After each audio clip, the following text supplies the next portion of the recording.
If you like the video, make sure to like, subscribe, and comment for more videos like this. Have you ever encountered a terrifying forest creature, like Bigfoot, a werewolf, a skinwalker, or Dogman, that made you believe in cryptids and otherworldly beings? This wasn't me. I used to know this older gentleman. I was about 20, and he was over 80. A couple of friends and I were going hunting near Hochatown, Oklahoma. This old man told us he used to hunt in that area when he was our age. So that would be about 1934. He said he liked to sit in the fork of this old tree. One day, while he was sitting in his tree, a buck and a couple of does ran past him so quickly that he couldn't raise his gun in time. The next thing he saw was something large and hairy running on two legs chasing the deer. He never said if it caught the deer. What he did say was that he never hunted those woods or in that part of Oklahoma again. He said when he told his grandpa what happened, his grandpa said, "You saw a bear." The old man said, "It wasn't a bear, Grandpa." His grandpa said, "It doesn't matter what it was, if anyone asks, you saw a big bear." My next door neighbor saw Sasquatch. I just need to share this story because I can't stop thinking about it since it happened about 2 months ago.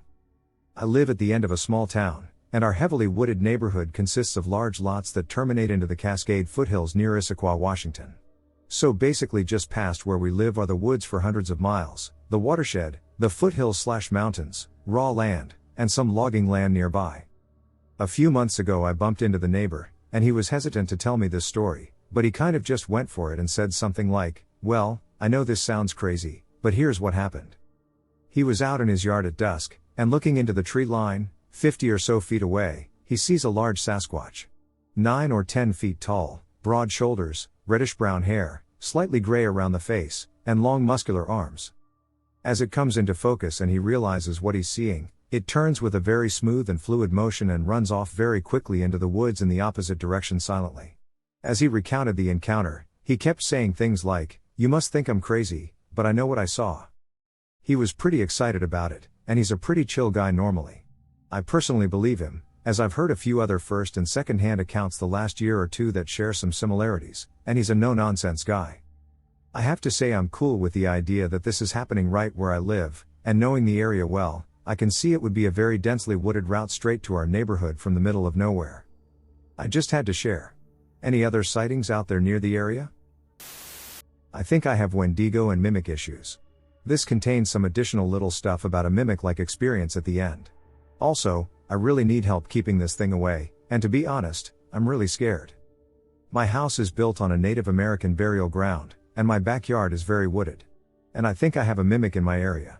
Where I live is in New York, but not the city, it's more like a wooded rural type of town. And I've experienced a few experiences with mimics. Also, I have Native American ancestors, so this is how I know about SWs and mimics and some sort of entities. This story is about some type of entity. I think it's a Wendigo because it looked like one. And so, my sister and I both saw the same thing once together, and once it was just me. So, on to the story. It's late into the night, my dog is whining like he has to go out now. Where I'm at, there is a sliding glass door, and the moon was shining down so I could see the woods. And this white creature, it looked human but bony with barely any skin, like it had skin, but it was barely layered.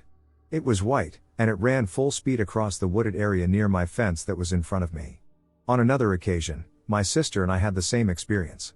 Now it didn't bother us for a few months, but the other night I heard screaming like a human, then inhuman screams from like in our backyard. Not in the wooded area, and I put protective items, not getting into specifics, all around our property, but one of them somehow went missing from one area. And that thing won't go away. My mother is uncertain whether she believes us, but to be honest, I am frightened by whatever that is. Furthermore, I go on bike rides a lot, and I hear whispers calling to me from the woods and bushes. Do you have any suggestions on what you think I should do? My story. Hi, this is the story of the time that I almost came into close contact with a Wendigo. This happened while on a trip to Austin, Texas. It was late at night, and my family had just driven hours to Austin to see friends. While everyone was out on the deck near the house, I decided to walk all the way to the back of the backyard and climb over the fence into some big forests. When I looked back towards the house, everyone had gone inside to eat dinner, and I was left outside alone. I sat there in the woods for about 10 minutes in the dark because I enjoyed the sounds. After 10 minutes, all sounds went silent, and I knew something was off. When I stood up and turned back towards the house, I heard something break behind me. It sounded like a big log or wet branch snapping in half. It wasn't too far from me, but I turned to see what it was anyways. I saw nothing, but I heard someone in the far-off distance that sounded like my little sister screaming for help, but I was the only one who would walk that far out there. I had heard stories of Wendigos before but never thought that I would get the experience of meeting one face to face. When I turned back towards the house, my head trailed, still looking backwards. As I fully turned around, I noticed something in the bushes that resembled a severely malformed deer. It was about 5 feet from my face, drooling when I slowly backed up a little and ran further into the woods. Not the best decision on my part, but I just needed to get far enough back to pull him in front of me so I could make a quick turn and sprint all the way to the house as fast as my legs could take me. The sound that came out of this thing's mouth was horrifying and sounded so inhuman that it shook my bones beneath my skin. I made it back to the house, and for the rest of the night outside my window I heard ungodly sounds and gargles. This is about the beast of Bray Road. My husband and I were hiking on a trail in the Kettle Moraine Forest in 2022. It was July and midday, and there were a handful of other people there too. And I believe this is important to say, we were sober lol. We walked out far enough on the trail that we were no longer passing people. They seemed to be hanging out closer to the parking lot. We were walking through this area that had crop fields nearby and a farm far, far away, but still visible.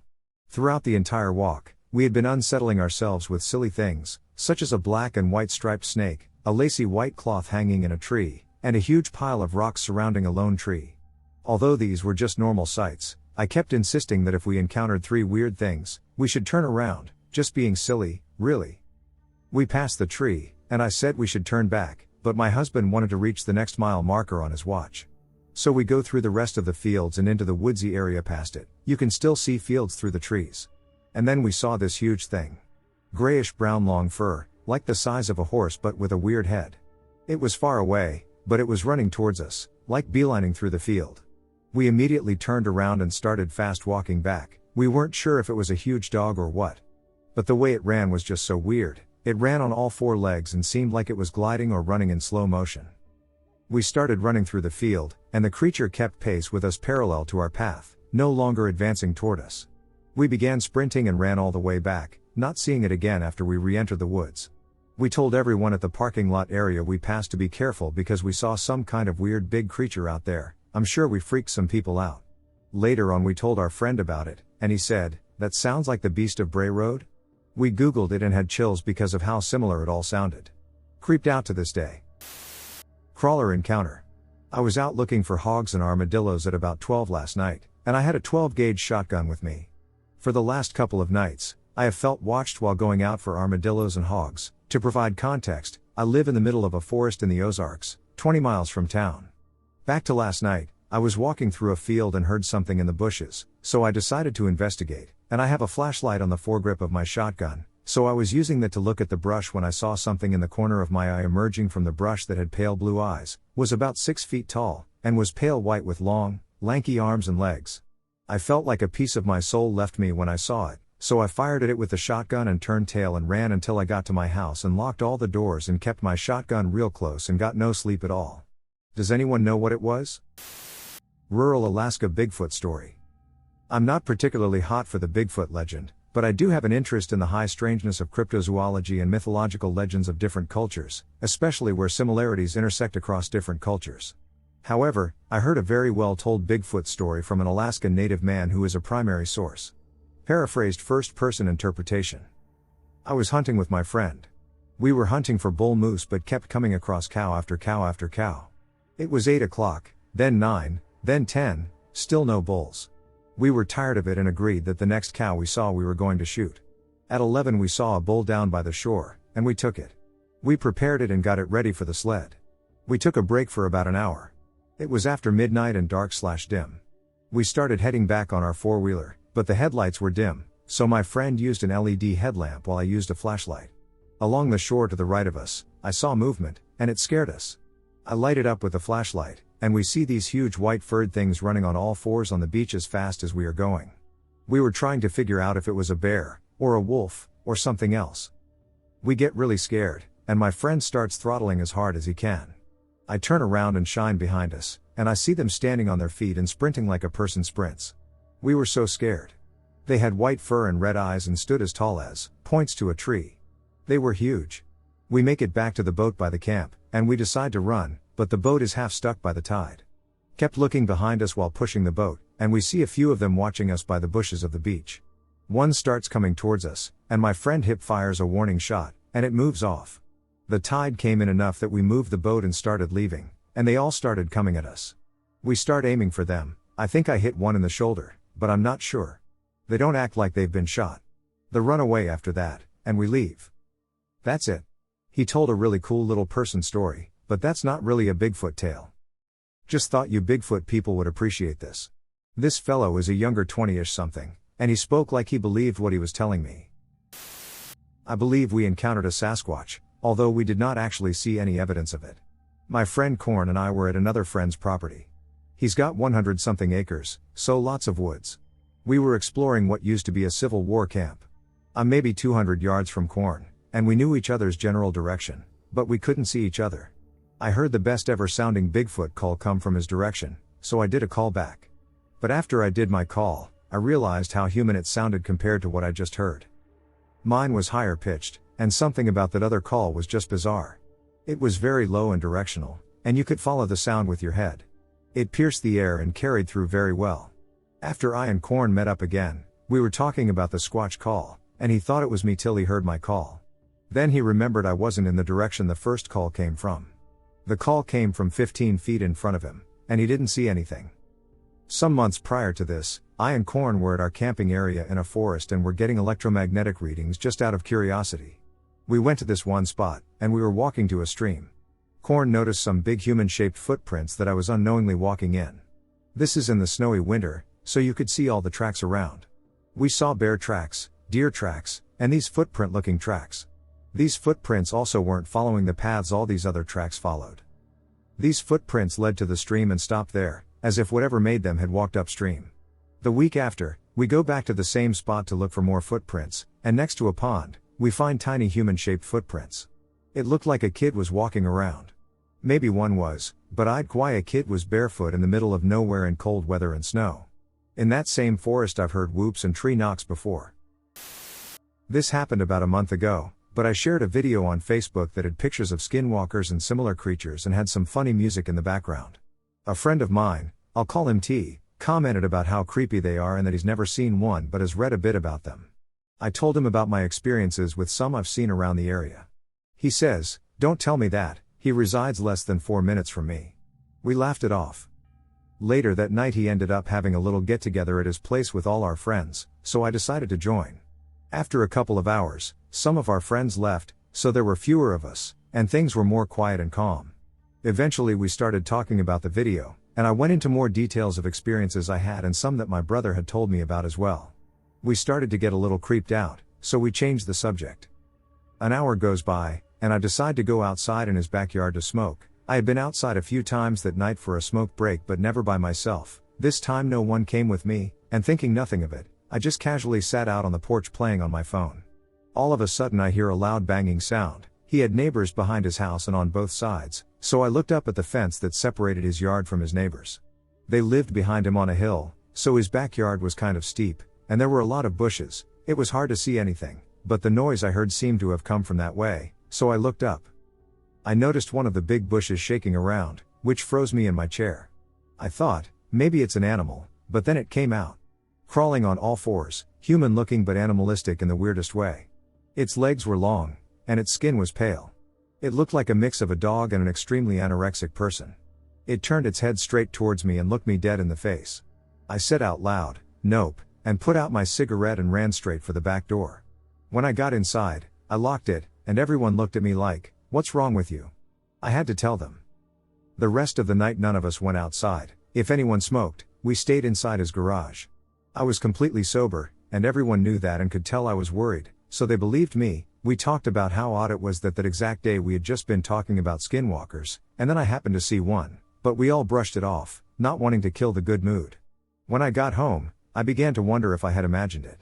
Maybe it didn't really happen. T, a couple days later hosted another get-together, and when we all got comfortable, he proceeded to tell us that the next day he went outside to see if he could find any evidence of the skinwalker, or whatever creature it was, being there, and he confirmed one of the boards of that wooden fence above that exact bush I saw it come out of was busted. Broken like an animal or something had knocked it out. He said he'd been up there multiple times the past few days before that night doing yard work and that it was never busted before, and that the neighbors on the other side don't own any dogs. Now anytime T has people over, he never lets anyone go outside by themselves. I really think because I'm into witchcraft and I'm familiar with these beings, they like to show themselves to me. Because it's so odd that it only came out when I was out there alone, and it looked right at me. Weird sighting in the bush. I live in Australia, and I live in a house that is right next to the bush, so my bins overlook it. I was home alone, and my parents left me some chores to do in order for me to be productive. They were to clean the mess of a kitchen that we have and also to take out the rubbish, and as the obedient teenager I did the dishes. Usually I would do my chores with no hesitation, but this time I felt like something was watching me. I felt uneasy. I brushed it off but kept a knife next to me because it makes me feel safer. Eventually I finished and went out to take out the rubbish to my bins. Our house is decently large in land, so it was a bit of a walk to the bins. As I'm walking there, I see this orange blur moving fast. I assumed that it was a car until I saw that it looked like it came through the gate at the front of the house. I looked at its movement to see if it was a kangaroo, but it didn't jump, it just moved. I threw away the rubbish and looked to my left, where I saw it for a few seconds. It had a long neck that curved downwards and was bigger than me. I'm about 5 feet 6 inches, so I'm assuming it was 6 feet 1 inch or something like that. After those 3 seconds, I saw it run through the fence separating my house from the neighbors without breaking it. I don't know what it was, but it just left. It was really fast, however, and now I'm kind of afraid. Does anyone know what it might have been? Sighting in Vista, California. I heard this from my boyfriend's brothers on a night we were all taking a walk together. The road we were on was hilly to the left, leading to some buildings that didn't see much use. The other side had dense shrubbery, with only a few areas clear enough to see into. Half of this avenue is behind my boyfriend's house, and the lower half down the road leads to a huge park, full of trails and more trees. On this same road, we are coming back from a walk. My boyfriend's brothers tell me about something they saw about a year ago in the bushes lining this road. It was around midnight or so. They said that they were walking up on a little cleared spot in the line of bushes when they saw it. The little brother estimated that it was around 7 feet tall, with long arms and legs. It was very pale, with dark beady eyes and a barely noticeable mouth. He also said that he couldn't remember it having ears or a nose and that it had no hair. He said he just looked at them for a while, as they were frozen in shock. Then, it shifted a bit towards them, startlingly fast. The older brother shouted, "Run!" And they bolted down the street towards the intersection, where the bushes ended. The little brother told me later that he felt it followed them for a good 20 feet or so until it disappeared back in the bushes. I don't know if they're just pulling my leg and trying to scare me, but I think they're telling the truth. Lots of other people have seen things like this too, right? I just didn't know they'd be in California too, and so close to where I now live. Something strange while hiking. So this is always my Bigfoot or something weird story. A friend, my dog, and I were hiking along the Summit Lake/Bear Head Mountain Trail just outside Mount Rainier National Park. While Summit Lake is a fairly popular hike, Bear Head Mountain, based on my experience of hiking both multiple times, is less traveled and lacks the rewarding view that Summit Lake offers, although it remains beautiful. We drove my car on a weekday, possibly Tuesday. This happened around 2017-18. We are walking along, with me leading, my dog following behind me, and my friend walking behind the dog. We start to near a switchback, and I see something running down the hill along the tree line. This thing, whatever it was hauling ass.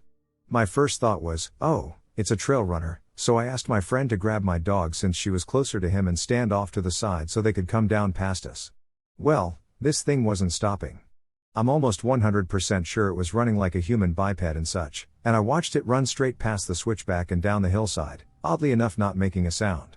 Unfortunately my friend never saw it, but I quietly said, that wasn't a trail runner. I asked her to hold my dog while I walked to investigate, and I discovered that the area where I saw it run was not on the trail at the switchback but probably 20 to 30 yards off the trail. I brushed it off to her like, oh, it must have been a deer. Not to freak her out, we continued on the hike and had a great time. Approximately 1 week later, during a different hike with a different friend, I recounted my experience to him, and he exclaimed, dude, you saw Bigfoot. I don't know what I saw. I have spent a lot of time in the woods before and after this and haven't seen anything else like it. So that's my one cryptid story. I hope you enjoy it. My car was the only one at the trailhead on hike day, and we saw no other spikes. What did I encounter in the Australian bush? It was New Year's, the last one that came. My friends and I ventured into a park around 1 a.m. because we didn't want to get caught drinking or smoking with the police nearby.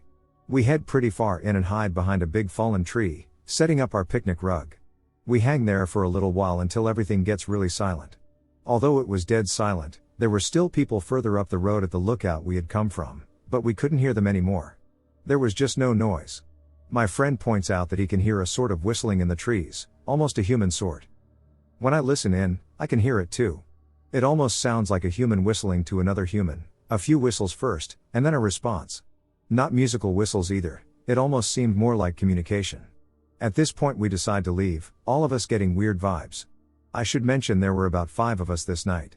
We decide to cut further into the park to get back to the main road at the bottom. It's not a big park, at most maybe 2 kilometers in length. So we know we can reach the road in no time, especially as we are near the bottom. But as we get further down, it becomes apparent that we are lost. We try following the path, but it is not maintained, with lots and lots of tall grass making everything confusing. We try a few offshoots of the path, but not one of them leads to the tourist road, as they are all overgrown.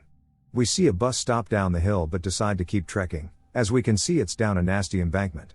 As we catch our breath and prepare to start again, my friend Baz and I hear a blood-curdling scream coming from the trees ahead. It sounds almost like a woman or a little girl screaming at full pelt. But had a strange sort of recorded quality? Almost like if you heard it through a speaker or from really far away. Strangely, it sounded close though. Everyone freezes and looks at me, and I just say it was a possum. I have lived in this particular area of the hills essentially for my whole life and have done many night walks. Not once have I heard a possum or an owl make that noise. We continue looking for a way out with no luck, an increasing feeling of dread and fear creeping into our minds. The darkness is thick. The darkness felt thicker than it should have, even though the moon was almost full and there was plenty of light that night. However, this park seemed unusually dark despite being very open.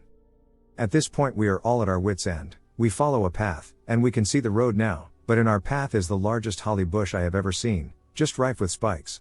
We go back yet again to where we started, and my partner gives me his walking stick for getting through the brush. I immediately flip it around and hold it like a bat. We wander a few more steps, and like a miracle, a car drives past, illuminating the bus stop, clearly less than 10 meters from us. We practically run out of the bush, scrambling down the embankment and speed walking home. It's worth mentioning, I have since researched Australian nocturnal animals, particularly those in the Dandenong Ranges, and am yet to find anything that sounded even close to what we heard. To this day I'm not entirely sure what was in the bushes. It didn't help that my friend made a Skinwalker joke when we first heard the whistling either. Anyway, thank you for listening, and any ideas, supernatural or otherwise, on what was out there would be awesome. Weird encounter, don't know what it is. This event happened a few months ago at night. I had a sleepover with my friends, and we wanted to have some fun and explore the marshland that is near our house. It's about 400 acres of just pure swamp. We were walking on one of the dry trails for about 30 minutes, and he started hearing footsteps far away. We just passed this off as a small animal. Maybe about 30 minutes later we saw a dead snake in the middle of the trail, so we stopped in the bushes next to us. The tall grass started shaking, and we heard a giant creature, or at least that's what we thought it was, start running right next to us. That spooked all of us, so we started heading back to the house. We all told ourselves it was just a coyote or something, but we had a coyote encounter the last time we went down to the swamp, and it just felt totally different. When we got back to the house, we decided this was a good time to go out in the middle of the yard. I don't even know why we were doing this. It was just random teen spunk. FYI, I live on about a 5-acre property, so we have a little bit of area to roam around. We were all having fun laughing by our black walnut tree when my friend and I got up because ants were biting us. We both looked to the left, and there was this god-awful looking creature. It looked like a man on all fours, but his legs were contorted, and he had the face of a dog, but this was surely no dog the way the legs and knees were placed. It looked more human, and this thing was running straight towards us. My friend and I immediately started screaming and yelling for everyone to go inside and run. 3 of us were already up at the time, so we immediately started running, but we accidentally left one friend behind. She probably got the closest to this creature, but she was able to get up and running, and we all were able to hide. We had heard scratching on the roof the entire night, but yes, we really don't know what this creature is. Does anyone have any ideas on what it might be? Something was stalking my friend's farm. This happened to me and a friend a few times at his farm a couple of years ago. I'm not 100% sure this is a crawler like cryptid, but here we go. The first encounter was at dusk, I was visiting his farm with another friend. We were walking along the riverbank about 600 meters away from his house. Across the riverbank is thick forestry. My friend was using his hands to make calls or whistles when we heard a resounding echo from across the river. Not like an echo, it sounded as if it came from the woods. This experience frightened us greatly, so we began walking back to the house. Shrubs and small trees surround the path back to the house, with a large field stretching beyond. After a few minutes of walking, we started hearing rustles and footsteps around the trees by the path. We looked down to see if there was a rabbit or something. At a clearing in the bushes, there stood a long, twisted, pale foot. We immediately bolted to the house and locked the door. The second encounter was at night, a few weeks after the first. We were camping a few hundred meters from the house. At around 1 a.m. we began hearing footsteps around the outside of the tent. At first we thought it might be a deer or something, but it began sounding more and more like heavy bipedal footsteps.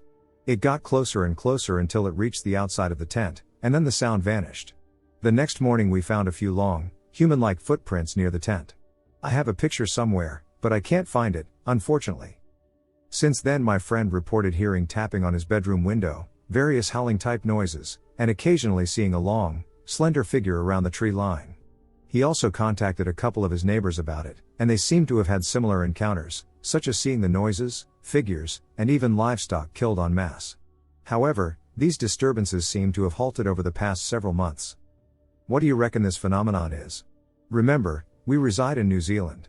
We don't have any wolves, cougars, coyotes, or basically any natural predators except for spiders and birds of prey. Something followed me home. I am not sure what has been going on lately, but it's been starting to get to me, so I am sharing this in hopes that some of you may be able to help me out. I am not sure what has been visiting my house lately, but it is not a normal animal. At the moment I think Skinwalker is the most likely. I recently moved to Vancouver, Washington, and live in a suburb that is heavily forested. We have some quarries nearby and lakes and rivers. I live with my family, but I am usually up much later than the rest of my family, so naturally I am in the dark house alone or driving around late at night, oftentimes until around 4 a.m. Since we moved to this house, I have seen some weird stuff. I have never really felt comfortable in this neighborhood, mainly because I often see shapes that at first glance seem humanoid in the trees and in the patches of forest, but until recently I have been able to brush them off as optical illusions. Most of the occurrences began one night when I longboarded to the park. On my way up the street, I saw a tall vehicle. When I got closer, I realized it was a truck, shining a floodlight into a lot next to the park full of tall grass and shrubbery, and the light was moving through the grass like the person behind it was looking for something. I figured that maybe the guy was searching for coyotes or his pet or maybe even the family of deer that lives near my neighborhood, but as soon as I got to the park to rest and look at the stars, I began to feel like I was being watched. I became too sketched out to stay, so I rode home, but that feeling of being watched never really went away. Since that night, I have been increasingly uncomfortable when outside at night. A few days ago I went to put my dog outside around 12:30 a.m. so she would not pee on the carpet, so I opened the door, but she would not go outside. She looked through the doorframe as though there was something out there, so I walked outside and called for her to come out too. She walked out slowly, and while she was walking to the grass, I heard rustling in some bushes 5 to 10 meters away in a pitch-black corner of the yard. My dog heard this and stood between me and the corner the noise was coming from. She was not standing in a threatening position, but the way she was staring into the dark did not convey passivity. My dog does her business, and we go back into the house. I decide to spend some time online in the kitchen, with my dog sitting next to me on the floor. I am petting her head when my other dog climbs out of her bed and walks over, wanting some attention herself. She starts whining, her way of demanding attention, and I swear to God, every time she made a noise, I heard the exact same noise come from the window behind me. The dog I was already petting's ears perked up, but then the other dog stopped whining, and the mimicry stopped. I heard little noises like rustling and occasionally muffled animal noises that I could not really make out for the rest of that night. Then last night happened.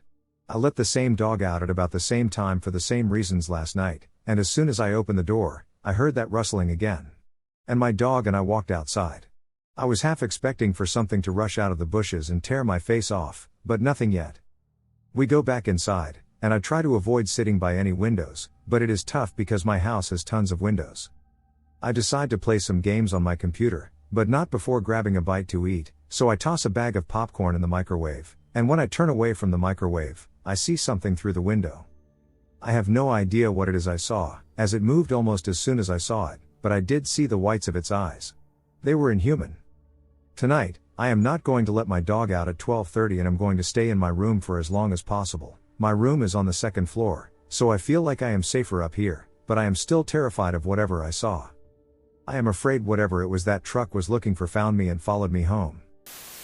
Creature my friend and I saw a few years back. I remember I was like 12 going on 13, and it was summer. My best friend at the time had a grandma who lived out in the country in a village next to a smallish town. The village is basically just a main road with houses on it, maybe 5 kilometers long. The main road goes from the village straight to the town. It's a 15-minute walk and crosses over some train tracks. After you cross the tracks, when going from the town to the village, there is a wide bit of road with a grassy part in the middle. We were coming back from town. It was about 9:45 p.m., so it was pretty dark since there are barely any street lights there. I was walking basically on the road, and my friend was on the sidewalk, to the left of me. We were lighting our way with our phones. Suddenly we felt a presence behind us on our right. It felt like something was running after us.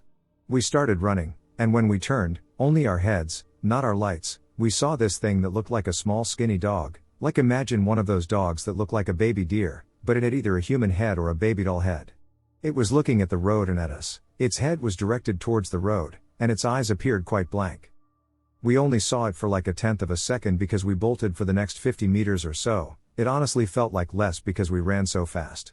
We continued running slower for maybe 10 seconds and then stopped to catch our breath. I was a no sports, only Minecraft and Sims kid, and she was a bit chubby, so we didn't have a lot of stamina to run, when we felt we had evaded it.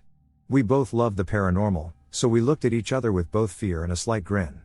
We confirmed that we had both seen the same creature, which resembled a skinny dog with a human or doll head. I thought of this now because I was scrolling on Instagram and found this slideshow of creepy pictures, and one was captioned, "I noticed something strange in a photo I took last winter around 3 a.m. There appears to be a man crawling in the middle of the street." It took me a moment to notice the man, but when I did, my heart nearly dropped out of my ass. I zoomed in, and it looked exactly like what we saw on that road by the train tracks 7 years ago. I cannot get that image out of my mind now, the creature that I saw for a split second. I don't know if anyone else has experienced something like this or knows what it could be. This happened to us in eastern Croatia in summer 2018, if that helps. By the way, it didn't resemble a psiglov, rather, it had a human head and a dog body, not the opposite. It also didn't resemble a kikimora, it appeared almost entirely like a dog, except for its head. I've looked into it, but I can't find anything. My possible Dogman experience. This happened in Minnesota during the summer a few years ago. This is my first and only possible cryptid encounter. Thanks for listening. I actually heard something otherworldly, large, and guttural bark at me one time in the middle of the night while walking my dog in a local cemetery near some woods and river bottoms. Another crazy, and probably hard for some people to believe, fact is that this cemetery was built by Freemasons in the 1920s atop historic, sacred Dakota Sioux burial grounds. The best way I can describe it is if a 500 pounds Rottweiler mixed with a freight train horn barked almost directly into your ear. That's another odd part. At the same time it sounded somehow 80 yards away in the nearby woods. It also sounded like it was standing over my shoulder. It was sort of surreal, possibly paranormal. Not even kidding. I was in shock momentarily and looked to my dog to see if I was hallucinating. Sure enough, she was on full alert, staring in the exact same direction I had been. Every hair on my body was standing up, and the adrenaline surging through my veins was like electricity. I have never, ever felt primal fear like that before or since. I'm a very big and passionate outdoorsman and have been in some scary predicaments throughout my adventures in the woods and on the water/ice, but this takes the cake for me. Needless to say, we hightailed it out of there, and I was looking back over my shoulder with my flashlight every 5 seconds. I'll never forget it. Wendigo in Indiana. I can't really say, this is only my experience. It was more like a hand-me-down, sort of passed on to me, if that makes sense, because a very close friend of mine had seen one and was terrified by it. She hates talking about it, however, being a horror enthusiast. Always seeking inspiration for my art, I pressed a little too much. I had possible encounters with ghosts and shadow people before, but nothing prepared me for the feeling of dread this thing brought about. After I kept asking about it, I started trying to find it. I did research, and I think I drew it to me perhaps simply because it had my attention. It started out with me just thinking it was watching, or if not the Wendigo, it was something. Then maybe I could hear it. I told myself I was obsessed, that it was lack of sleep, just plain going crazy. I mean, I believed my friend's tale to a degree, but how could it be coming after me? It couldn't be contagious? It soon was making noises outside, and I know this sounds crazy, but it was imitating a cat that was wounded. It was around nighttime, maybe 10 o'clock. I thought I heard a cat scream, so I flipped the porch light on and stepped out to see if I needed to break up a cat fight. I could only hear one cat, and it sounded like it was maybe in the trees and bushes that line my fence. I love animals, so I had to try and find the cat, but I couldn't see it. That cat whimper got further and further away the closer I got towards the bushes, but I thought maybe it's stuck and exhausted. I made a meow, like an idiot trying to encourage the cat to give me its location. And then, I want to say it was a laugh, and I looked in its general direction, and it was like an emaciated shadow of what I could see of it. It was no freaking cat. You can say it was a starving person maybe if you really don't want it to be supernatural, but it was freaking tall, almost like a small tree maybe. I pat myself on the back for not screaming. I just backed away slowly into my back door. After that, it visited me in my dreams, or maybe it didn't, maybe I was just still obsessed, but it felt like it was controlling my dreams, not me. I think it was just screwing with me. It didn't eat me, obviously, so maybe it wasn't a Wendigo. I know in legends they never stop eating. Maybe someone else knows what it could be. Honestly, I still want to know what it is. I feel I need to know as much as I can about these cryptids. Dog-headed person. This incident happened to my brother and me years ago when we were kids. Our mom was the assistant director for the children's choir at our church and would sometimes pick up kids and take them home when they didn't have rides to practice. These siblings we used to take home lived in a neighborhood not far from ours, so we took them home nearly after every practice. On this particular night, everything was the same as usual. We all piled up in my mom's SUV and took them home after practice. It was dark out by that time, so when we parked in front of their house, my mom would always get out to walk them to the door. My brother and I, as always, stayed in the car. I was in the passenger seat, and he was in the back. Then my brother said the strangest sentence. "There's a man with a dog's head looking out the window." "What?" I said and then turned to look at him. I thought he was joking. He was looking at the house across the street, so I followed his line of sight. There was indeed a man with a dog's head looking out of the second-story window. I don't even remember saying anything. We just stared. It was a completely still and tall figure, wearing dark clothes with the head of a white dog. I remember constantly leaning and squinting in its direction, because I wanted to get a clearer look at it. Something about the image was foggy. I knew what I was looking at, and I knew what I saw, but at the same time it was as if the being was non-corporeal. I felt that if I looked away or even glanced in a different direction, the being would disappear. So I just kept my eyes on it. I wasn't scared though, just curious and amazed by what I was looking at. It felt like we were staring forever. Then my mom came back in the car and broke the spell. Immediately we were rushing to ask her to look at the window. She seemed confused and slightly amused by what she probably thought were antics, but she looked anyway. "Where?" she asked. We kept pointing at the window, but she couldn't see it. "Don't you all know whose house that is?" she said. "An old couple from church lives there." Then she drove off past the house. We watched the window the whole time as we drove past. The dog-headed person was still there, seemingly watching us, but still not moving. We tried to tell our dad and our grandma and still bothered our mom about it for a while. They listened but didn't seem too concerned. I knew they thought we were making it up or mistaking something else for what we saw. So we just stopped mentioning it. We hardly even talked about it with each other. Nevertheless, each time we dropped the children off, I gazed at that window to determine if it remained intact. It never was. I'm 22 now, and the memory is fuzzy.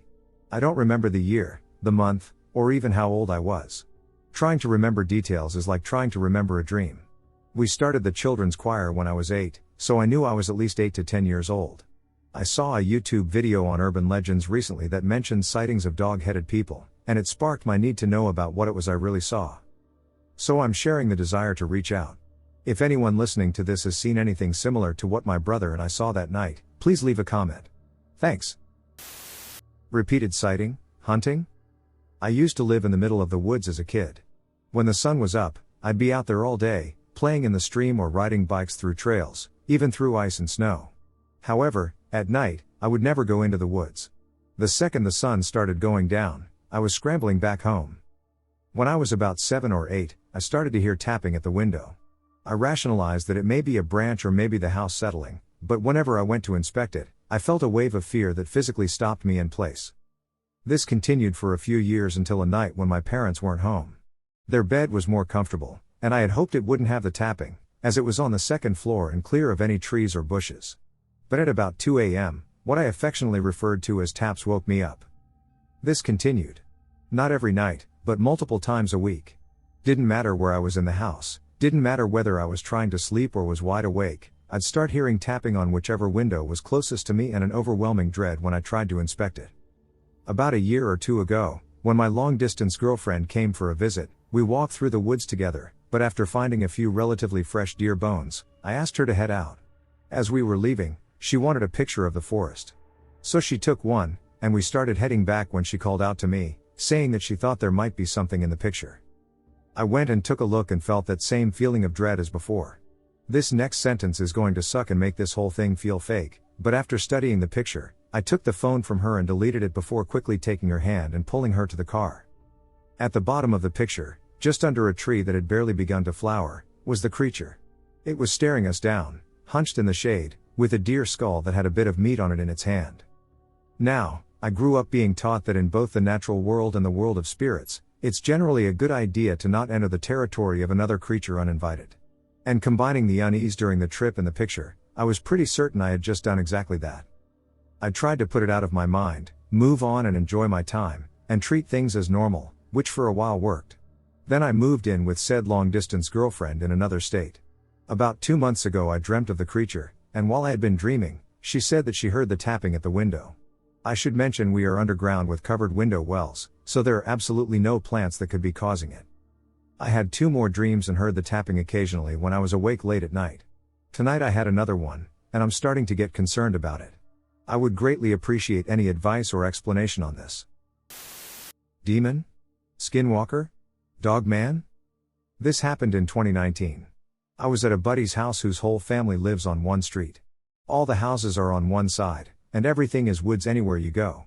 My friend's house is at the end farther down the road, so with that being said, nobody that isn't his family will be outside, especially late at night. We were having a fire, it was maybe 1 a.m.-ish, and my friend asked me if I heard people talking. He turned off the music, and we sat there silent. We listened, and then we heard very strange laughing, but only one thing, not multiple. Then the laughter morphed into 3 things. I would say it started talking, it was so weird hearing it. Now, where we heard this was across this little stream, so we would hear if it was coming to us. My friend has bad vision, so for this next part, I only saw there was no cloud cover that night, the moonlight slightly lit the tree line up. I swear I saw a man turn into a dog-like thing, like an upright, 4-limbed man thing just turn into a creature on the ground like a dog. I started hitting my friend, repeatedly asking, "Did you see that?" Everything that has happened so far has taken maybe 5 minutes. It was moving very slowly, like it was stalking us. It kept making strange noises, we could hear barking. In front of us was a pond, and in the middle of the other side, there was clearly something huge. Then it appeared out of the tree line, and we both saw a shadow appear. Now this part of the story I will always shake when I tell. I've been in the woods all my life, I have never heard anything like it. You can make weird eclectic noises on DJ equipment or whatever, but nothing can compare to what we heard. We saw this thing appear, and it let out the highest pitched, scream for about 3 seconds, as loud as a tornado siren. My ears started ringing, and it started laughing again. As we were grabbing the speaker, I noticed it starting to run at us. Now there is a football field distance between us and whatever this thing was, and it crossed the pond in what felt like a matter of a blink of an eye. We both went crazy and scrambled inside, locking the doors, of course. Now there wasn't a curtain on the window looking out onto the pond. So I sat there, staring at that ducking window for what felt like a year. In reality, it was about 5 hours until sunlight, and then I left. I've told older men like my grandfathers this that go all over the world for elk hunting, etc., and they laugh at me. I will forever be in disbelief of this event. I will never forget it, and every time I think about it, I can't get those things screaming out of my ear/head. Thank you for hearing my story. I think a lot about it, like, was this thing staring at me through the window, and I couldn't see it? What if one of us tripped getting inside? So many unanswered questions I have that I may never know the truth to. The presence I felt was terrifying. Today I was out in the Cuyahoga National Park in Ohio with a couple of my friends. My friends and I live in/near the valley in the park. So today 4 of my friends, including me, went out on a bike ride on the towpath to do a little fishing and camping. We decided to set up our camp right next to the water about a quarter mile from the towpath. We decided to fish and walk in the river. The view was beautiful, we were in the center of the valley. And that's when one of my friends decided to teach the Wendigo. I was yelling its name and telling it that nothing would happen. At that moment, I believed nothing would happen, so we all laughed and joked about it. And then it started to get dark. We all felt uneasy, we all felt a presence. It just felt like a weight was dropped on us and someone or something was near. We all decided to leave and go home for the night. As we packed up, the presence felt stronger. We started running through the woods to the trail. I've never felt that terrified in my life. We went as fast as we could through the dark forest. The presence was getting stronger the longer we were in the woods. When we had finally gotten to the bike, we rode as fast as we could to a nearby farm/market where we were all going to be picked up. The presence was overwhelming as we rode to the farm. I experienced intense nausea. But we made it to the farm and got home. Now that I'm back at my house, I still feel the presence, and so do my friends. It's keeping me awake. I feel like I'm hearing voices. I don't know if this is all in my head or real. What is this presence? Could it be the Wendigo or something else? I know there is a lot of native history where I live. My 1998 Bigfoot story. This is my first time sharing my story online. I'll start by saying that this kind of stuff isn't my thing. For the past 27 years, I have not cared at all about Bigfoot sightings, related publications, or any TV shows on the subject, none of it. It's an event that left me with no trauma, mental anguish, or anything. It's simply an experience I've had. I've shared it with friends and various people within my circle who consider it hysterical and outlandish, but surprisingly, no one has ever blown off my story. It's actually quite a validating experience. Well, here it goes. I was a typical 10-year-old 5th grader in 1998 who had never been on a plane or had ever experienced the United States outside of my home state of Pennsylvania or the East Coast. My older cousin and his fiancée were residents of Bellingham, Washington, and my mom and grandparents were gracious enough to have me tag along to attend his wedding. The ceremony took place north of Bellingham, Washington, at a golf course. It's now named Shuxon Golf Club, but I'm not certain that this was the name of the location in 1998.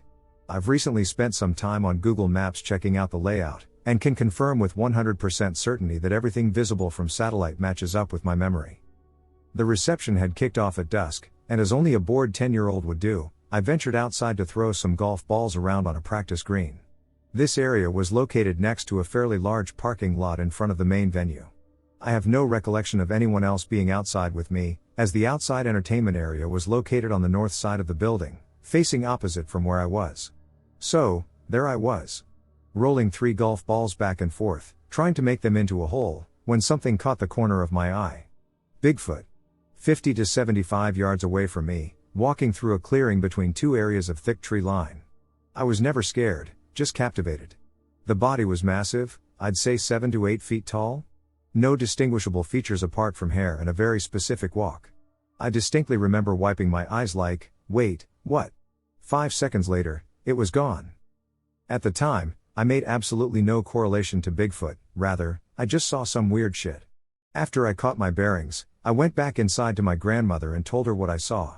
She was a wonderful woman, but she dismissed my experience as, this young buck wants attention because he's bored at my older grandson's wedding. Then that was it. I never thought about my experience again until that moment. The late 2000s seemed to bring around the Bigfoot craze on TV. And I was randomly flipping through channels to land on the very moment that they were explaining the stats about the number of sightings in Washington compared to the rest of the country. I would have been between 17 and 19 during this time, and I was ducking floored. This was the exact moment when I came to the realization of what I saw. Alabama sighting. This event sighting happened almost 20 years ago. I was driving down 65 in 2008. I was driving from Atlanta to Pensacola. After a long flight I got to Atlanta at around 10 p.m. I had a friend who said I could stay with them for the night, but I wasn't feeling well, Campylobacter, so I decided to drive back that night. At around 3 a.m. I was in between Montgomery and Pensacola, near Flomaton but just north of there. I was on 65 driving south, and I saw what I thought was a bear. It was over a deer carcass. It was pulling its leg off, and that's when I realized it wasn't a bear. It stood up and looked at me. Bears can't do what he was doing. He was twisting the leg off with his hand. The eyes, that was really what made me understand. He looked me in the eyes. His face was more wolf-like. He turned his upper body at the waist, which bears don't do. I don't know what it was, but it wasn't a bear, and it knew I saw it. I had slowed down to about 20 miles an hour. I was on the freeway, but at that time of night there is never anyone on the road in that area. He was ripping the leg off of the deer, and when he saw me, he stopped. He took a few steps and jumped a fence into a pasture. The face of a Gugway, aka the Face-Eater Sasquatch. I am an Algonquin/Cree First Nations man, and this sighting happened when I was about 35 or 36 years old. I've been hunting since I was a child, and I know every animal in my region. This incident absolutely could not be a misidentification on my part. I've been hunting all my life, and I can identify all animals here. I was out solo hunting for moose in the fall. I parked my truck at a gravel pit and walked 1.5 to 2 kilometers to a nearby lake at approximately 2 to 3 p.m. On my way to the lake, I came across a huge pile of trees that was blocking the path. Looking back and reflecting, this should have been a very clear warning something was amiss, but please remember, I did not believe in Sasquatch at this point in time. By this time, I had spotted a bull moose in the lake, and that's what I was focused on. I noticed the bull was eating plants from the bottom of the lake. I can't recall the name of the plant the moose eat off the bottom of the lake, but I know it visually, and it's supposed to be super nutritious for them. I was able to see the moose clearly as the game trail goes down from the pit to the lake below. Anyways, I sling my 30.06 semi-auto rifle over my shoulder and begin crawling over the fallen trees. The pile of fresh green trees was very sappy and about 10 feet high. I didn't go around because the sides were really thick underbrush, and I would have gotten tangled in it. So I climb over it. At the apex of the pile I notice a square hole about 1 to 1.5 feet wide. I thought, that's weird, and went over to it and looked down in the hole. Now I'm looking down, and I see a head. I think, WTF. I look closer, and then I clearly see a grayish-black face staring at me. There it is, its lip curled up, and it's showing me these yellow stained teeth much like a shark. I'm thinking that can't be real, no way this is real. I close my eyes for a second and give my head a shake and look again. This thing is still there, almost grinning. Well, that scared the absolute crap out of me. I stand up, unsling my rifle, and throw it to the bottom of the pile. I take a few steps and jump down beside the rifle. Then I hear it, ow-oo-wah. Ow-oo-wah. The tree pile begins to move. I pick up my gun, a gift from our chief on my birthday, and run for my truck. All the way up the hill, I hear this thing matching my steps, step for step. While this is happening, I hear many strange vocals and trees being snapped. I was too scared to look back, I kid you not. In the distance, behind me and this creature, I hear more trees breaking. I finally get to my truck, hop in, and drive home on autopilot in record time, all the while watching my side and rearview mirrors. To be clear, I did not see its body. That didn't happen until encounter number 2, the following year. Man, oh man, let me tell you, the second time in the same spot was even scarier. I went back the following year thinking, no way do I see a sabe twice, especially in the same area. As luck or fate would have it, yes, you guessed it, I saw it again face to face in broad daylight on a game trail. Did my boyfriend see a crawler? So this happened about 2 years ago, in, kind of, upstate NY. I say kind of because it's closer to NYC but just outside of Westchester. It has woodsy areas and inner city areas. Before we lived together, we both lived with our parents. It was about a 15 to 20 minute walk if you took the regular sidewalk, but there are abandoned railroads that basically create a shortcut. These tracks are unsettling to me because numerous homeless individuals reside there, not out of fear of the homeless themselves, but because I would prefer not to encounter one on abandoned tracks during the night. There have also been violent crimes committed on these tracks, and a semi-famous serial killer murdered victims there in the early 90s. Basically as a kid, I was asked to stay away from it for obvious reasons, so fear of this railroad was inflicted on me at a young age. In any case, one evening while returning home from my mother's residence, he called me, breathing heavily and visibly distressed, informing me that he had seen a skinwalker. I had literally no idea what these were until he told me. And I honestly thought he was making things up. His description, hunched over, naked, and pale. He had big, piercing, reflective yellow eyes and was very, very skinny. His height was about 5 feet 8 inches, his head was a regular size, and his mouth was regular. His arms and legs were longer than his body. He was naked with absolutely no clothing on. No hair. A deep clicking sound, resembling a growl, emerged from the creature. When it realized he was aware of its presence, it let out a giant shriek, prompting him to run the rest of the way home. I didn't believe him, but he's a tough guy, and I could hear the fear in his voice, so I was concerned and did some research. About 2 days later, during the day, we walked in a nearby area of the tracks and discovered a nearly newborn baby deer that was dead, with a significant portion of its backside torn out. It appeared as if something had grabbed the deer and torn a chunk out of its body. It was sad and terrifying because there's nothing in my area that would have done that, and birds would have picked at its entire body, not just a small part. A day or so later, the entire body of the baby deer was gone. That was the moment I began to believe him and started joining communities focused on crawlers and cryptid creatures. I have once. It was in 2007 in northern MN deep in the Boundary Waters Canoe Area Wilderness. On a good-sized lake with only one difficult portage into it, so a dead-end lake basically. I had gotten up early and went out fishing by myself. Got back to camp about 10:30. We made some lunch, and my now ex-wife, her dad, and her uncle decided they wanted to go fishing about 1 p.m. They took both canoes. I had already spent 3+ hours in a canoe fishing, so I stayed back to enjoy some solitude in camp. We had been on this lake for 3 days already and not seen anyone else on this lake. Beautiful Northwoods July day, 75-ish degrees, nice breeze, hardly a cloud. I was sitting in the sun reading a book for a while. After a while I noticed the complete absence of the normal sounds of the wilderness. No birds, no bugs, and no wind. Just silence. I ignored it for a while until I suddenly got the most intense feeling of being watched I've ever had. I started talking and asking, who was there? I just knew something was with me in camp. Initially I was in a spot near the tents, maybe 50 from shore, and thought maybe a bear was around. The feeling kept getting stronger and stronger that I was being watched. I ran into my tent and grabbed my camp knife and grabbed my fillet knife from my tackle box. I was so certain something was in camp with me that I moved my chair to the edge of the water facing back towards the woods. I sat facing the woods for, I think, about 2 hours with a knife in each hand. At one point the feeling was so strong that I actually put my life jacket on and considered swimming out into the lake. The other 3 came back about 5 p.m. and asked me what the hell I was doing. I guess I was pale as a ghost. When they returned, the feeling of being watched/dread went away, and the sounds of nature returned. Then the next morning we got up for breakfast, and my ex-Phil asked if we had heard what sounded like a tree being hit by a baseball bat. He got out of his tent at 3 a.m. to pee and said he heard a bat being hit against a tree within 20 to 30 feet of him. About 6 months later we were all talking about that incident one night, and my ex's dad and uncle mentioned how many times over the years at that exact campsite they've heard the pit toilet lid slam down randomly at all times of the day. When they said that, I remembered hearing that a few times as well. Every time we heard that over the years, we always asked who left the lid up, and nobody could ever recall leaving it up. These guys had been going to that site for about 30 years.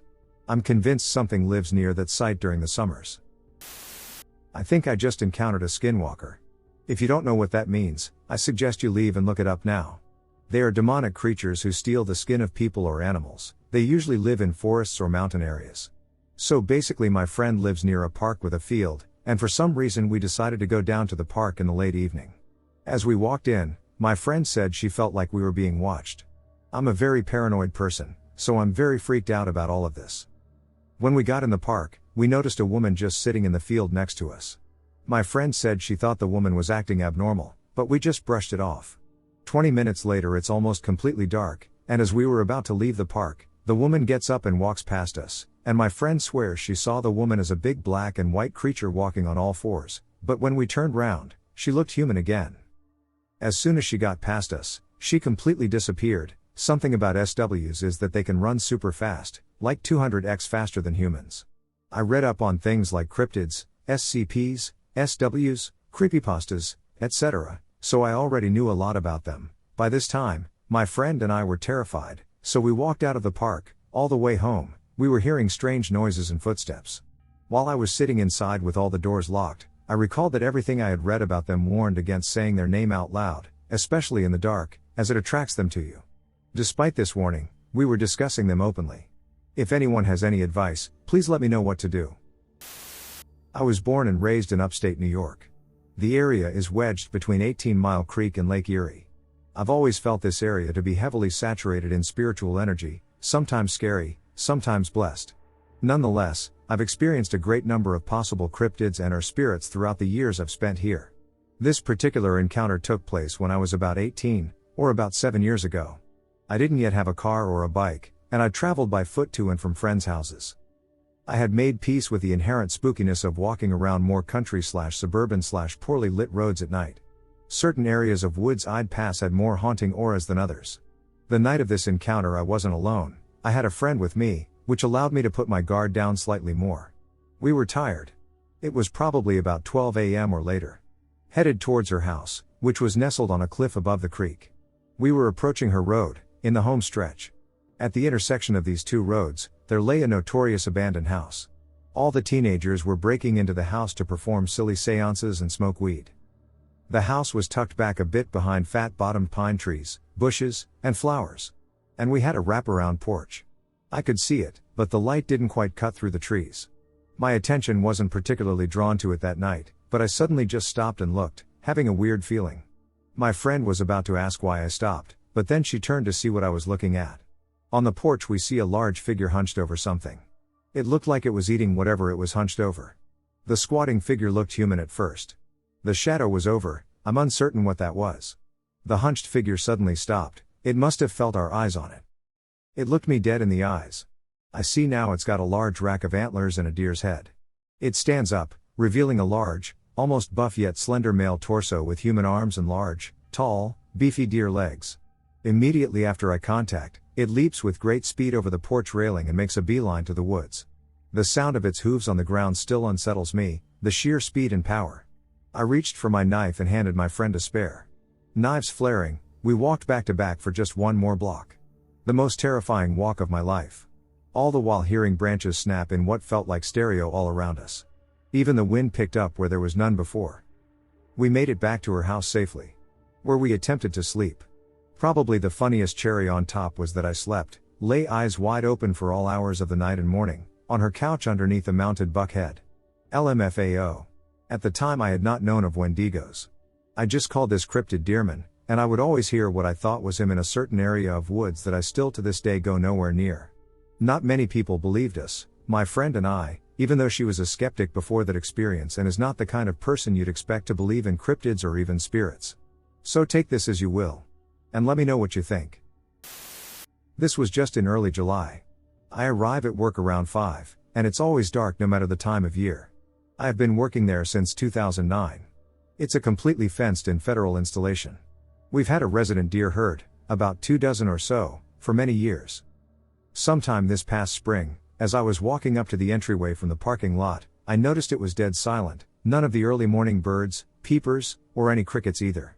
A half hour later, when my boss arrived, I asked her if she noticed any sounds either. She said that it was still dead silent. She smokes and it stopped to light up when something hit the fence.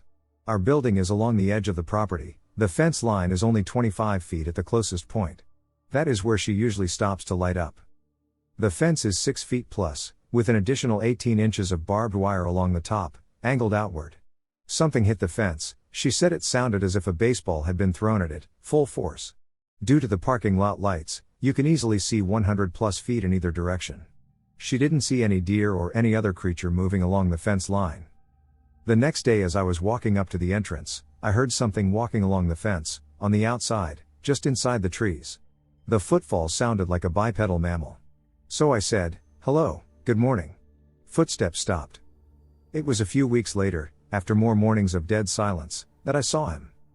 There is a large drain pond just beyond the parking lot. It's probably an easy acre. My headlights sweep over from right to left when I pull into the parking lot. Standing about 5 to 6 feet down the embankment, between the two closest lights, was a tall, slender, chocolate brown Sasquatch. He was very intently watching a trio of deer at the far end of the drain pond. His build was like that of a teen boy who had just finished his final growth spurt, and his muscles hadn't filled in yet. I thought he was about 7 feet tall, based on the level of the parking lot. He didn't wait around for me to park and exit my vehicle. I hurried over to where I saw him standing but couldn't see or hear anything. The deer at the far end was gone too. After work, in the high late afternoon sun, I went back to the spot, and about 5 to 6 feet down, roughly halfway, there was a 4 feet diameter flattened area in the tall wild grass. This implies he was much taller than I originally thought. There was no trail into or out of said flat spot, either. The deer leave trails in and out of their bedding areas. For over 17 years of working there, I have seen deer every morning during my drive to the building. But since then, I've only seen one deer, twice. And it was 4 to 5 weeks after the sighting before I saw a single deer again. That was just last week. And since that sighting, the morning birds have stayed silent. The crickets and peepers are there, but the birds are not. I say hello every morning now as I walk up to the entryway. Saw something last night. Typically, I am skeptical of most myths, legends, and similar stories. However, an incident I recently experienced has caused me to question that stance. I don't know if I'm just being paranoid, but I might have had a very close encounter with something that was most definitely not human and scared me out of my mind. Last night, I chose to spend time with a close friend and go skateboarding for a while. During our outing, I also encountered some other friends from school near a local grocery store. We decided to hang out for a bit and walk around, and they told my friend and me that they needed to start walking home, and they wanted to show us some apparently cool sketchy treehouse where people always go to hang out and do drugs and whatnot on the way. We start walking that way, mostly through just suburban neighborhoods, and at that point it's almost completely dark outside. There were around 7 of us at first, and people mostly started heading out until it was just me, my friend and I, and a girl who agreed to take us to see the treehouse since it was fairly close to her house. We walk there and take this pretty open path to a chain link fence with a hole in it. We use our phones as flashlights to go through, and shortly after, we encounter another chain link fence with a hole in it, behind which is the treehouse, surrounded by loose bushes and a small forest. We're pretty scared at that point since it's dark and all that, so the friend and the girl stay behind the fence while I go through the hole just outside. After looking at the treehouse for a few seconds, we start hearing rustling in the bushes, but, although scared, we dismiss it as a small animal or maybe even one of our friends just messing with us since it's pretty close to several houses. Like an idiot, I keep standing outside the small hole in the fence, not moving while the rustling keeps moving around. We called out several times to no response, and the thing, whatever it was, kept moving around in the bushes a little bit, rustling every few seconds. I tried looking and could barely see it but guessed that it was around half my height. It keeps moving, and after a bit we realize from the footstep patterns that it started walking on 2 legs. This nearly concludes our experience, and we depart, frequently glancing back over our shoulders. On our way back, my friend mentioned that earlier, near the treehouse, he had caught a glimpse of something moving that was whitish-gray in color and slightly larger than a large dog. I visited this treehouse again today with a couple more friends and actually went up this time, but gladly we didn't see or hear anything. And yes, I know I'd be an idiot to die in a horror movie. It was the eve of my birthday. I hesitate to discuss this incident or even think about it because I genuinely believe that whatever I saw might still be watching or following me in some way. However, I feel that this community could provide me with some answers. On July 7th of last year, my boyfriend and I decided to go to a lake called Boiling Springs, located in central PA, to do a late-night photo shoot because he wanted to do something special for me on my birthday. We arrived at the lake around 11:30 p.m. and were calm, happy, and ready to take pictures. I felt zero negative feelings or any type of negative presence in the air.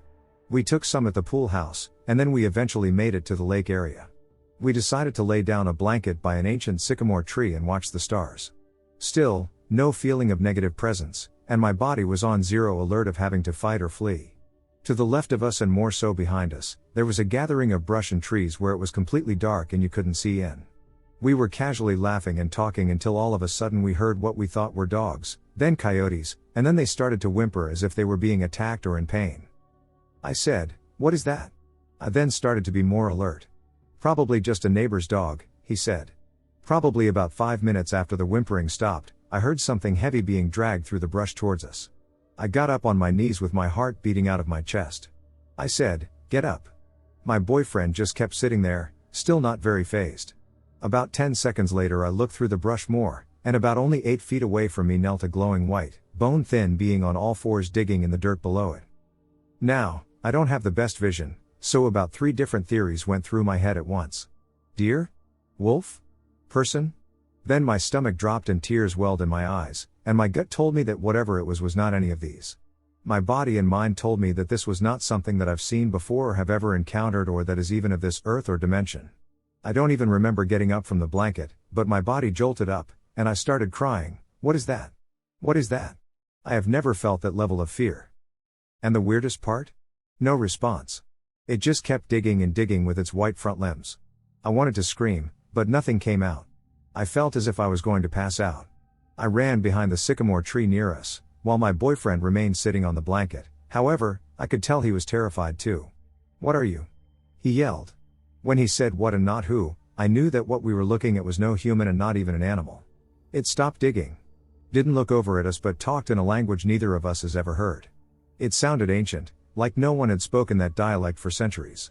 My boyfriend asked, "What?" No response. He then asked, "Are you a trail hiker?" Slight pause, then it said in a deep, bone-chilling voice, "Yes." Nothing after. He then nervously said, "Oh ha, are you traveling north or south?" "South." My boyfriend finally realized this wasn't right, stood up quickly, and said, "Well, sorry, my girlfriend and I were in your space. We're leaving now."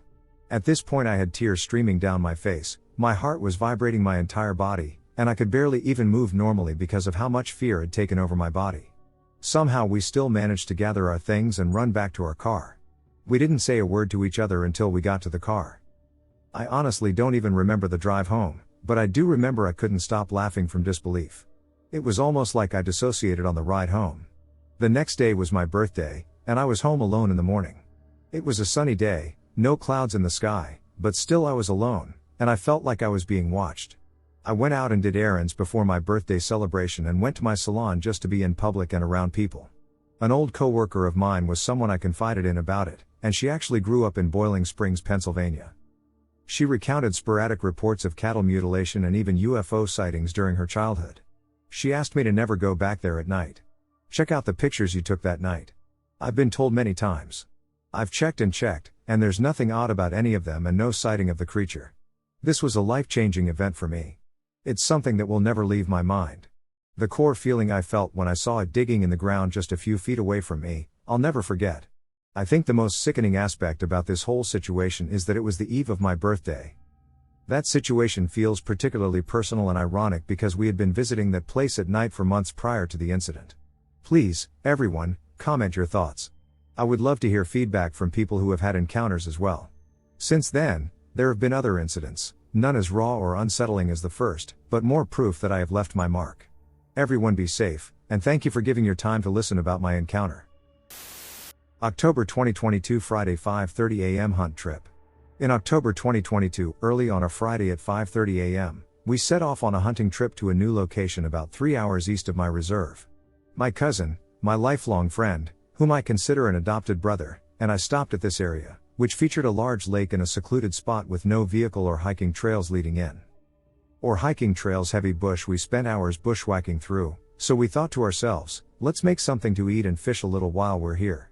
I set up my rod and cast in, and so did my cousin, and then my brother noticed something swimming across from us in the lake.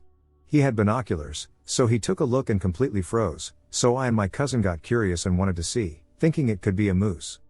Sure enough, a tall, quite chubby figure completely covered in dark brown hair came out of the lake, shaking itself, and then a smaller one came out as well. This one was completely covered in light brown hair and a little chubby. The bigger one was walking by the lake, then it shouted with a high-pitched yell. Describing the sound is quite difficult, so we remained silent and concealed ourselves in thick brush beside the lake, watching for about 4 minutes until the larger figure noticed us and began sniffing the air, moving its head like a dog or bear would. While we stood across the lake, he looked behind and in front of him, then made a high-pitched yell, causing the smaller one to run into the bush. The bigger one walked backwards like a human would when threatened, then he turned around and disappeared into the bush. We got a little bit more curious as we had high-powered rifles. I had a 300 Win Mag, my brother had a 308 Winchester, and my cousin had a 303 British Lee Enfield. It took us a half hour to get across the entire lake where these two Bigfoot creatures were, and what we found was nothing like what any other animal would do. We found at least 7 brown trout and 3 rainbow trout completely deboned, only the head was there, no meat, just the bones, scales, and what looked like fresh blood on the shoreline. So we had our conscience kick in, and we all said it's best to leave, so we left. It took us a half hour to get back across and then 3 hours to get back to our truck. As we did, my brother said to me and my cousin, maybe it's best we don't come hunting here for a while, so we all agreed and started driving out of there. The strange thing was, we all knew in that moment when my brother gave us the binoculars that it was a Bigfoot with a baby bathing and feeding themselves from the lake, and we got back home, unpacked our rifles and gear, and told my grandmother. She laughed at us and suggested that we should have left an offering since we disturbed the creature, adding, if the father was around, I'm sure you guys wouldn't have made it home. Hearing those words terrified me. Then she said, they're not cold-blooded man-eaters, they're more like us, protecting their family and land. So then she said not to go back there, and all agreed not to. Encounter in an Australian riverbed. When I was young, I lived in quite a small town in Queensland. The whole town was surrounded by bush in every direction for hundreds of kilometers, and we had so much room to play. This particular story is about the first time we got drunk. In the winter, the water level would drop significantly. Enough for us to camp in the riverbed. My best mate's parents owned a pub at the time, so we were responsible for getting the drinks for a little camping trip we had planned so we could finally pop our drunk cherry. The place we had in mind was out near an old indigenous settlement, where a few creepy things have happened to us over time. So we made our way down into the riverbank, which was low on the side we came in and really high on the other side. The dense trees at the top obstructed our view of the other side, which made it unnerving to think that someone could be watching us from above without our knowledge. There are about 7 of us kids in the camp, and our parents have no idea where we are or what we are doing. We lied and said we were staying at a friend's place. We set up our camp and built a little shelter for all of us to sleep under. We are all set up and start drinking as the sun is setting. Soon it's dark, and we are in full swing mixing drinks and singing songs and throwing stuff in the water. And generally making a whole heap of noise. As we are starting to wind down, one of my friends says he saw something move at the top of the riverbank on the steep side. We all say that he is full of shit and should calm down, but he is adamant there is someone up there, so we all start calling out, "Come out, you coward!" and other such things. Being brave well beyond our years. To our surprise, a bearded man wearing straggly clothes and no shoes comes out of the tree line, stands on the edge of the bank, and just stares at us. We all go silent waiting for him to do something, but for about 5 minutes he just stands there, and then he retreats back into the tree line. We all talk amongst ourselves and get a bit nervous, but we soon forget it. About an hour later, the guy is back, but he isn't at the bank anymore. He is coming out of the shadows from the other side of the bank and entering our camp. He comes over and stands next to the fire. Just joins our group of 12-year-old kids and stands there. We are all officially a bit scared and don't really know what to do, so we just sit there in silence. Eventually one of my friends gets up the courage to speak to him. "G'day mate. How are you? Are you okay?" The guy stares at my friend, then looks at each of us in turn, spending a brief moment on each person. My friend tries again. "Hey. Are you okay? What's your name?" The man snaps his head back at my friend and stares at him wide-eyed for at least 2 minutes before answering. Without blinking, he says in a raspy whisper, "That's none of your ducking business." And he hisses like a cat. Then this guy just jumps back screaming and staring at the fire like it had just appeared and runs off up the steep bank in record time. It was impossible to get up this thing, so we all stood there speechless. We decide that it's best if we just set the fire up because it is about a 39-kilometer walk in the pitch black back to town, and we weren't confident about that. So stoke the fire we did. We sat up for as long as we could, keeping watch. Not really talking. We all eventually dozed off one by one. When we woke up in the morning, everything was gone. All of our alcohol, all of our bags, all of our shoes, and all of our blankets. Everything. The creepy thing was that none of us awoke as someone robbed us blind, and there was not a single footprint. We were sleeping in wettish sand, so there should have been footprints everywhere, but there were none. It looked like we hadn't even been there. Needless to say, we bailed and ran most of the way back to town. Our feet were all cut up and messy by the time we got back. We never told our parents about our camping trip, and I think we never will. I saw a crawler all the time as a kid. I didn't know other people saw it. I moved from the city to a ranch at a young age, maybe 5 or 6, and I moved back to the city at 14. We didn't have any animals like a normal farm. It was an orange orchard, but with the California drought my grandpa, who owned the ranch, had to tear them out because water was too expensive. After that, I noticed many odd things. I would be sitting on my swing set around sunset and would see these white things running around the fields on all fours, occasionally appearing in the brown and dying brush. It happened the most right after the orange trees got torn out. It lasted like a month of seeing these weird animals nearly every day. We had coyotes in the area, but I had a big pit bull that they didn't come near, and my neighbor had this large white and brown dog that scared them off. His owner lived on the property a few fields away, and we never really met him. But eventually, these crawlers started to notice me. I was never afraid, we would just watch each other for a while. During this time my mom was retaking college, and my dad was helping my grandpa around the ranch since he was old, so I was alone a lot with my dog inside or in our fence. He wasn't smart, just looked scary. He would growl and bark, but they never seemed to notice him. They would simply observe me from a few hundred yards away, their heads barely visible above the brush, while I sat on my swing set on the hardpan. We would silently watch each other for approximately 30 minutes before they eventually ran off. The fields reached the roads, and sometimes while we were driving, I would look out the window and see them running in the brush just out of sight, keeping pace with the car until the field ended. My parents never noticed. I started talking to them after a while. I didn't have friends, and they never seemed to attack me, so I figured, why not? Then one day they just vanished. There were about 5 of them, varying in size but usually as big as a large dog, think Great Dane, and as small as a purebred pit bull. They had white and leathery skin with big eyes, walked on all 4s, and had these big claws. You could see their veins, purple and blue streaks just under their skin.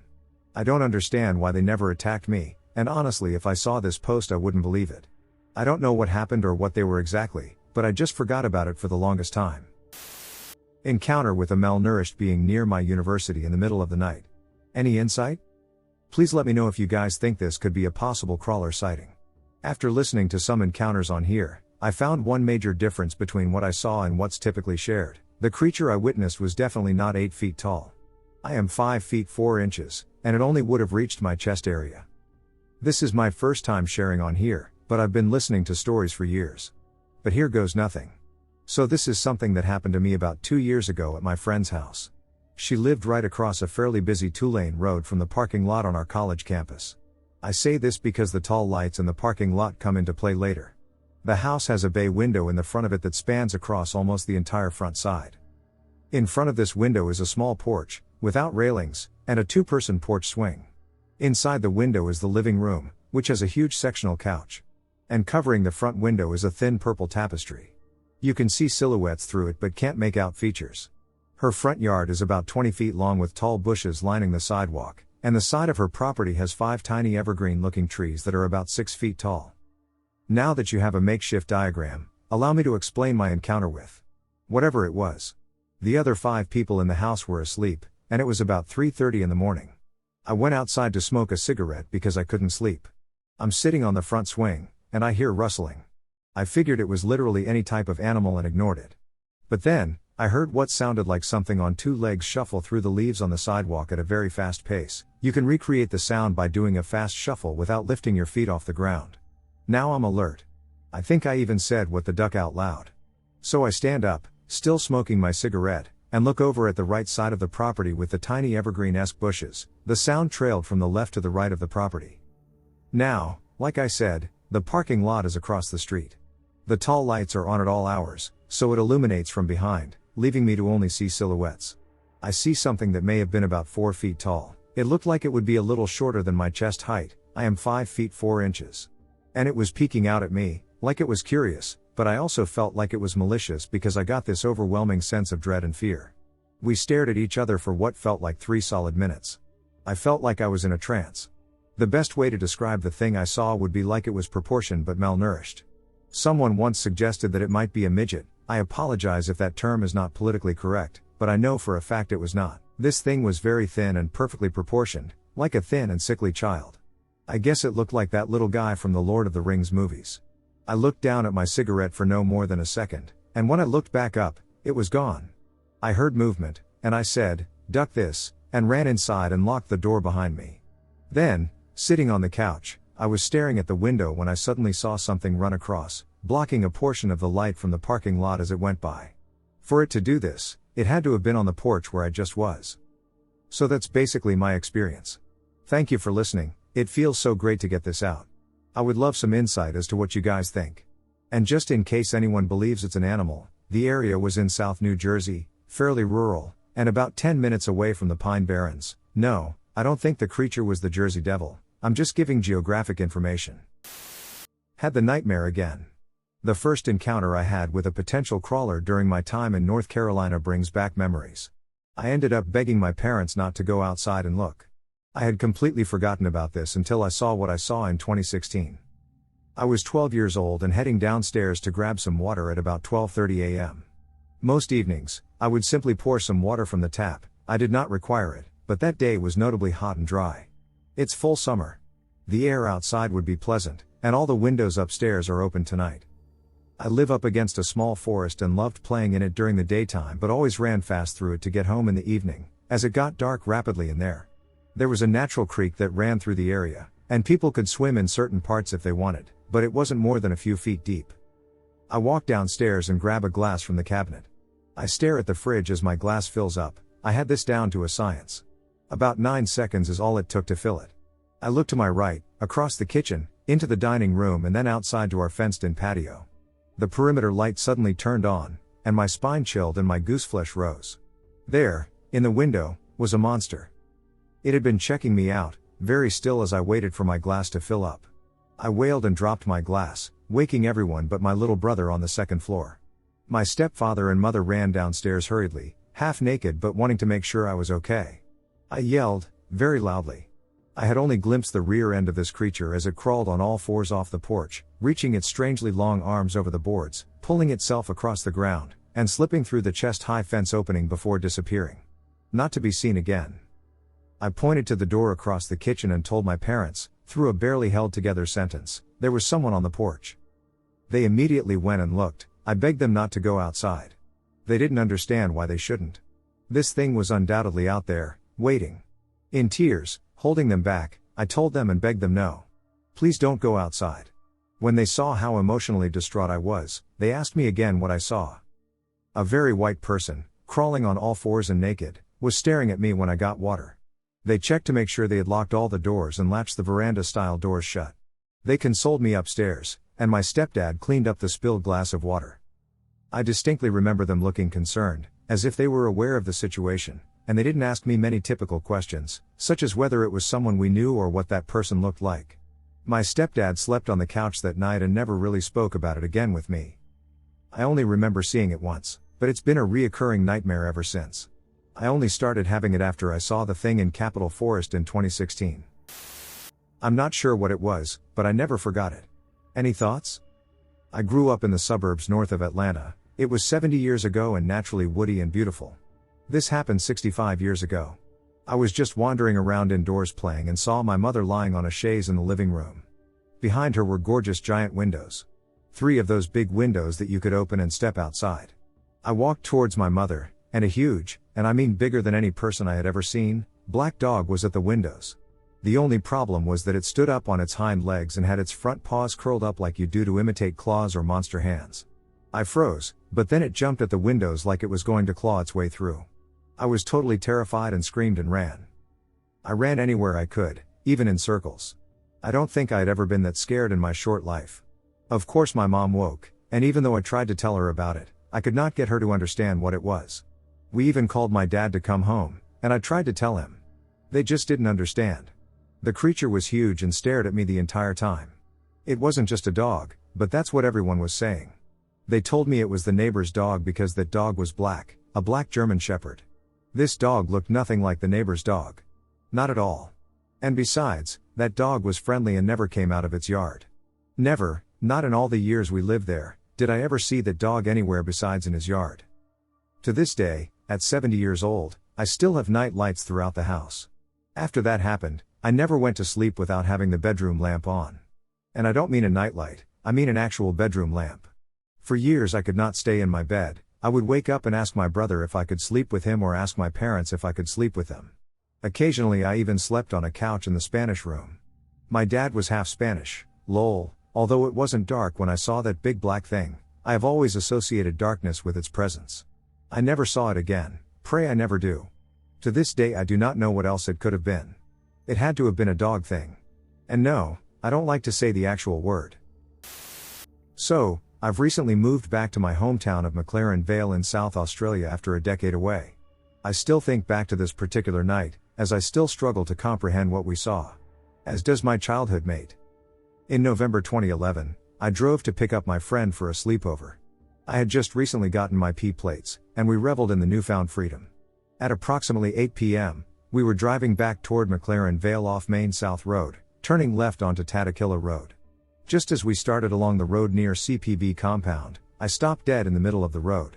I couldn't believe my eyes. My friend was typing away on her iPhone, and I stuttered, "Mate. What? What is that?" She didn't look up. I hit her in a panic with my arm, annoyed she broke her concentration and looked up to humor me. She went pale. Her little voice squeaked, only managing a whisper through her fear, "Dude. What the duck is that?" There it crouched down, about 10 feet in front of my hatchback, a pale, thin thing. Is it a kangaroo that's been hit? I tried to reason. No, definitely not. It was tall, at least 6 feet, although bent up. This thing was hunched over, with thin arms and legs and a torso like a human, its skin pale, near blue-gray, and almost translucent. Its bones were completely visible through its paper-thin flesh. We could see every single rib. Its head was bare, but for its black eyes, void black, they did not reflect any light from the car headlights. No nose, just 2 holes. No lips, but a wide gaping mouth, and when it opened to hiss or snarl, about 50 to 100 ape-like sharp teeth. Pointed like daggers. Its hands were human, long, and almost black on the ends of its fingers. Human feet, talons where the toes should have been. Being 2 teenage girls, we were absolutely terrified, frozen still in our tracks. My hands gripped the steering wheel, unsure whether to go forward or back. My friend began to panic. This thing just stared us down, growling, opening and closing its mouth. Almost like it was warning us not to do anything stupid. We must have sat there locking eyes with this thing for at least 2 minutes.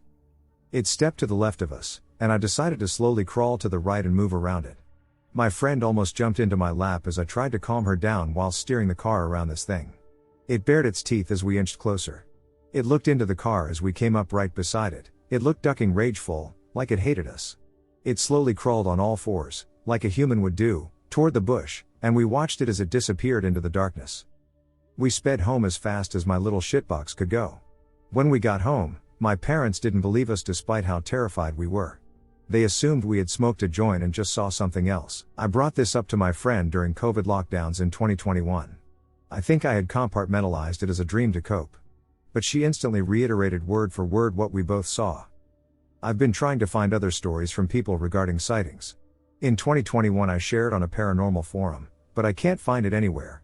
However, I did get a few people respond saying one guy had seen something similar in McLaren Vale, same location as our encounter, and another lady said she had been stalked in a public toilet, mocked the voice of her mother, by something she believes to have been a skinwalker in Renmark. Please, if anyone has had any similar encounters or you know something about what it could have been, reach out. My Australian Bigfoot sighting. Or what I think is one. So this story is about the time I saw what I think was a Bigfoot or something similar. I reside in Australia, where it is commonly referred to as the yowie, therefore, I will use that term consistently throughout the narrative. For context, I was 13 and living on a farm. The sighting occurred as the sun was setting, and it was undoubtedly one of the most terrifying experiences I've ever had. So to start off, I'd never seen anything on the property. It was a couple 100 acres, and the majority was bushland with a few paddocks here and there for our cows to graze. I would frequently walk to a little segment of bush where I would start a little fire, make little shelters, and whatnot. Basically, I just enjoy nature, as I've always loved it. It was around 4 p.m., maybe, and it was springtime, so the days were getting longer. The first thing that put me on alert was a faint call, which I heard echo out over the property. I'd describe it as a kind of high-pitched hyena laugh that went on for a solid 5 seconds. This stopped me in my tracks. I don't remember exactly what I was doing, but I remember I was in my little campsite. I decided to stay, as it sounded far away, and I had a pocket knife on me in case I needed to defend myself. Besides, in the bush, there's nothing that can really hurt you except the ruse. It was about 6 p.m., and I was packing up to walk back home for dinner. I hadn't heard anything weird or seen anything, but I hadn't forgotten about that noise. As I trudged through the bush, I remember hearing something else walking off to my right. It made big, heavy crunching through the brush. I thought it was a roo because they sound like that. But I stopped and peeked through the trees and saw what I thought was a tree trunk at first until it moved again. My stomach absolutely ducking dropped. I stood still, getting shaky. It walked around the little area of bush in weird intervals, stopping and starting again. It didn't smell as bad as other stories say, but it definitely smelled wild, like an animal. It was making noises to itself, muttering and rambling like some kind of brain-damaged human, with the occasional high-pitched huff? It was like when you tell someone something new and they go, It was kind of high-pitched. I was feeling queasy by this point. I couldn't see it, but I could smell and hear it, though. The creature then walked in front of me before climbing up a small hill to my left. As it went in front of me, about 30 meters through the bush, it seemed to look at me, although I couldn't really tell. It froze and showed what I can only describe as its teeth. I was really into animals at that age, so I knew that was what primates do, and this added to my panic. Was it going to attack me? Eat me? As I was sweating and frozen in place, it quickly made its way into the brush and up a steep embankment on my left, snapping branches and stuff on its way. As soon as I couldn't hear it anymore, I bolted. I ducking bolted. I have never run so fast in my life. I remember stopping to catch my breath for 5 minutes while watching the tree line and hearing another call, yet this time more of a high-pitched howl with animalistic laughter at the end. I ran home, and I'll admit, I cried and told my parents what I saw. They thought I saw a deer or a kangaroo, but everything combined, and I thought I saw a yowie. I couldn't sleep for a few nights because every little noise made me think it was trying to break in. That's my story. If you don't believe it, and I'm sure there are some skeptics here, that's alright. I'm not asking you to. If there are people who do, thank you, and tell me as much as you know about it. Cheers. I'm sharing this story on here because I don't know who else to share it with. Every time I share this story, people either find it hard to believe or assume I'm insane. I'm not sure what I saw, but I saw it for sure and now I'm terrified. A few days ago, I went out with an old friend of mine who I haven't spoken to in years. We live in a small town, so there's really nothing to do here but to hang out at the movies or go bowling. We went to the movies at around 7 p.m. and were out by 9. We still wanted to hang out for longer just because it's been so long since we last saw each other. My friend and I have always been very outdoorsy. Hanging out at a park late at night was nothing new to us, so we decided to do just that. We pulled up to a park that I used to always go to when I was a teenager. This park would lead you to a trail, and below this trail was a river. This trail has always been very sketchy. It was so long that it actually connected to another city if you walked long enough. I never walked the trail at night because I would usually go by myself, but even during the day I experienced some crazy shit here. The weirdest thing about this trail was that no matter how far you walked into it, the walk back would only take 5 to 10 minutes. I remember the exact day I noticed this. I got into a bad argument with my parents and went to the trail at around 5 p.m.ish to get away. I walked for about an hour, listening to music, not even realizing how far I was from my house until I checked the time. It was already past 6 p.m. I started walking back with my music still playing. I was able to listen to 2 more songs before looking up from my phone and realizing that I was already back at the field. Those 2 songs couldn't have been more than 5 minutes long, so I checked the time again, and it was still 6 p.m. I don't have the exact time frames, but I know for sure I walked way more than that and was immediately sketched out.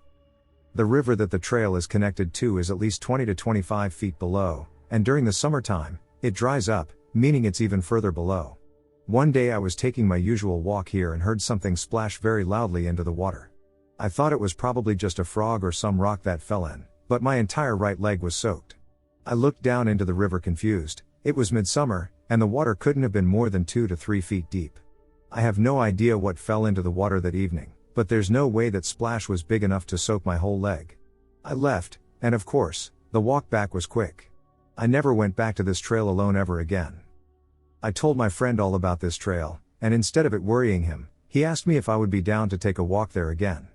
At first I told him no, but our curiosity got the best of us, and we ended up going at around 11 p.m. We started walking at exactly 11:37 p.m. We kept track of the time. We went left at first. We walked for a total of 11 minutes, but there were far too many bugs and not enough lights, so we decided to go right instead.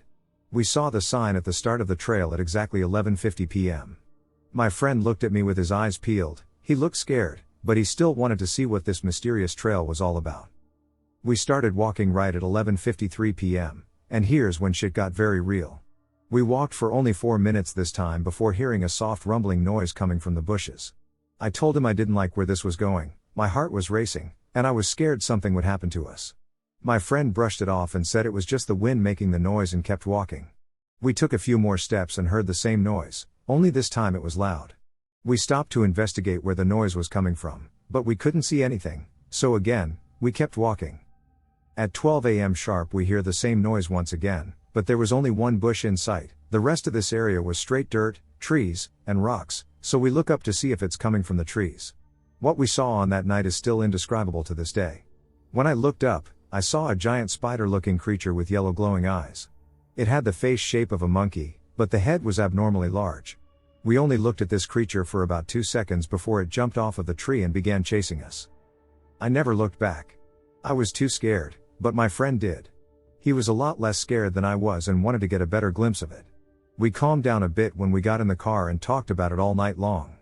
He stated that the creature had many legs and a human-like face. I'm kind of glad I didn't look back after all because, eventually, he looked more traumatized than me. We looked up some history behind this trail and learned that several people have died here, but nothing relates to what we just witnessed. This trail scares me. I don't even come here during the day anymore after that incident. Absolutely terrifying. Possible sighting of a skinwalker. I was out camping with some friends a couple of months ago, and I had an extremely bizarre and somewhat terrifying encounter that I cannot explain. We decided to go and camp near Bullfrog Marina, Lake Powell, Utah, and since the primitive campground was closed due to COVID, we decided to find a campsite on Notom Road, one of my favorite spots on the planet. We spent the first night in a hallucinogen-fueled state with the full moon shining above us. It was truly a wonderful, spiritual experience. The following day, we proceeded to Bullfrog Marina's beach and spent the day in the sunshine. Upon returning to camp, most of my friends elected to take a nap. My brother and I decided to explore the gully and dry riverbed below our camp, realizing that if we took a nap, we might as well end the day. It was a very beautiful area, and we actually found a bullfrog hopping around and what we determined to be lemur footprints. It was after dusk at this point, and it was starting to become fairly dark. I told my brother that I wanted to check out this little canyon near the riverbed before we went back to camp. He agreed, so we made our way into the canyon. It was actually pretty dark in the canyon, and I only had a small flashlight with me. My brother was following me as I walked ahead. I initially thought the canyon was fairly small and assumed that the rock wall I saw near the back marked its end. However, as we approached what I believed to be the end, I noticed that the canyon curved further to the right. As I saw that it went back further than I speculated, I remembered that it is not uncommon for there to be bobcats and cougars in this area. I started feeling a little uneasy at the thought of it being a potential den for a predator when a breeze blew into the canyon and a bush near me moved as a result of the wind. "Oh shit," I said, and my brother responded with, "What?" Seeing that I was startled. "Oh, it was just a bush," I replied. As I made my way around the bush and peered in the back of the canyon, I saw something walking toward me at a fairly fast pace. "Oh my God. Go!" I hollered at my brother, and we ran up the embankment in the canyon to higher ground. "What? What did you see?" he asked me while I shone my light down near the bush where I had been earlier. "I saw something darting toward me." "God, that was terrifying," I replied. "What did it look like?" he asked. "It looked humanoid. It was bony and standing on two legs," I said. He felt uneasy too at this point. I couldn't see too well, though. It is so dark in here. Maybe it was my imagination. Right as I said that, my light shined down on two eyes behind the bush, swaying as if it was trying to get a better look at us through the bush. "Duck! We need to go," I yelled, and we took off out of the canyon. We made it back to the riverbed and paused for a moment, looking back to see if whatever I saw was following us. We saw nothing at this point, and we kept moving back toward our camp. Part of me wanted to go back for a better look, because I've always wanted to experience something supernatural, if that's what this was, but the other part of me wanted to get the hell out of there. Eventually, we made it back to camp, and our friends were still sleeping. We ate a little food, and once we wound down a little bit, we decided to go to bed. When we woke up the next day, as we were getting ready to head home, I told my friends what happened, and they were freaked out at hearing the story. One of my friends told me that he woke up to the sounds of someone walking around his tent in the middle of the night. He said he thought it was one of us, but hearing that made me think it could have been someone or something else. I still do not know what I saw that night, but the thought of it still frightens me to this day. I'd never heard of a crawler before, but I'm fairly certain I saw one. The event probably happened about 3 years ago. I was visiting my grandparents at their rural hunting property, and my grandpa and I were out fishing on his dentist's property. Although it was located deep in the backwoods and required a significant amount of effort to reach, we frequently visited because it offered the best fishing available. Worst of all, you have to drag a boat up a fairly long, steep hill to transport it back to the truck. It took an hour and was tiring, and my grandma is at an age where I need to do it alone. As evening approached, we had caught a lot of fish, and it was time to leave. I had just secured the boat to the rear of the truck and was making a final trip to the water to assist my grandfather as he returned to the truck on foot. When I got to the bank, my grandpa was staring off onto the far bank, and he literally said, "What in God's name do you think that is?" I remember the exact quote because I've hardly ever heard my grandpa scared. But he sounded terrified. On the far bank was a creature that was pale, oddly jointed, and on all fours. It was naked and looked emaciated as hell. We both saw it for only a split second, but we mutually agreed that we saw the exact same thing, and then it disappeared into the foliage without ever making a sound. For a moment, I considered drawing my pistol, but it was only a .22 with snake shot. Our entire family thinks we are insane, but neither of us is back down to this day. 2 experiences I've had in the bush. I am inherently adventurous. Nothing has frightened me since childhood spent in the wilderness, until these experiences occurred. I am 37 now, and this happened in 2009 and 2017. Canoeing has always been a passion of mine. I try and paddle whenever I can, and it's a very silent way to travel. So I have a few spots on the Alaska road system that I can rely on for camping. We would go out and camp on these islands, as most of the time they were bear-free. Now this lake is a small hike to the lake, and once you're on the lake, it's about a 45-minute paddle. Now on one side of the lake, it's all wilderness. This is key, as this is where I heard the bone-chilling noise. My then girlfriend was already asleep, and it was just a short trip, so I stayed up pretty late enjoying nature. There are these loons on this lake, and they always sound off at night and communicate with another set on a nearby lake. Well, they are going off and are really going. And it's been about 10 minutes, and it's dusk, and you can kind of see but not really that far. I think it was August. I go to adjustment fire when I hear it. A huge tree sounded like it snapped in half. It was louder than most gunshots. The loons stopped calling, and the other loons on the nearby lake stopped calling as well. I've never heard a tree break like this before. I've heard at least 5 trees fall in the wild before, and this wasn't it. I've never been so scared in my life. I tried to move, but couldn't. It seemed like an hour went by. Then nothing, everything went back to being noisy, and I thought of it being an extremely bound up piece of wood that finally gave. I went back to tending my fire and just enjoying nature, but I couldn't fall back asleep. It was 3 to 4 a.m., and the sun was about to rise, and the loons started calling off for a new day. And sure enough, another tree broke. This time in a much shorter time than before, but just as big of a break. My heart is pumping, and I do not know what to do. I am so terrified because I know something deliberately shut them loons up. I've never heard anything about shutting a loon up.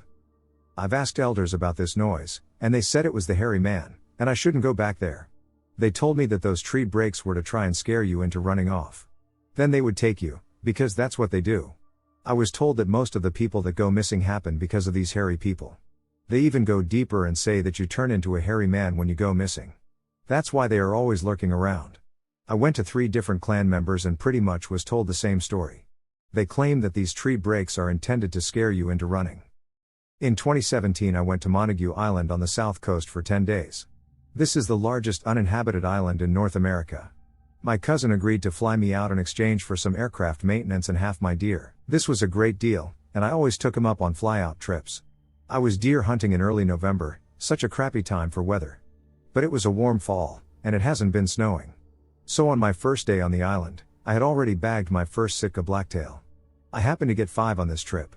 I had 36 bear encounters with 12 different bears.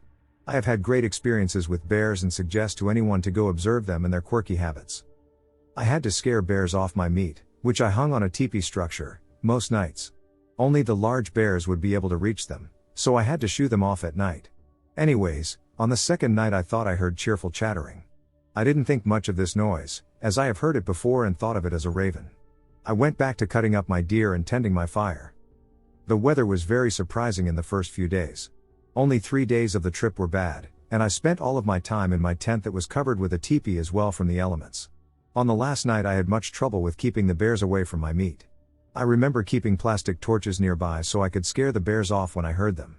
I know exactly what a bear sounds like and can tell you if it's a black or brown bear without looking at it. After a few hours I haven't heard much, and I'm just sitting by my fire when I hear this very obnoxious sounding chattering going on just in the woods, and then I hear a scream that I've never heard before. Then I hear more crazy chattering sounds, and it sounds like there are at least 3 of them just off in the woods. I built my fire up so high and started singing in my native tongue, the war song. I am clinging onto my shotgun with slugs and a very large knife on my side.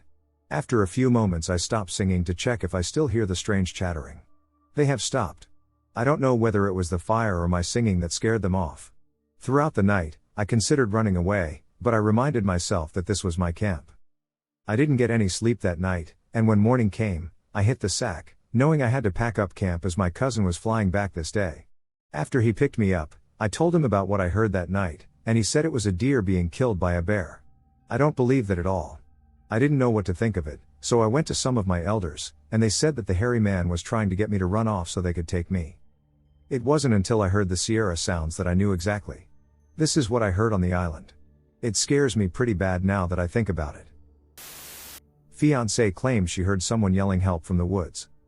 To give some perspective on the scenario, we live in an apartment complex at the edge of town in Illinois. Right next to us is a woodsy area full of coyotes and deer and lots of birds, so it's pretty lively. Last night at 3 a.m. she went outside to grab a case of water from the trunk of our car, and when she was grabbing it, she claimed she heard someone say, "Hello?" in a girl's voice coming from the woods. She couldn't see anything, but she replied back confused, saying hello back. Whatever it was ended up saying, "Can somebody help me?" And that's when she got the chills and ran as fast as she could back inside our house. Right before she entered the house, she said she heard it again, with the voice getting closer, asking for help, but instead of a normal girl voice, it turned into a girl voice that didn't even sound real, and she couldn't explain the change in the voice. Plus, she said afterwards, thinking about it, that her voice sounded familiar but couldn't point out whose voice. Why I believe she wasn't bullshitting is because in 2 years of living here we've never talked about things like this, and when she rushed inside she startled me because her face was in shock and she was breathing heavily, like I thought she had seen something or heard a gunshot. I don't know. My question is, does she think it was a skinwalker because who would be out at 3 a.m. asking for someone to help them in the woods? What do you guys think? I also read online that you aren't supposed to interact nor share the encounter you had with a skinwalker. She will be alright this one time sharing the story, I hope. I had an unusual experience while visiting a wildlife refuge. My mom, father, and I were visiting the Alligator River National Wildlife Refuge in Dare County, North Carolina. We were driving along an empty road and didn't see anything ahead of us. I looked down a back road to the right and saw an American black bear. We drove slightly down the back road and out of sight of the main road to see the bear better. Once we finished observing the bear, we backed out onto the main road again. And when we looked ahead, we then saw a large figure had appeared in the distance. My father asked if it was another bear, but we almost immediately noticed this creature was bipedal. It looked like an average-sized man with very long arms and a lanky frame. We couldn't see any colorful clothing or a backpack. The creature was completely black from a distance. We assumed it was just a hiker and continued down the road towards it. We noticed it was walking weird. It was walking with a bit of a rock back and forth, and as we got closer, we could see that its arms were swinging. When my mother got out her binoculars to look at it, she noticed that whatever it was had a lighter brown coloration on its top half and a dark brown/black coloration on its bottom half. Though she was unable to make out any more details as the gravel path caused the car to shake. My mother does report that she could see it looking back at us in an almost panicked manner through the binoculars. Believing that it was still a hiker, despite no known trails on that street, we continued down the road. We were about 1/8 of a mile from the creature when it suddenly bent down and leapt with both legs across a creek into the swampy woods and thick brush, disappearing from sight. It happened so quickly, it took off at inhuman speeds. My father reports the creature being all black when it leapt into the brush. We didn't hear any loud noises as it ran off, though our windows were rolled up at the time. We didn't have any music playing. This thing wasn't any kind of animal local to North Carolina, and it definitely wasn't a human. What could it have been? My experience in the Minnesota forest. During my time in Minnesota, I witnessed a sight that has plagued me for years. And still does. I had about 2 weeks until my plane ride. Moving to PNW, I had no money and no one to stay with. My dog and I camped out in the woods, roughing it. It was the middle of November 2022, and temperatures were 22 degrees low and around 35 to 38 degrees high. Always had a fire going. It honestly wasn't that bad except at night the fire would go out. My dog would either stay in the tent or be tied up next to me. We spent only about 6 days in this area, and every single day I saw massive deer. I had just moved from Memphis, where I bagged my first one. The deer in Minnesota were jaw-droppingly huge compared to my 10-pointer. Sometimes they would be about 100 yards away, walking or running across some train tracks. The woods were thick, but I could always make out animals. Before nightfall, I would always see a dog, and sometimes two, looking at me and approaching very slowly. I always screamed and hollered when I noticed them. On the second night I was there I heard crashing through the woods and rocks near the tracks. I stepped out of my tent, and I would see about 10 or so deer running down the tracks and then blindly dart directly towards me. I figured they'll see or smell me, fire too, so I just stood there and was just in awe of nature. But they weren't really veering off. The trees were huge, and the woods were thick. They are running and jumping so fast and far I would feel the ground shake. The 2 leading deer came within 10 feet of me easily. I was petrified. I thought I was going to get pierced. As soon as I stepped my leg over to dive into my tent, they turned 90 degrees and jumped, running away. I thought it was extremely scary but also very cool. At about 10 p.m. I was stoking the fire and noticed something off in the distance on my side of the tracks. Not even towards the tracks, but parallel with me. It looked like two people with headlamps on processing a deer. On my first day there I did see and quickly talked to a guy passing by, saying he was looking for deer skins. I made nothing of it and stopped shining my light towards them. After failing to fall asleep, I stepped outside, and the two headlamps were still on. Same spot and making the same motions. It looked like they were about 4 or 5 feet apart. One would fiddle with something on the ground and hand it to the other. At this point I was alarmed because it's now 1 a.m. I shined my light watch very intently. It was so dark and so far away that by the time my eyes would focus, I would need to blink. Losing what I was seeing. I would watch one headlamp and see that the headlamp split into two. So I knew that what I was looking at was a pair of eyes. Two individual sets of eyes. They were behind fallen logs and a standing tree. I observed their motions as they moved back and forth, peeking around various spots of the trees and log. I moved my head side to side, and they did the same, but on different sections and heights of the tree. Like they were crouching and then standing. But never looking away from me. When I got back in my tent, I zipped up the door, leaving the top open about an inch or two. Zooming my flashlight in, peeking through the hole, I could see when they stopped and when they started this motion back up. The harder I tried to focus, the more agitated the movement seemed. I was getting on a plane soon, so all I had were knives and a couple of flares. Kept them close and snuggled up with my dog. Around 5 a.m. I peeked through my tent and am still being watched. When the sun came out, I stepped out, and nothing was there. I figured they were wolves, but the motion and the mimicking of mine was insane. I had a great spot and worked hard on cleaning this area up, so I thought I'd stay there at least another night. On night 3 I never saw them. But around midnight I heard crashing through the tracks again and thought it was the herd of deer. Following it with my flashlight, I noticed it was only one animal. Moving way faster too. It did the same thing the deer did before and started running directly towards me. I could hear it leaving the rocks and running through a large patch of tall grass. Like, really tall. Around 4 featuring dead grass. Pretty loud.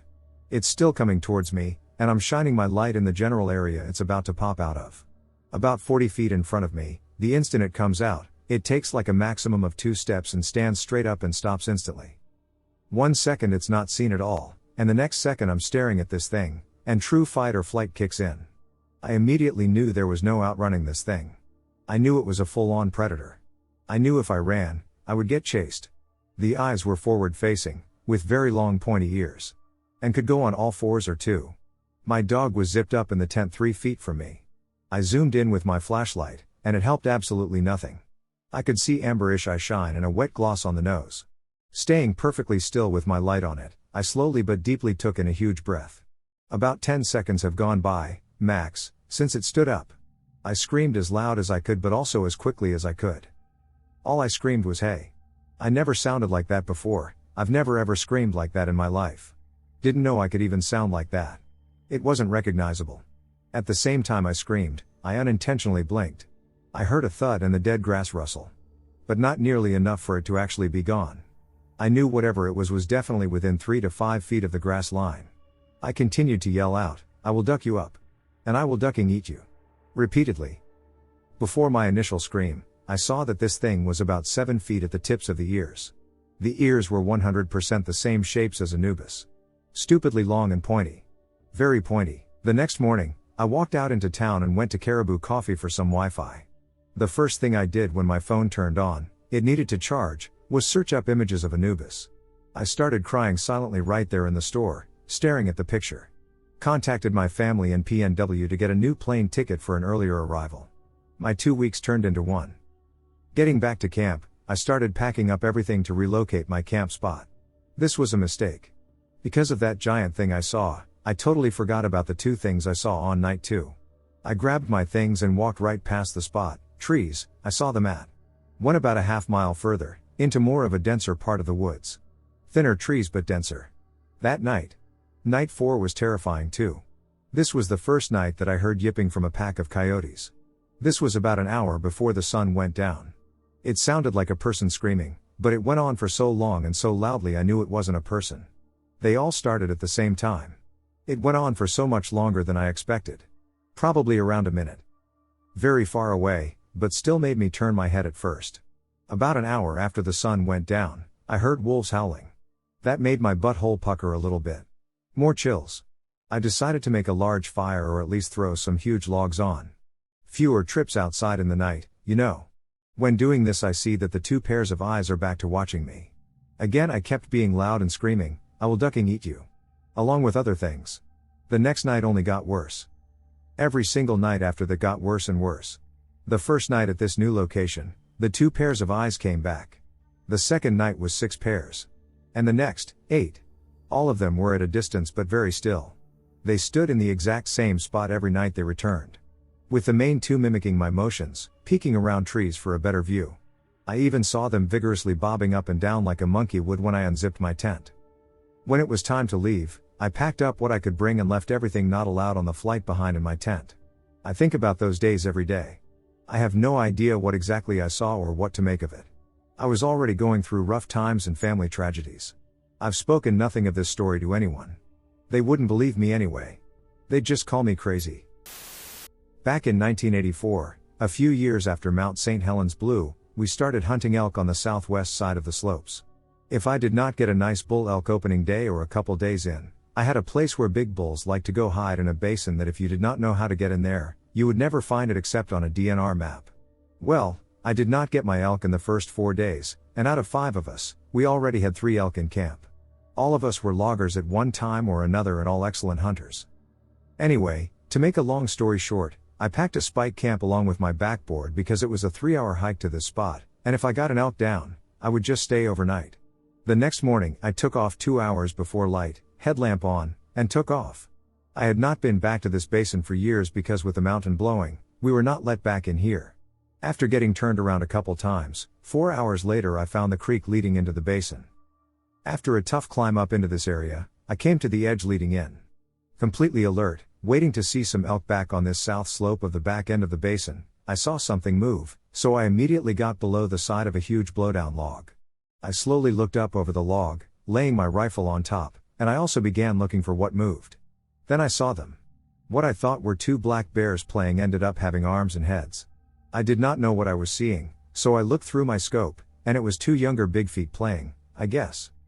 I was shocked yet amazed. Then to the right I made a huge one with its back to me sitting there, I guess, watching these 2 younger ones playing.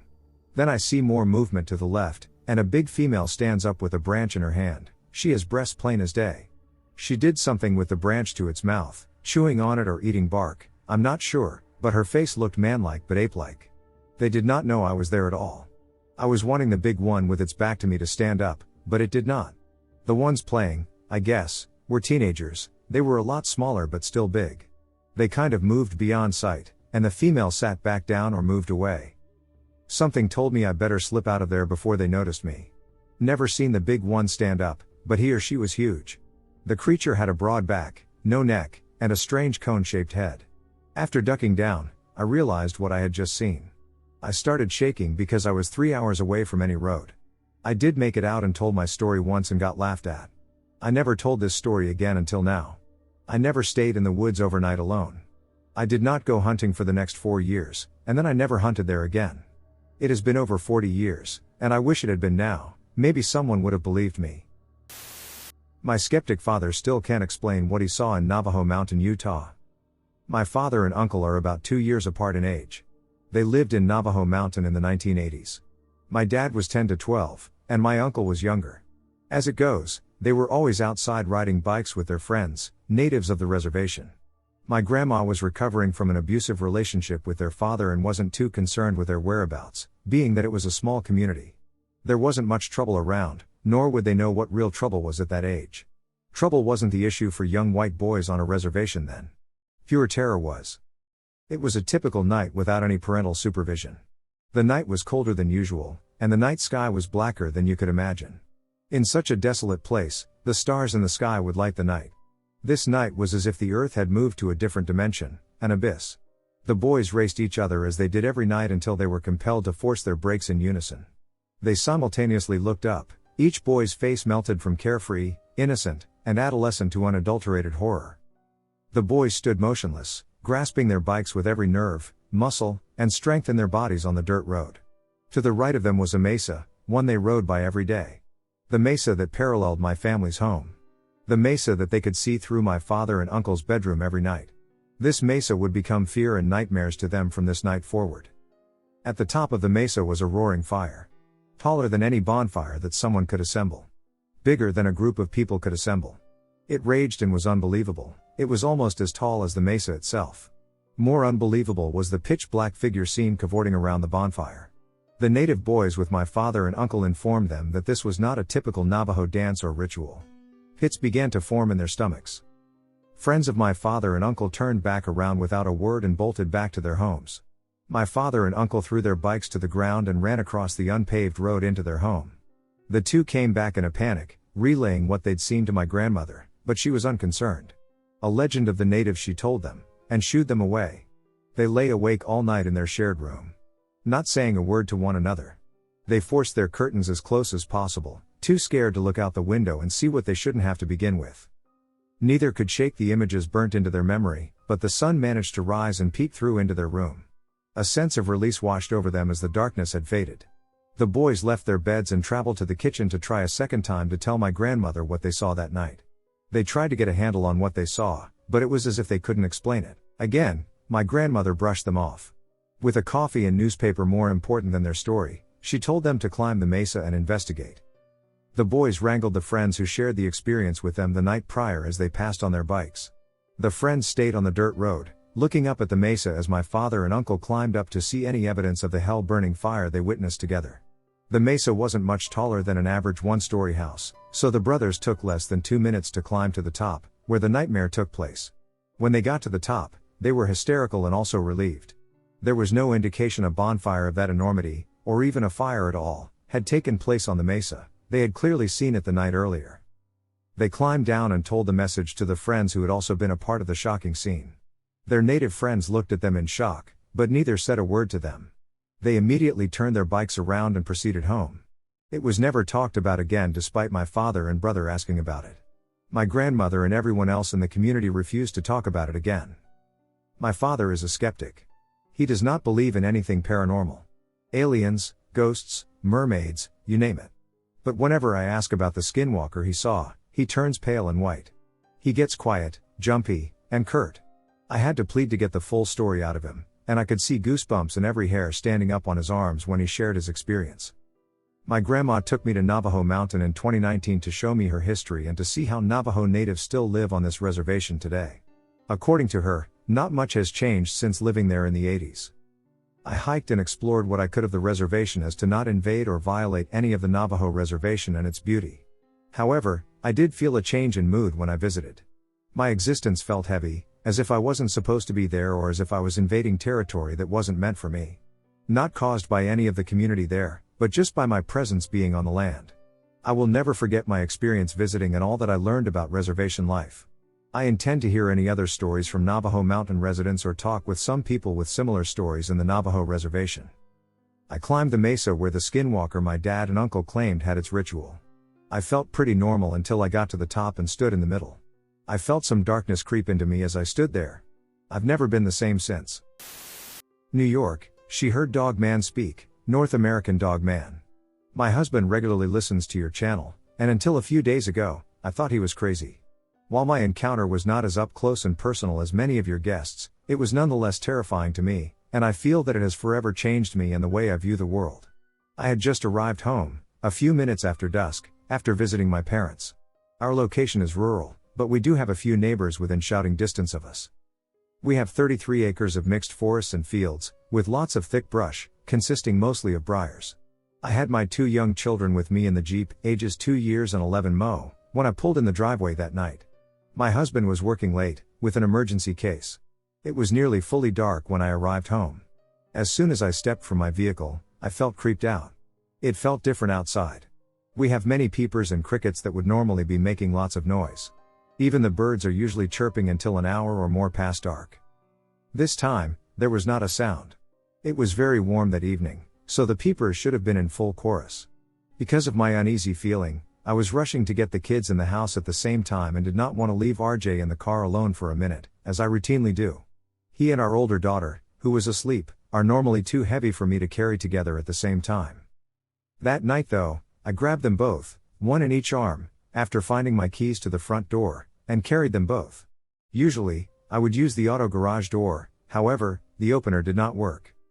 When I reached the front door, at the top of the stairs, and got situated on the front porch, I put down Angelina in order to open the front door. As soon as I refocused on the front door, an unexpected event occurred. A sound echoed to my left, leaving a lasting impression on my memory. It started low and slowly increased to a moderately loud growl. It was deep-toned and very guttural and was angry/hateful in character. It was nothing like anything I had ever heard before, but it did sound canine in origin, especially after spending an hour listening to various animal growls.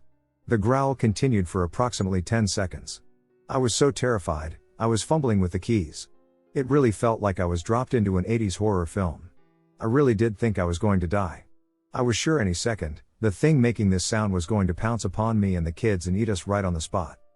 The growl sounded as though the creature was standing just off to my left. I refused to look out of fear of what I would see. It sounded so close and at or even above eye level with me. My porch extends another 5 feet to the left, and then off the porch is the front of the house. There are 35 yards of grass to the edge of the tree line, and there's a field with 2-foot-tall grass opposite that. There's also a small shed between our porch and the tree line. Standing on the front porch, the distance from my head to the ground is approximately 9 feet. So, I assume it was standing near the corner of the house. I had never been so afraid until a few moments later, when it actually spoke to me. As the growl continued, it seemed to melt into audible words, spoken in a very deep and gruff tone, that seemed to have a rough sort of reverberation quality to them. What I heard as clear as day was, "You can't get in." The only word that I'm unsure of is the first, "you." As the sound of a growl transitioned to English words, it sounded more like "whoa." Now, I was hysterical and dropping the keys. Finally, I got the right one in and got the door open and got in.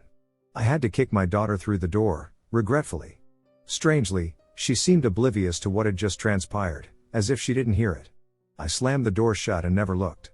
I didn't hear anything else that night. I called my husband and his friend to let them know what happened. So, I never did actually see what terrorized me, because I couldn't look. I've had 2 days to think about this encounter and talk with my husband, who has listened to every episode of Dogman Encounters Radio. I'm fairly certain that this was what was growling at me. The sound was not human and seemed like it was amped or mic'd up, because it seemed so powerful. Not that it was a loud growl, but it seemed unnatural. Also, the height it seemed to emanate from and the silence that preceded it led me to that conclusion. My husband agrees, because the entire week, he too has been on edge. We have lived here for a year, and all seemed normal until this week. Our cat, which is an indoor cat, got out accidentally and has vanished without a trace. She has gotten out before and just stood around until we got her back in the house. Also, my husband said Tuesday night he experienced the silence outside, and it really unnerved him too. He says he has never experienced anything so eerie. On Wednesday, he took our dog up into the woods to look for our cat and felt very uneasy. He said the dog kept tucking its tail and turning around, wanting to go home. My husband and dog love the outdoors, so they don't feel uneasy in the woods. On Thursday, at dusk, he took the dog around the back lot, and he says something took off from the thickets at a sprint and came crashing through the woods, down the hill, towards him. He always carries a sidearm when he is out and is normally not afraid of anything, but he actually turned and ran back up towards the house. Whatever was charging stopped seconds after he stopped listening and did not make another sound. He was very concerned when he came in, stating that he knows what big game sounds like and that this was just not right. Even he was surprised that he ran from the sound. The following day was when my encounter happened. After talking about all of these events with my husband, we are concerned that there is a dog man in the area. My husband listened to episodes 90 and 91 and is so worried that this thing has decided to stalk one or both of our kids. My husband said that based on those episodes, it sounds like the dog man plans ahead when snatching kids, and he thinks it may have been scouting the area with plans to do just that. He said it was doing that or that it was waiting for me to leave one of the kids in the Jeep for a minute. Either way, none of this is good. The main reason why I wanted to submit this was because it seems very unique in that it spoke to me. It wasn't the words, but the feeling it gave me that disturbed me most. It made me feel weak, like I was just food. I got the impression that it was saying, "Can't get in," like "ha ha. You're mine." It's hard to explain, because it seemed like it was conveying its frame of mind and that it was, for lack of a better description, making fun of me in a very cruel way. I would like to know if you have ever heard of any of these monsters actually speaking. My husband and I really want to believe that our conclusions are wrong, but instinct and your show have us highly convinced that it in fact was a Dogman. Please let us know what you think about all of this. Wintertime gliding cryptid in Denver, Colorado. On Thanksgiving weekend in 2022, I was up late doing an aquarium water change, and afterward I stepped out onto the back deck, second floor, to have a cigarette. It was maybe 1:30, and there was still heavy snow on the ground.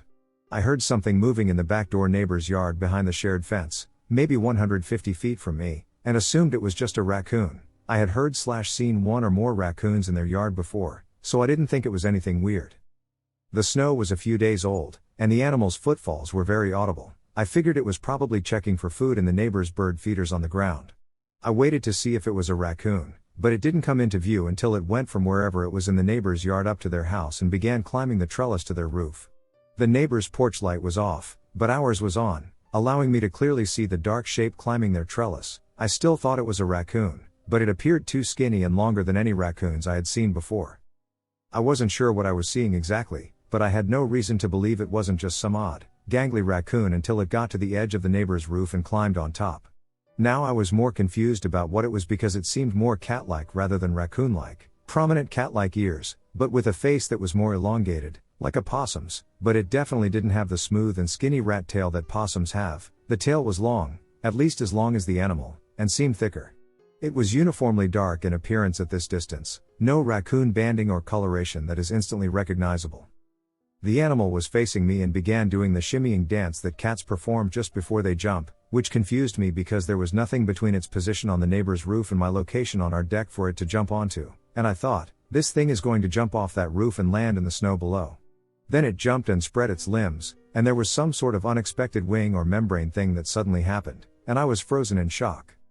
It didn't flap, so I don't believe this is some sort of truly flying animal, but the shape of the wing or membrane didn't look like a flying squirrel's, where you can see the membrane connects between forelimb and hindlimb and it kind of gives a square appearance. On this animal, it really looked like the wing/membrane was just on the forelimbs and didn't extend down to the hindlimbs. And its long tail was like a rudder as it glided. It seemed more wing-like than a flying squirrel membrane, but it wasn't like a bat wing either. It definitely didn't look like there were phalanges in this membrane. I was totally spooked once it was gliding toward me. While I stood frozen, trying to identify the animal before it jumped, I panicked when I saw it glide toward our deck. I opened the sliding glass door behind me and jumped inside with my still-lit cigarette. Since I hadn't turned my back on it, I could see how it reacted to my sudden movement and panic in the air, and I realized that I startled it. Its underside seemed like it was just bare skin there, like a dog. It was close enough for me to see its navel before it landed on our roof right above me, and I could hear its nails on the roof as it walked up toward the pitch. I totally feel like I had just observed some animal nonchalantly doing a nightly routine of climbing up the wall of one house to glide from roofline to roofline in our neighborhood, and it hadn't noticed me until I got startled and moved quickly to get into the house. I still don't know what the matter was, but there doesn't seem to be any kind of gliding animal of this size, giant flying squirrel with mange or otherwise, that is found in Denver, Colorado, where we live. I don't believe this was an escaped pet wandering outside in the freezing November night, but I could be mistaken. Has anyone else ever seen something like this? I only have one. I was driving down the highway late at night and saw this dark creature scuttling quickly across the road. I couldn't make out any features, like if it was hairy or not. It was just very darkly colored and fast, about 5 feet in length and maybe a foot wide. It was low to the ground like an alligator, but I live in a cold region up north, 60 plus miles away from any cities or zoos. There's no animal around with that kind of build, but it really did look/act most like an alligator, although I didn't see if it had a snout or not. It seemingly came out of nowhere and was going 65 miles per hour, so I ended up hitting it. It took out the entire front bumper of my car. For whatever reason I figured it was a giant possum, but possums don't get nearly that large. In the moment I was just trying to rationalize it. I went back the next day and saw nobody or blood. I did see a dark splatter, which looked less like dried blood and more like spilled water. Not sure if it was related or not. My northern MN possible encounter. Location, northern Minnesota. My home is a single-story rambler on 1.5 acres abutted in the rear by hundreds of acres of protected state forest land and across the highway from thousands of acres of state park land. I have a deck off the back of my home. Time, approximately 11 p.m. in midsummer 2014. While sitting in my living room watching television after dark on a summer evening, I remembered that I'd left the sprinkler on in my garden and went out my back door, across the deck, and down 3 steps to the yard, where I turned and walked towards my outside spigot to turn the water off. As I left the deck and started walking towards the spigot, I heard a long and low growl. It was unlike any animal I'd ever heard, and I should note that I've been an avid northern MN outdoorsman all my life and am familiar with black bears, wolves, coyotes, etc., and their vocalizations. This was different. I have hunted and shot bears, and I have also been nose to nose with one while peering into its den, where it merely snapped its jaws at me, as black bears typically do. They don't growl. What I heard was non-human, very low in pitch, and very guttural but not especially loud. It sounded like something with large lungs and a throat. When I heard the growl, I was about 15 feet away from the source and roughly 10 feet from the spigot. Generally, in this situation, I would either freeze, flee, or at least look toward the source to ascertain what it was. This is where my story differs from others. I immediately had a calm and non-threatened feeling come over me and actually said out loud, "Oh, stop growling, I'm just going to shut the water off." My emotions, instead of freezing, fear, or looking towards the growl, were ones of serenity. Not necessarily euphoria, but instead a supreme calmness. I then continued walking towards the spigot and closer to the growl, to a point where I was about 5 feet away from it. I then calmly shut the water off, turned my back on the growl, from 5 feet away, and walked slowly back into the house to return to my easy chair. About 30 minutes later, my mind returned to normal after the numb feeling wore off, and I began to wonder, what the heck was that, and what just happened? I then went back to the deck but didn't see anything. I also saw nothing during the encounter, as I never even looked. I didn't smell anything either. I've never had this feeling before, and in fact just recently while taking a leak after dark off the back of my deck, I heard a white-tailed deer snort, whereby I became very scared and ran back into the house like a little child. I've heard of encounters with aliens whereby people report feelings of calm and serenity. Sometimes, people even report experiencing a feeling of love, but I've never heard of this happening with Sasquatches. Has anyone else? I question people's assertions that Sasquatches are aggressive, and I was reminded of this recently while witnessing several other animal species defending their territory and/or offspring. I had a small ground bird squawk at me when I got too close to it and a goose hiss at me when I got too near her nest. Their vocalizations were cute and not deemed aggressive or threatening to me, as that's all they were capable of vocalizing. Sasquatches, though, are capable of much deeper vocalizations, as are lions, wolves, grizzly bears, etc. And these deeper and louder vocalizations are considered aggressive by humans. In essence, Sasquatches are merely doing what all animals do to protect their territory or offspring, but it sounds so much worse and is interpreted as such by humans. If Sasquatches were truly aggressive, they could easily kill any unarmed human they wanted. However, they do not do this and instead only vocalize or throw rocks.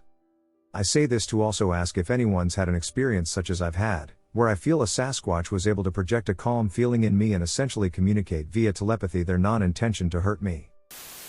They're just campfire stories, up until you see one for yourself. I'm not being followed by anything apart from my memories of that moment. That moment, which seemed to last an eternity to me, was in fact only a few seconds. But they were the most haunting seconds of my life. For a bit of context, I'm a Canadian university student currently living in central Quebec. Not like Montreal or anything, but in a very small town bordering a very small city in the middle of nowhere. The landscapes are a sort of emerald dream, with titanic mountains jutting out aggressively, all of which are blanketed in dense forests. I love my town, everything's within walking distance. Friends, the bar, the lake, it's all great and nearby. So we often hit the town together, there's no need to drive anywhere or anything. Last night, we decided to have a little bonfire on this little ridge off of the side of the lake, which really doesn't provide enough surface area for a bonfire. For this reason, the 10 of us were huddled around a dimly lit campfire instead.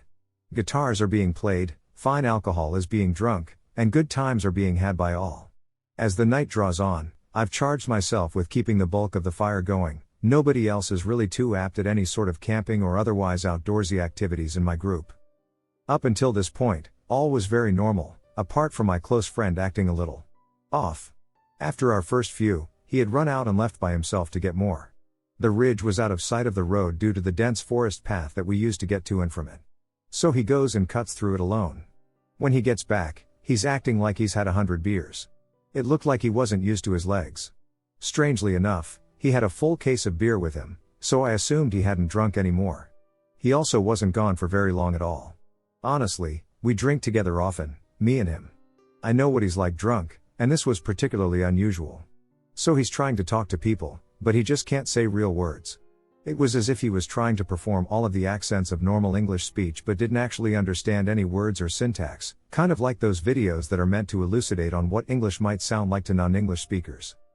As I mentioned before, the fire wasn't providing much in terms of light, so when we'd head off to grab some firewood, I'd usually jerry-rig my cell phone flashlight in my belt to keep the area in front of me well lit, as not to fall for fear of losing teeth. We do this a few times, and some of the others begin to lose a little motivation to collect wood, so I take matters into my own hands for the last run of the evening.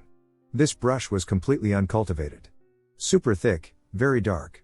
The only discernible paths were about shoulder width and obstructed by the odd fallen tree here and there. So I'm yanking at trees, trying to feel for anything dry. Even my phone light was falling behind waist-level foliage. I really didn't have too much lighting. Once I got a handful or so, I figured it'd be good enough for a last burn, so I got the idea to head back. But just as I get this thought, my phone falls straight to the ground. So of course, it had to land face down, blocking the flash, preventing me from finding it right away. Regardless, I didn't look for it immediately. For some reason, I decided to let the darkness sink in. Never had I been in such a dark environment that I was unable to see my hand in front of my face. Even the brightest moonbeams couldn't breach the canopy above. However, as I focused on my surroundings, I quickly realized I was referencing my frame using a subtle glow. It was yellowish, but twisted into a green color the more I concentrated. I was immediately very startled by its lack of movement, yet duly curious. I hesitantly paced inward, carelessly leaving my phone on the ground. As I approached, the glow split distinctly into two yellow-green bulbs that were locked to each other, their eyes. My vision is really bad, especially with lighting, so from a distance my eyes will merge sources of light together. For instance, I can't see stars. This caused my curiosity to go nuts. What kind of fat-assed raccoon is trying to stalk me through the bushes? Something was hitting me, though. I was terrified. I bore a fear so intense that my stomach began to churn. My curiosity has always outweighed my fears, and this situation was no different. It watched me as I watched it. I began to know what it was. It began to know me. There was a very strange bond in that moment that chilled me to the core. I felt a connection to this living thing, but its eyes were pumping fear into my body. The worst mistake I'd ever make is to follow. Nervously, I yelled loud enough to attempt to startle whatever it may have been engaged in this chilling stare down against me at only about a 7 or 8 foot distance. Its absolutely motionless reaction to my yelp began to chip away at my sanity. Was I staring at two elaborately placed lights in the middle of the woods? No, it couldn't be. They had to be eyes, and this battle cry didn't even make the ducker flinch. Because of that, part of me rationalized that it could not possibly be any animal. It's probably some kind of prank or marker for some type of ecology job. So I pressed towards it again, walking as if I knew for sure that this could all be logically explained. As I closed the gap, my vision began to home in on these lights. Plainly defined ovals, resplendent with the brightest darkness I had ever felt. When they were legitimately just out of my range of clear vision, the lights, which were waist level before, rose up. They rose as eyes would on a bear standing onto its hind legs, instantly reducing me to a quivering mess. The odd thing is, bears don't have antlers. I haven't ever heard of a moose with piercing eyes that can stand on its hind legs, either. As soon as it began to straighten up, I was already getting the duck out of there. I just ran. Luckily, I managed to kick my phone out of the dirt and hurriedly picked it up. The flashlight was still on, which made it very easy to spot after I had disturbed it. Rolling through the woods, my illuminating phone now in hand, I made it back to my campfire, completely out of breath. Now, normally I'd spray this story all over my friends, but I knew they'd just think I went ducking crazy or hit my head collecting wood. Furthermore, considering I didn't have my bundle of sticks anymore, my shortness of breath was probably a little unjustified. I sat down and noticed that my friend from before was still being very strange, but it seemed like with every passing minute he was adapting more to the conversation and was steadily attempting to contribute more and more. We're all good friends, which is why I find this unusual, considering the fact that he legitimately could not speak English 1 minute, and then within 15 he's practically back to normal. Still, something was off. He was the last to leave the campfire. Even after the other guys had pissed it out, he just stayed and stared at the ashes. After most of us had gotten home, he called me. An entire minute of silence. The whole time I'm shouting at him to tell me where he is and that if he's too drunk to get home, I'll go and find him. Disturbingly, he just hangs up. After a cigarette and another half of a beer, he calls me back again. This time, he's trying to talk, but like before, he can't pronounce any words again. He never did touch that case of beer he brought, by the way, he just sat next to it during the whole fire, so I tell him to stop being an idiot and to tell me where he is. He hangs up again, leaving me to figure he's just drunk and emotional and that I was maybe a bit too harsh on him. Honestly though, I was just so shaken up, and I needed to confide in somebody about what I had just seen, but he was incapacitated, and it frustrated me. After that, I went to bed because I figured he was just strangely drunk. It was insanely weird to me, but I had a few drinks too, so I wasn't really having any of his shit and figured I'd try to get some sleep. When I wake up this morning, I have a text from his roommate asking me why he saw him crawl out from underneath his car and drive away this morning. We haven't seen him since, and his roommate said he thought he never made it home because he didn't come in. So, what's wrong with my friend? I'm hoping he comes back, otherwise, my buddy's skin and car may have been hijacked by a flesh gate or something. Now, I'm filled with fear and uncertainty. Some of what I have learned about the Wendigo. Here's my worst encounter with the Wendigo. I live in the Manistee National Forest region of Michigan, and my family owns 80 acres of woods, and when my cousin and I went walking through the forest, you would usually hear animals like birds, deer, and maybe a coyote or wolf howling, but not this time. At first, there was complete silence, but after walking for a while, we noticed a smell of decay in the air. We initially thought it might be a dead deer, but then we saw it. A Wendigo was crouched over something, and it was taking chunks out of it and swallowing it whole. Its teeth were like fangs, about 6 inches long, and it didn't see us until my cousin started screaming. It looked up and let out a high-pitched shriek that turned into a guttural roar. It stood up, and I looked behind me, and my cousin was already running, so I followed him. As we ran, all we could hear was its foot thumping behind us. When we got to our house and locked the door, we looked out to see it at the tree line, and it looked to be 24 feet tall. It had no lips, and even when we were inside the house, it continued to stare directly into my eyes through the curtains. Furthermore, a really good book on the Wendigo is called Wendigo Lore, Monsters, Myths, and Madness by Chad Lewis and Kevin Lee Nelson. Wendigos are 15+ feet tall with gaunt, decayed gray, pale, and frostbitten skin with massive claws and teeth. They have superhuman strength, speed, sense of smell, hearing, and sight. They don't have antlers, and they aren't deer-like in appearance whatsoever, but there have been accounts of them wearing deer skulls to try and blend in. Wendigos stink of rotting flesh, and they bring extreme cold temperatures and blizzards wherever they go. They only come out during winter because their hearts and spinal cords are made of ice, and if it melts, they die, or rather, their physical form does, but the Wendigo spirit inhabiting the body does not. A person turns into a Wendigo through possession by a Wendigo spirit. You can become possessed either by succumbing to greed and cannibalism or by being tormented by a Wendigo spirit until you go insane. When your mind and willpower are at their lowest, the spirit will take over. The furthest point south of Wendigo, both physical and spiritual, is able to go is Toledo, Ohio. The furthest north is Nunavut, the furthest west is Alberta and the Northern Territories, and the furthest east is Quebec. A Wendigo begins as a spirit that targets individuals who are either greedy or on the brink of starvation, tormenting them into consuming human flesh. Once this occurs, the spirit possesses the victim, taking over their body and initiating a transformation. The victim will have ice form on its spine, and their heart will be encased. On ice, their teeth will become longer and incredibly sharp, they will grow claws, and then they will grow to an impressive size. Then their skin will darken to gray, almost black, or pale, and the transformation is complete. They then travel the harsh, cold environment of the north, preying on lost humans. My Arizona experience. So I used to live in northern Arizona in a town called Page. The town is on Lake Powell and near Horseshoe Bend, which have both been massive tourist attractions recently. It also happens to border the Navajo Reservation and has a population that is majority native. I'm currently 18, I moved away less than a month ago, so I lived my whole life in the town essentially. I have heard stories, many stories, from my friends and their parents as well, but these two stories are my actual experiences. I will share their stories later. The first story happened probably a year and a half ago. Since Page is a 60-mile drive from the next closest town, the nearby area is very popular among locals for jackrabbit, coyote, and bobcat hunting. This particular day I was out on my own pretty far back on some of the local dirt trails, pretty recently after I had started hunting myself. My target was coyotes. This was before I had a call, so I had to look for them or bait them, and my firearm was a Springfield Saint AR-15, loaded with American Eagle 55 grain AP shells, which, yes, is an important detail. It was probably around noon, and I had wandered down into a wash that ran up to and across the bottom of one of the sandstone cliff sides of the area.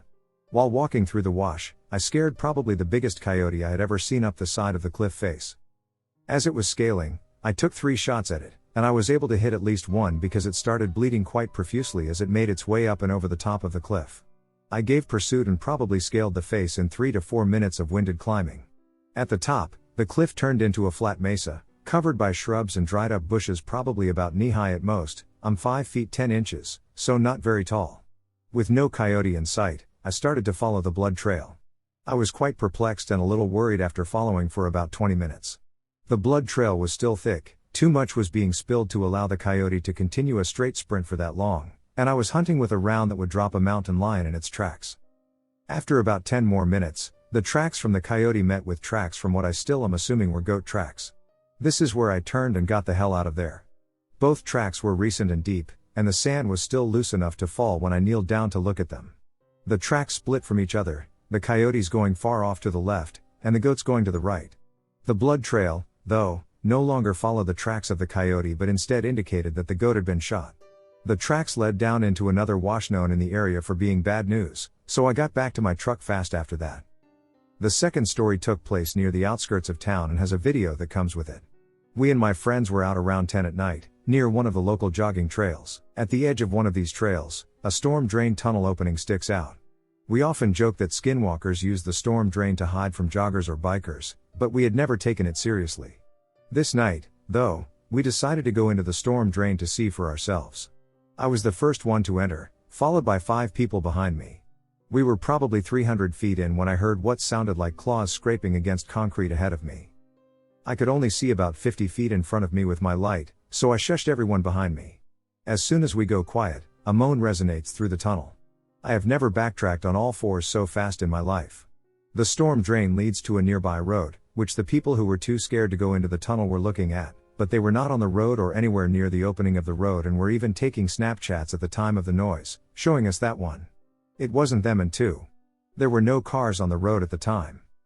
I can't prove that these were skinwalkers, but they definitely weren't any person or animal I've ever encountered in my lifetime. November 13, 2024. Time, 6:16 a.m. For the first time in a while, I finally saw glowing eyes and could hear a lot of movement from the woods in a few spots. I couldn't see the eyes clearly for all the remaining brush. It's been very warm, so the foliage hasn't been dropping as fast. This is the first chilly night since October, so I'm not surprised this is the first night I've seen and heard them. The visible eyes were watching me from Carl's area. I heard one moving around a lot in the woods just north of me. I could hear another one back closer to the barn/whimsy area. But one was right in the backyard. I even caught a glimpse of its pale skin as it ducked behind the large bush planted right beside the house, but I didn't see any glowing eyes.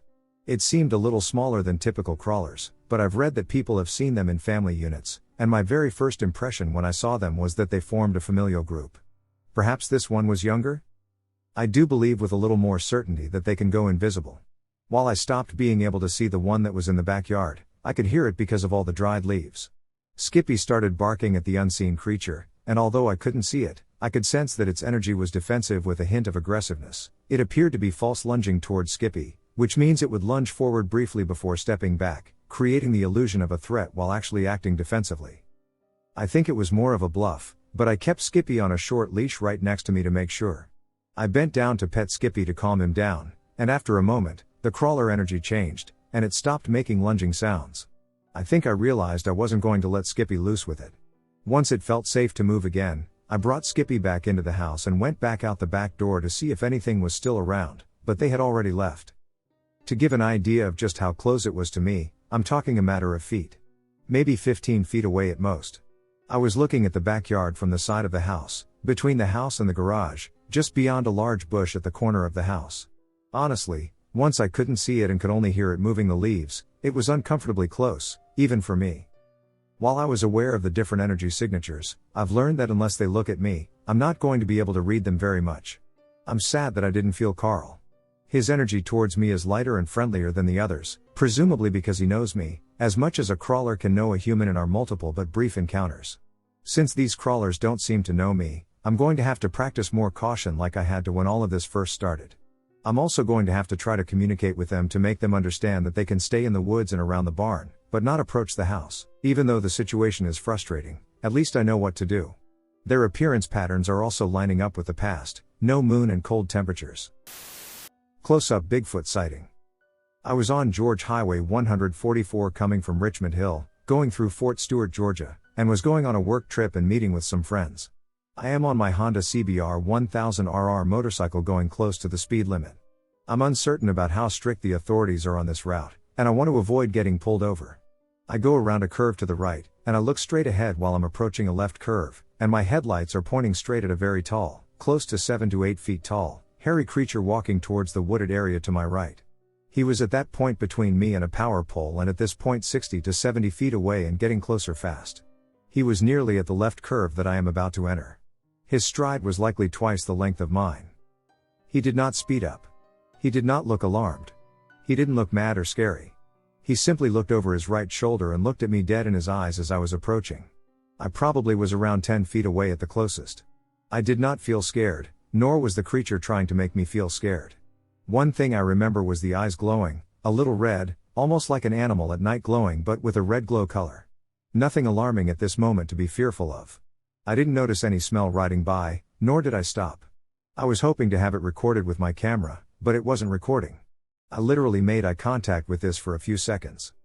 The total encounter was, I'd say, about 10 to 15 seconds before I was gone by and seriously contemplating what I just saw. I went and met with my friends and spoke to them about what I saw and mentioned the red eyes.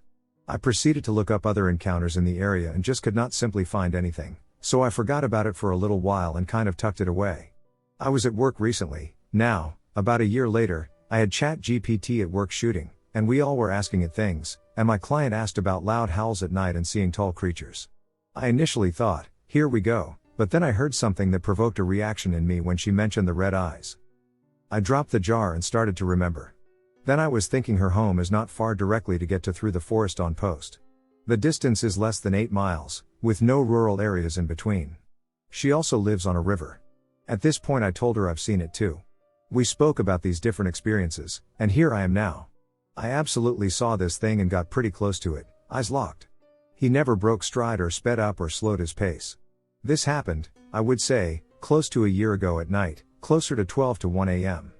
Then I can tell you I know what I saw, and I can't find any other explanation. That's my encounter story. Thanks.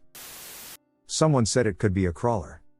So I was probably around 9 to 10, and my family was moving back to our hometown area from El Paso, where my dad was stationed on a base there. Our realtor, M, was showing us houses.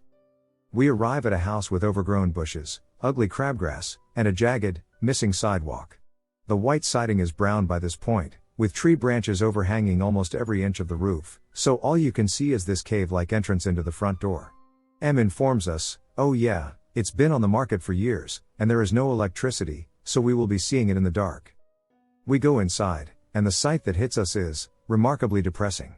There are broken picture frames and glass all over the floor, red splotches of some sort of powder are covering everything. A very huge chest is in the center of the living room about 5 feet in from the front door, and there is the room's one single intact photo frame, with a half-ripped picture of a family inside of it, a boy and his mom, sitting on top of it in almost perfect condition except for one crack in the glass.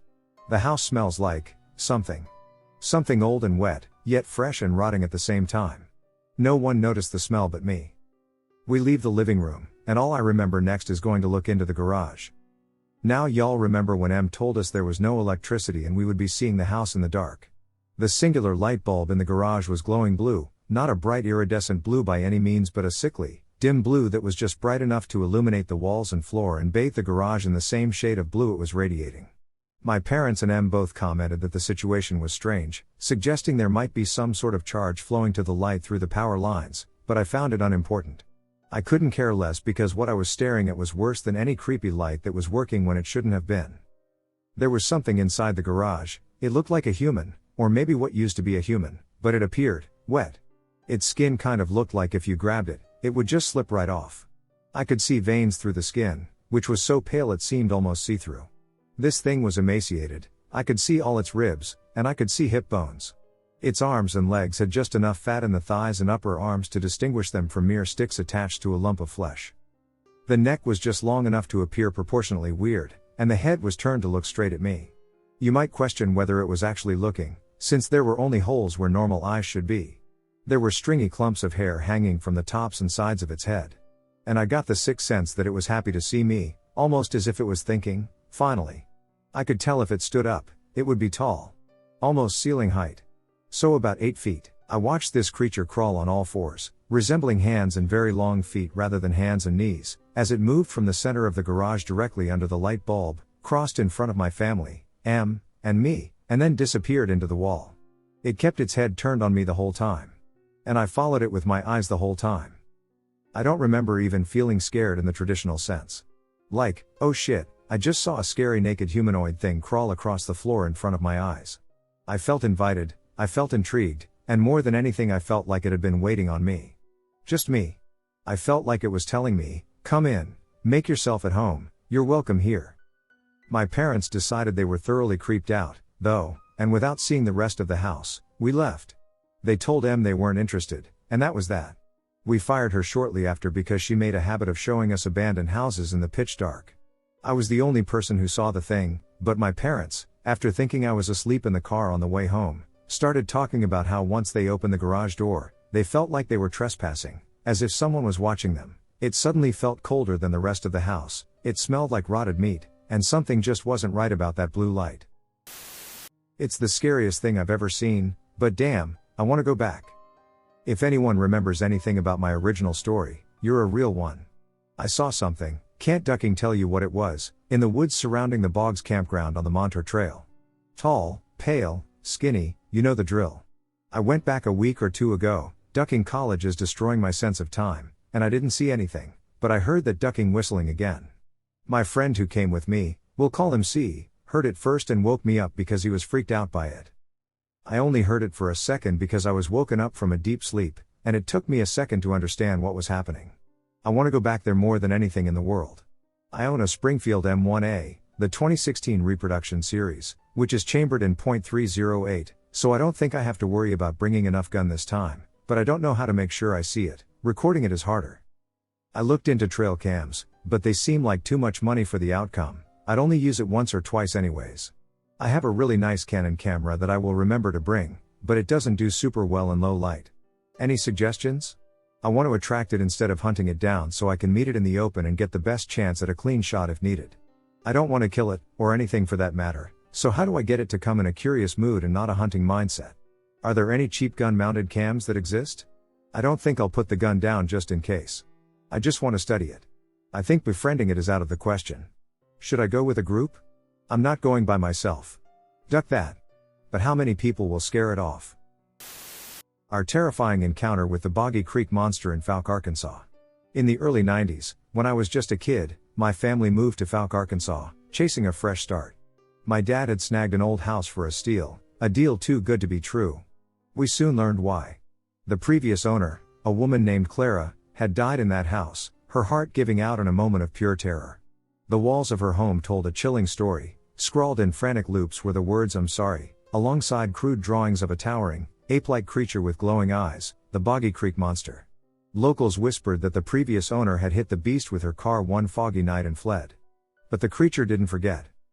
It stalked her, haunted her, until her mind and body broke. She was found dead, slumped in a chair in the empty living room, her face frozen in fear. We didn't believe the stories at first. Small-town superstitions, we thought. But the house had a weight to it, an oppressive silence that clung to the air. The neighbors didn't help. From the moment we moved in, they were hostile, demanding we tear the house down. "It's cursed," they'd hiss, their eyes wild with something between fear and anger. When Dad refused, their hostility turned vicious.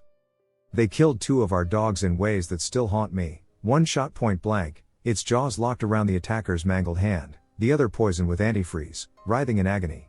They even attacked our donkey with a rake, leaving deep gashes in its hide. We were under siege, and the sheriff, a good old boy who knew the neighbors, did nothing but offer empty promises. Then came the noises. At night, the darkness pulsed with eerie Native American chanting and the faint thump of drums. We'd rush to the windows, hearts pounding, but no one was there. Just shadows and silence. The walls would shudder with sudden bangs, like something massive was testing the house's strength. We later learned the land was an ancient Native American burial ground, desecrated long ago. Whatever we were hearing, it wasn't human, or at least, not anymore. The true terror came one overcast afternoon. My mom was outside with our remaining dog, Willow, a loyal mutt who'd always been fearless. Suddenly, Willow froze, her hackles rising as she crouched low, fangs bared, growling at the tree line. A deafening crack split the air. A fallen tree, thick as a barrel, snapped in half like kindling. Standing over it, partially obscured by the dense forest, was the Boggy Creek monster. It was enormous, 10, maybe 14 feet tall, its muscular frame covered in matted, dark fur. Its eyes burned like embers, and the air grew thick with a rancid sulfur stench. For a moment, it just watched, its presence crushing, primal. Mom grabbed Willow and bolted, her screams echoing through the pines. We tried to fight back, to make sense of it. We told the sheriff about the neighbors, the creature, everything. He just shrugged, muttering about wild animals and overactive imaginations. But the final straw came one night as Mom turned into our long, gravel driveway. In the headlights, she saw them, our neighbors, gathered in a circle around an old, rusted bathtub they dragged onto our property. Something dead lay inside it, its blood pooling as they chanted, their faces smeared with crimson. It was a ritual, dark and ancient, and the air crackled with malevolence. We never found out what, or who, was in that tub. That was it. Dad sold the house to a local for pennies, and we fled Fouke, leaving behind the nightmares that stalked us. I still see that creature in my dreams, its eyes boring into me, and I hear the drums in the quiet moments. Whatever the Boggy Creek monster is, it's real. And it's still out there, waiting in the shadows of those cursed woods. In the summer of 2022, in the dead of night in rural Canada, I and my girlfriend at the time were attacked by a werewolf and lived to tell the tale. The encounter, sometime in late June of 2022, at roughly midnight, I and my girlfriend were lying awake in bed, relaxing and enjoying relief from the recent heat wave as the house would cool down the later it got into the night. The window was open, the curtains gently flapping as the fan passed over it. Out of the corner of my eye I could see the telltale glow through the closed section of the curtains that something had tripped my backyard sensor light. My girlfriend, who will now be called Kay going forward, sat up and reached for the curtains to look outside. "I don't see anything," she said, closing the curtain again and lying back down. A minute or so passes and the light comes back on, the light once again peeking through the closed curtain. This time I get up to check, rolling out of bed and throwing open the curtain. I see nothing? No.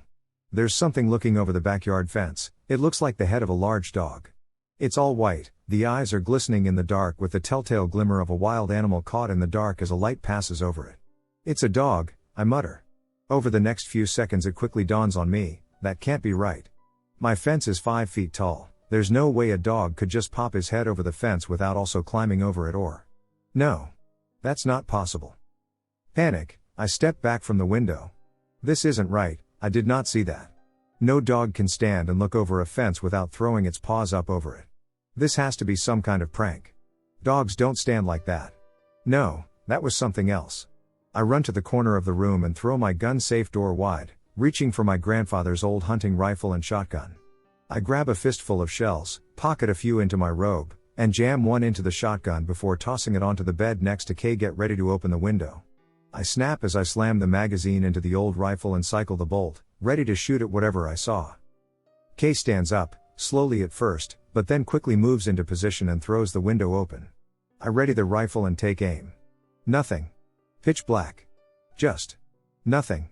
A few moments tick by. Then I hear a scratching sound. Metallic. The door that leads out from my backyard to the woods. Something just opened it. I hold my breath. Out of the corner of my eye I glance at Kay. She's white as a ghost, frozen in place. There's something walked through the open gate. A big something. The light snaps on again. Massive. White. A wolf. But very, very not a normal wolf. Its front and back legs are elongated and much more human in shape, and its hair is entirely white and coarse. Claws, massive claws on all its limbs. Its fangs are bared, and it's slowly inching towards the house on all fours. Its dark eyes glistening in the glow of the sensor light. Then it stands up, slowly. It's much taller than a man. Easily 7 feet tall. It places one elongated arm on the side of my garage and sniffs the air. It suddenly snaps and looks toward the window at me and Kay. Boom. One round straight from my old grandpa's rifle right smack into its chest. No hesitation. My whole body aches from the recoil of this massive rifle. I cycle the bolt as the creature buckles backward, throwing its arms out towards us as its chest blows back and its head slumps into its chest. But it's still standing. Time feels as if it slows as I watch the creature still standing go limp and slowly raise its head back up. There's blood dripping from its mouth, its eyes narrow, and it screams a guttural sound toward us. Run. One word is all I can manage as I throw the window closed. Kay is stunned. Motionless. Eyes glazed over in sheer terror. I feel the fear, the same absolute terror as her at what just happened, but I can still move. I wrap one arm around her and pull her from the window as something massive and heavy slams into the side of the house with a loud, angry growl. The wall shakes from the force of the creature hitting the house, and I hear wood crack. Hide, I push Kay ahead of me and shout, get in the bathroom. As I grab the shotgun off the bed, throwing the rifle over my shoulder, I start loading the shotgun, each shell snapping into the tube with a loud thunk. My dog has now entered the scene. He starts barking his silly little arf-arf noises as we blow out of the bedroom. Kay grabs him by the collar and drags him into the bathroom behind her. You shot it? She screams. I don't think it cared, I say in disbelief as I slam the bathroom door behind us. Kay and my dog curl up against the wall furthest from the door. My dog trembles and whimpers. Kay is crying. I sit in front of them, the rifle lying on the floor, the shotgun in my hands trained on the door. I can hear it outside the house. It's walking around behind us, on the rocks outside the bathroom wall, emitting a low growling noise. It can't get us in here. The only way in is through that door, and the only window in is a slit, a tiny little vent to let moisture out. It can't rip the house down to get us, right? I hope. Night ends, time passes. Silence from time to time, and at others the sound of it brushing against the house or stepping on the rocks outside. I don't know how long we sat there, but at some point the sounds went away. Just stopped. And we saw the sun slowly rise through the window slit. I slowly opened the door and crept from the bathroom, shotgun drawn and ready. The house was intact. Doors closed, windows sealed. Nothing out of place. I exhale in relief and collapse onto the floor exhausted. We're safe. But that was a werewolf, right? No way that was a bear or someone in a suit?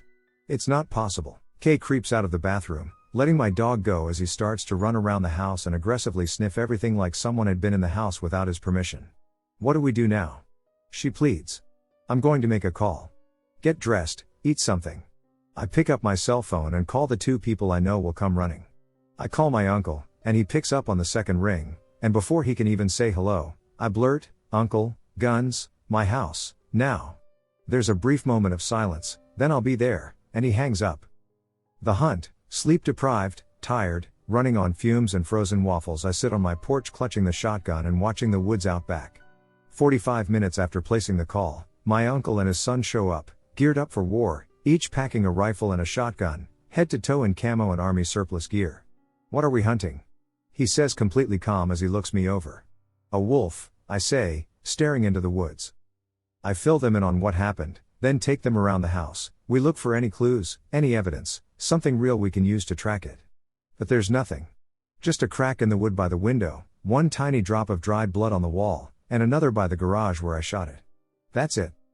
We spent the next couple of hours of the early morning patrolling the woods looking for anything. Not so much as a footprint or claw mark was found anywhere near my house or the woods in the surrounding area. It was gone. Did it succumb to the wound or just leave? I had no clue. We cut the search off, and all went home. It's been 2 years and a few months since this happened, and every summer since, I swear I hear something big outside my old house out in the woods. It crashes through the trees, occasionally making a strange noise here and there. I don't know if it's still out there, and I don't want to find out what it really was, but I know what I saw looked like a big, mean werewolf right out of a movie.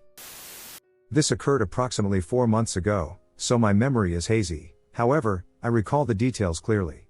My friend, my sister, and I were walking at night because we find it relaxing and sometimes even fun.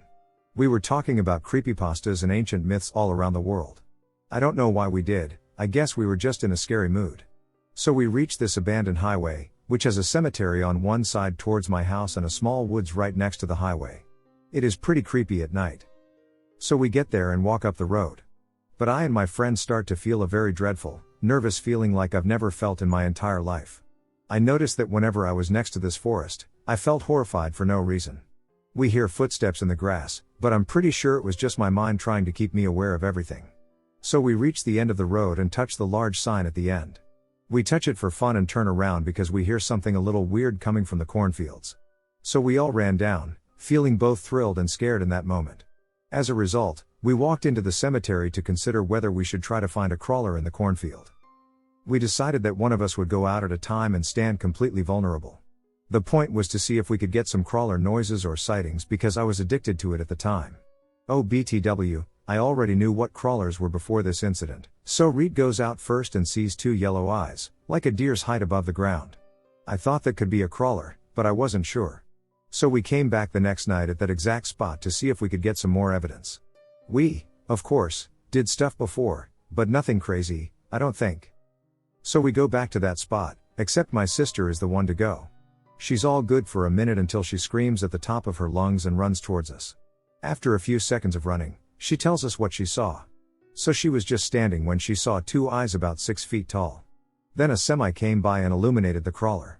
It was 6 feet tall, really skinny, grayish white, up on 2 legs, and had really long hands for some reason, and it had a gaping mouth with small sharp teeth, which is pretty creepy, to be honest. So to make sure, my friend and I run out there and wait to see if we can find it.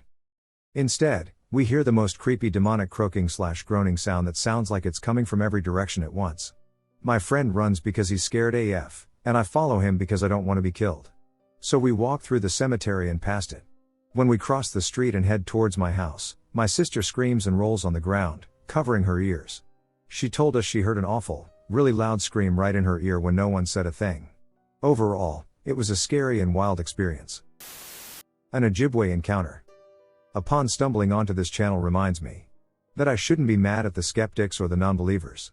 They don't know, understand, or comprehend. And I chuckle because I sound like my mother. She prefers not to discuss the moments when circumstances became frightening, but with her permission, I am willing to share my perspective on what transpired for us and myself. We've kept our experiences quiet when it comes to what I call sabe. It's one of our teachings, truth. So I come at you with that when I decide to get something off my chest. Am I afraid of them? Yes and no. Yes, because, even though at a distance, it was big and not like the pictures you see, they're different, like you and I, but we are still classed the same. My grandfather said they're like family. One male, so many females, they have a range. They migrate, so many thoughts shared with my Shumish, they rush back now. He shared these thoughts with me because I was the only one who believed him. I had reason too, because he was the only one who believed what I saw too. I grew up off the reserve, but my parents took every opportunity to send me to my grandparents' house. It was off to the grandparents. It's simpler to say that whenever I wasn't in school, I was at my grandparents' house. A trapline. A tiny splotch of land you can't get to without a plane or 2 portages over the falls. There was a flying touristy place around the lake, and other people lived there too. But most summers it was up there, with the Gokum and Shumish/Goomshum. Language was hard, but it's strange. I choose not to get into the language and the schools. But he would tell me of bush people, and if I were to see one hunting, to put my weapon down. Just back away. If it comes, scream. He'd come save me. They say my grandfather was a shaman/witch, he just practiced his customs. He would pass many down to me. I think it was following those customs that allowed me to see several in 2019. Kind of reaffirming everything for me. But I'll go back to the beginning, my first encounter. It's with trepidation I continue, for everyone wants proof. I've been in the presence of something most people set their entire lives around. I was hunting small game that day, I was tiny, and so was Grandpa, who let me take out a .22 rifle. Rabbit, duck, bush chickens. Hunting anything larger would be unwise, and Gramps taught me to respect rifles. I enjoyed getting up early and had a small hunting range. Wake up with my elders, get my little pack ready and make my way along the lake. I was home by noon because of what happened. Day was in full bloom, and I was already near my limits, but being me, I pushed deeper into the woods, not far. But I could hear what I can only call clacking teeth together, but it was like music? It had a tune. I could see something on one of the hills, but there were too many poplars. I got on my belly and crawled up an embankment on the opposite side of the thing. Black earth stains my clothes as I peek my head up a bit. I surprised it. It was in front of me, squatting down and facing away from me, but I was on its right side. It saw me with something in its hand humming, and it stopped immediately once we locked eyes, and it left me with a feeling of guilt and error. Like I scared an elder. It stared at me like Gramps would when I ducked up or failed to meet expectations, brown-black. Thinking expressive eyes, the rest was hidden behind a shoulder while it chewed something. We stayed there for, I don't know, seconds. Just kind of reading each other. Yet it didn't bother with me. I heard it inhale and get up. But it didn't fully rise, it started in a squat position and pushed itself up, and I got a full view of it as it left that little poplar clearing. Black, not matted, but wild, stringy hair, pushed back. Thinking about it, I think that's what it was doing when I spooked it. Grooming itself? It wasn't as massive as people depict, instead, it resembled a skinny naked man, although its proportions were quite unusual. At the time, I was 12 years old and quite tall for my age, estimating my height to be between 6 feet 5 inches and 7 feet 2 inches. Later, I returned to that spot with my grandfather, who left an offering of fruit and tobacco on a flat rock that served as a plate. But he made me apologize to the forest. I was a wreck for a while after that. Not frightened of the forest but not willing to venture alone. I'd spend more time with my siblings. But my grandfather would start teaching me more and more about life in the woods. My walk home was one of hurried panic, and how do I explain this? I got home, walked in the cabin, and started drinking coffee that day. Tossed the rifle on the lovingly used couch. And I'm sitting on the floor in the kitchen covered in soil with my grandfather looking at me curiously. He had the exact same expression as I did, just from a different angle. I saw 1. My grandma comes over to yell at me for the rifle, but he shushes her, and I try my best in broken Ojibwe to explain what I saw. My grandfather is on the floor beside me by the story's end, just nodding as I tell him what happened, drinking a coffee now as well. He laughs. You snuck up on a Bigfoot. He pats my shoulder. Trained you well. He never complimented me on much. So, him saying that meant a lot. We have to go back, and that's when he took me back, and I showed him. We never spoke of anything until my cousin had his encounter later that summer. I've been compiling my experiences throughout my life. I've survived a lot. I just miss my grandpa. And this was one of the best memories I have of him. A story I can't tell many people. So, thank you. The Creature of Kennall Road. So a while back, around the summer of 2016, I want to say. I was driving at night to my security job, so I took the back roads because it was easier. As I was driving down this road, which was like in the middle of farmland. The crops were wheat or something, it looked like tall grass to me. Something ran across the road in front of me, and I hit my brakes pretty hard and kind of scooted towards the side of the road a bit, almost hitting a telephone pole. I was freaking out a bit, and I thought I hit something, which I didn't. I checked later. I looked around, and I made eye contact with a creature I thought was a dog until it stood up a bit more to look at me. It was a dark creature with big eyes and looked like a dog in the face but with barely any hair. Its legs were long, and its ears were big.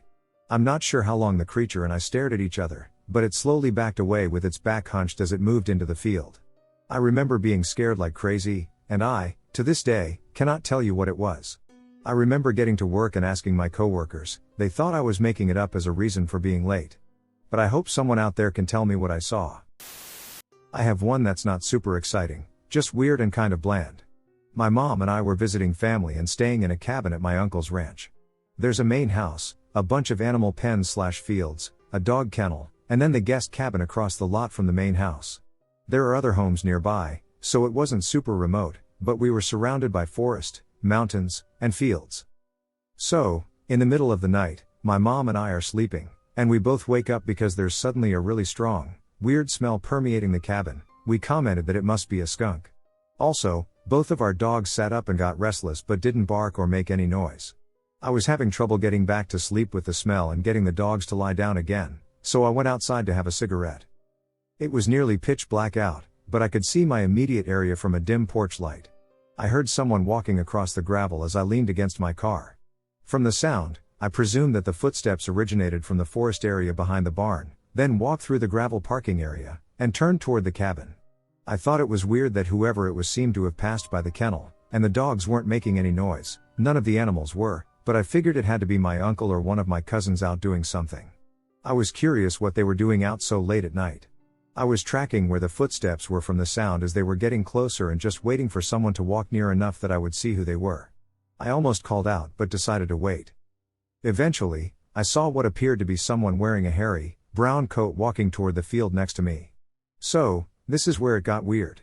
It was getting closer and about to walk by me, parallel by about 6 to 10 feet. It was close enough that I realized that what I thought was a person in a hairy brown coat was actually the bottom half of a large creature on 2 legs. The bottom half, 2 legs and hindquarters, was about the size of an average adult and appeared brown. The top half, which I could only barely make out in silhouette, appeared black. I couldn't tell how tall it was in the dark. It just walked by and into the field that was next to the cabin. The gate was not open. I checked the next morning, so it would have had to step over it to get into the field. I kind of registered what I saw, thought that I should probably be freaking out, but I just went back inside and back to bed. I did a little walk around the property the next day to make sure all the animals were there and unharmed, but I only told my mom about the experience. We ended up coming back the next month, and she told my aunt and uncle about it then. I fully expected them to make fun of me for talking about Bigfoot, but my aunt asked for some clarification and said that her sister had told them about seeing something similar. Just a heads up, this is a long one. These are 4 different stories of people's encounters with skinwalkers that I read on an older blog. The majority of these people are Navajos, which is the culture the skinwalker legend originates from. 1. Well, this happened like 7 or 8 years ago. I was like 16 or 17. I was with my sister, her husband's sister, and 2 cousin brothers.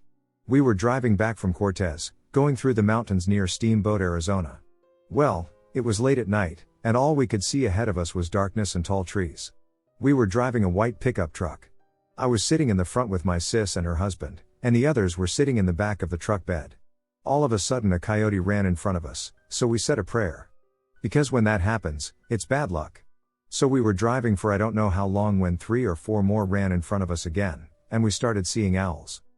For owls, that's very, very bad luck. That means when you see them, someone will get hurt badly in our family. But then it's a Navajo thing. Well, we saw, like, 6 of them, and the weird thing about that was there were 6 of us. So as the night grew darker, we pulled over, I jumped in the back, and one of my sister's husband's cousins got up front. We were like 5 minutes away from the house on a dirt road. We could see the house, and we were going like 30 miles when all of a sudden something big and black jumped in front of us. We hit that thing so hard that the front of the truck was so smashed in. When we realized what just happened, we got out of the truck. Looked around. The weird thing about this is that thing jumped out on the right side of us, but there was this big fence there blocking the whole side. So after a few seconds of realizing what happened, we went in front of the truck and saw a few drops of blood and hair.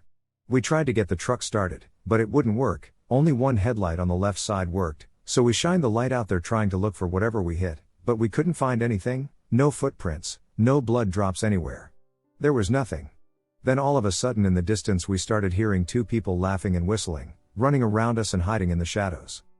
We knew what it was, and we just started praying in Navajo. 15 minutes went by, and they're still there laughing, an evil, scary laugh. Then one of the guys that was with us decided to run back to the house to get help. Since we can see the house from where we are at. While we were waiting, we've noticed that we could only hear one person around us. We were scared and didn't know what was going to happen. Then in the distance we saw truck lights turning on and coming towards us. OMG, we were so happy. When they got there, the guy that ran to get help told us one of them was following him. He said he could hear it running in the shadow near him. He also said when he was running by an empty water tank, you could hear it laughing, echoing off the tank. When we got back to the house, we called the cops. When they showed up, we told them what happened. So he told us to take him where it happened. The truck was still parked there with the one headlight on. As he was flashing his light around to look for whatever we hit, he couldn't find anything, no footprints walking off. I mean, we hit that thing so hard that it should have died, but we just couldn't find it. While we were telling the officer what happened, we just got this strong sense like he didn't want to be there. We didn't either. The following day, we called in a medicine man to get a little prayer done. 2. I have a story I can share with you. I had a friend sleeping over, we were in my room talking and hanging out. It was around maybe 11 p.m. It was a nice summer night, so my window was wide open, and it was pretty dark outside. My dad was in the living room watching TV, as usual, he dozed off on the couch. My mom had already gone to bed. My friend and I were talking, then all of a sudden we heard the screen door open and slam shut. We thought it was my dad. While that happened, my mom claimed she heard footsteps on carpet go through her room toward the restroom, and she thought it was my dad, but then she soon realized that she was unable to move as if she were paralyzed. Still in my room with my friend, we soon heard the screen door open and slam again, this time louder. It had woken my dad up, and he came to my bedroom to check on us and see if we were still there, because you know how preteens are. I assured him we were not into mischief. My mom told us the next morning about what she heard and how she could not move. She also told us that the second time the door slammed, she then heard horse hooves run by her bedroom window. I remember details of this account because it was so real, and it is locked in my memory, and I was shocked. I don't know what was on the Skinwalker's agenda. 3. I'll tell you a story about what happened to me and a friend in 1982 on Cedar Mesa, just north of Monument Valley. My friend and I had decided to go out calling coyotes and drove out onto a point where we could look over a big area and call. We both had our rifles and walked out to the edge of the mesa. Immediately upon reaching the edge, we both saw something standing on 4 legs directly below us approximately 150 yards away. We both pulled our rifles up to look at it, and it trotted into a group of cedars. We kind of looked at each other puzzled. I thought it looked like a deer, and he thought it was a big coyote. We were both experienced hunters and had spent a lot of time tracking and hunting. We decided to go down and look at its tracks and see what it was. So we went down to the exact spot we saw it and started looking. There were no tracks. None. We were leaving 2 inches impressions in the soft red dirt, and there was just nothing. So I told him I would walk around the cedars and then come back through and maybe push out whatever it was. So I skirted around the outside edge of the trees and started zigzagging back through the trees. I walked almost to the far edge through the trees to where they were thinning out and turned back to walk back to where my friend was, not seeing anything. No tracks, sound, or anything. As I turned, I immediately had the hair on the back of my neck stand up, and I absolutely knew something was right behind me. I took the safety off my rifle and spun around. Standing about 15 from me was a jet black animal looking right at me. It looked almost like a big mountain lion with jet black skin, and it had red eyes. But a couple of things I did notice are that it had a short tail and was extremely large, about 150 to 200 pounds. I immediately had a thought come into my head that my rifle wouldn't do any good against whatever it was. So we just stared at each other for about 15 seconds, then it turned its head and took off towards my friend. I took off too, running through the trees and breaking into the open to see my friend standing there. I asked if he saw it. And he said, "Saw what?" Nothing had come out, and he had a terribly scared look on his face. He just looked at me and said, "Something evil is here, and we need to get the hell out of here," so we did. We didn't talk much about it at all. That is the only time in my life I have ever seen him scared, and to this day he doesn't like to talk about it. 4. First off, I would like to say thanks to everyone on this blog for sharing their experiences and helping me to better understand an occurrence that happened to me in late July of 2003. I would also appreciate any feedback that anyone has as to what I experienced or why it happened to me. I am not native, I am Hispanic and Irish, and this happened in Eddy County, New Mexico, very far away from any Navajo or other native reservations. The night started out by one of my friends inviting me to go drink with him up into the Guadalupe Mountains in the Lincoln National Forest. We left town after buying a 30-pack of beer and headed to the mountains roughly 55 miles away. We finished off about 13 beers and headed back down NM 137 at around 2:10 a.m. Mike was speeding down the highway very fast, and I knew he would, and I had only polished off 5 total because I wanted to drive his car. Like I said, I knew he would speed, and when I asked him if I could drive his car back, he insisted that no one could drive his car. I was pretty alert because of his speed and worried for our safety. Well, about 29 miles from Carlsbad, the car died out from lack of fuel. Luckily I had my cell phone with me and called 911 for assistance. The area is in the foothills, and cell reception was awful. I got through to Otero County 911, and the phone died out. We got out and walked around for a bit, and Mike, being more drunk than I, started to wrestle with me against my will, and I am a thin guy and he is pretty big, so he pinned me on the ground. I was tired and bruised and asked him to walk into town, and he said no. We got back in his car, and it started up on the remaining fuel, and he sped down the highway for close to half a mile when the car completely ran out. Again, I called 911 and got Eddy County Emergency Services. I explained to dispatch our situation and asked if a deputy could come out to assist us. The dispatcher was polite and said no officers were on duty in the area. I then asked her to give me the NM State Police number in Carlsbad, and she did. I called the number, and State Police sent an officer to our location. He was there in less than 20 minutes. The officer gave Mike a lift to Carlsbad to obtain fuel, and I stayed behind in the car waiting for them to get back. I was so exhausted and needed to work at 10 that morning, so I decided to try and sleep until they got back. Right as I was falling asleep, I was awakened by this awful sound that started up in the arroyo running parallel to the highway. It sounded like a very maniacal laugh and cough afterwards. The thing was walking in the rocky bed, and I could hear what sounded like heavy hooves clomping on the river stones. I swear this thing was laughing, and it sounded very demonic. I was paralyzed with fear and dread, but I managed to get out of the car, shaking from fear. Stumbling from my legs quaking, I managed to get some rocks, and I chunked them in the direction of the sound. It started to laugh even louder, almost as if it was mocking me. I was frightened. It was pitch black, and it was very hard to see anything except the close vicinity around the car. I was cussing at it and telling it to show itself so that I could at least plant a rock into it. Then again, I was not so sure I wanted to see what was making those horrific sounds. I turned on the lights, but the headlights were facing up the highway, and when I went to the front of the car, I was even more blinded and could not see toward the arroyo or behind the car. This is where the laugh was coming from. I started to pray, and the sounds went away. I redialed 911, and again, I got Otero County 911, and I told the dispatcher what happened. She told me it could be a mountain lion or bear and to stay in the car, roll up the windows, and lock the doors until they both got back. The phone died out in the middle of this, and this time the battery was completely drained. Mike took the car keys, and the windows were left down, and it was all electric. I thought to myself that this thing would probably drag me out the window and carry me off, and slaughter me, and my body would never be found, and this would be a mystery that would forever remain unsolved. I turned off the headlights and left the emergency blinkers on and collected a bunch of rocks for protection and set them inside the floorboard and outside my door. After no sounds, I felt more at ease and decided to get back in the car and sit. But as soon as I started to calm down, the laughter started up again, and it sounded closer than before. I got out of the car crawling with paralyzing fright, and somehow I straightened upright, shaking, and started to throw the rocks in its direction again. I could hear it laughing and almost gasping for air, and it was a heavy, gurgling laugh. Of course, I was cursing at the top of my lungs at it. I could hear the steps walking up the arroyo towards the road, and I heard the barbed wire fence pull down like when you decide to cross over it instead of under. Then I heard two loud steps as the thing jumped over the fence and landed on the other side. I heard its footsteps walking up the pavement towards the car.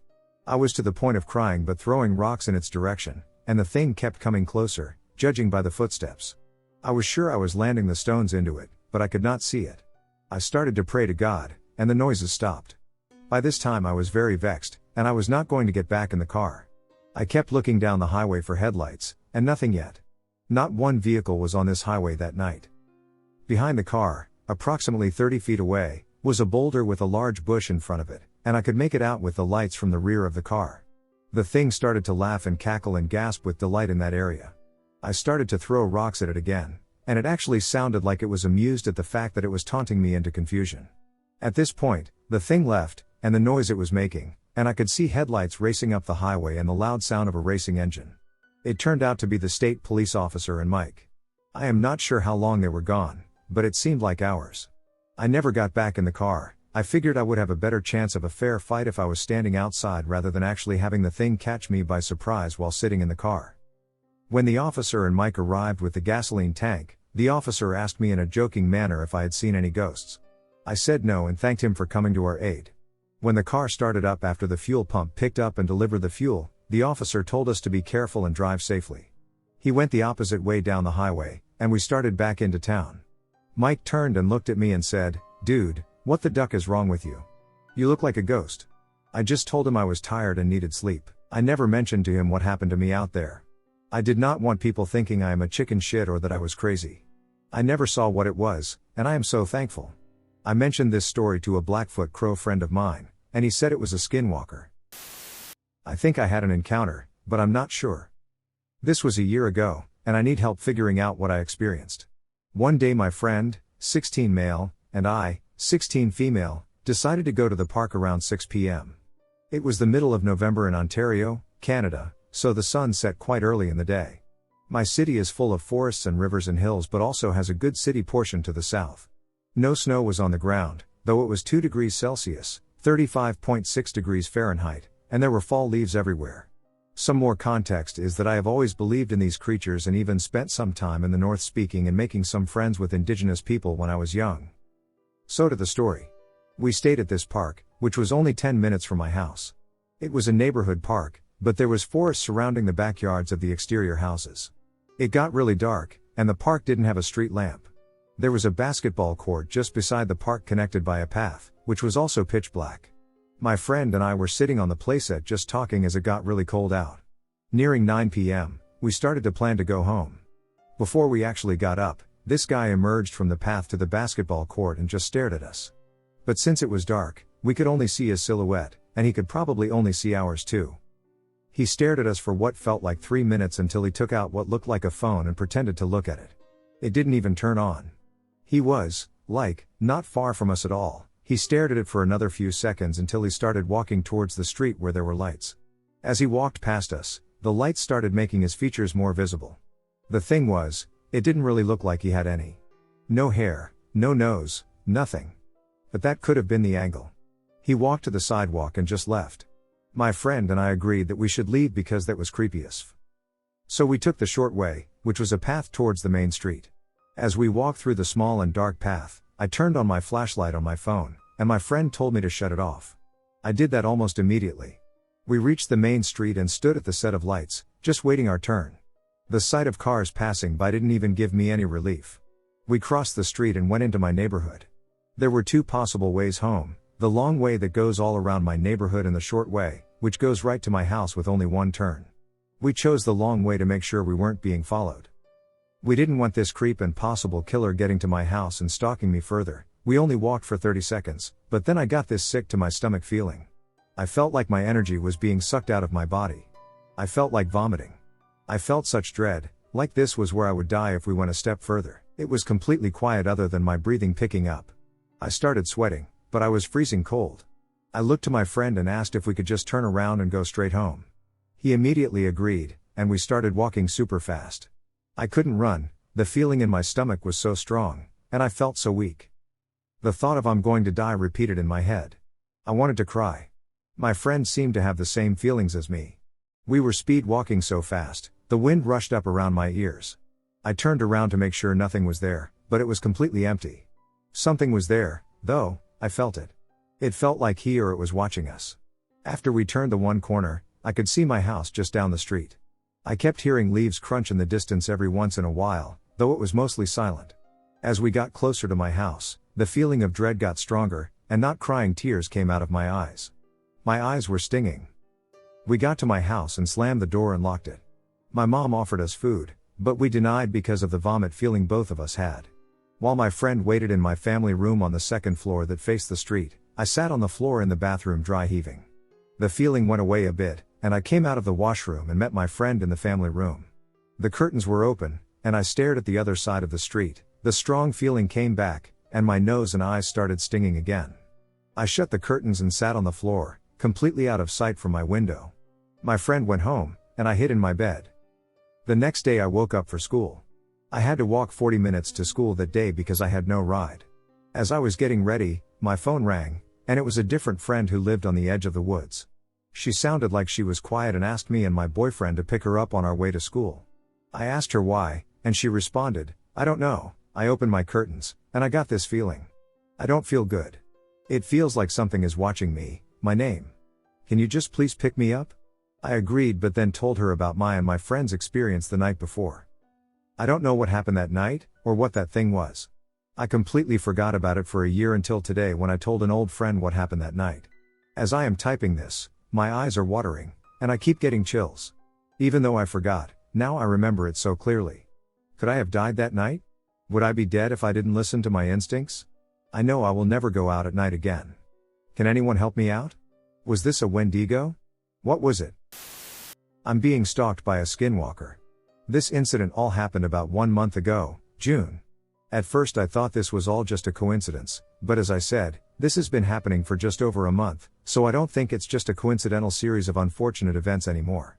If there's anyone out there who's listening to this and is able to tell if it's a skinwalker or something else, please reach in the comments. My 1-year-old rat at the time had died. It was my first pet, so I was obviously broken, but it was almost at the end of its time, so I was expecting it. My rat was big. And I mean big. It was as large as a big adult Chihuahua dog. As I said, it was my first pet, so I didn't know that that wasn't normal, but that wasn't the only weird thing about it. It made a dog howling noise instead of a rat squeak. I laughed at it the time, but now I feel dumb for laughing it off and not jumping to conclusions.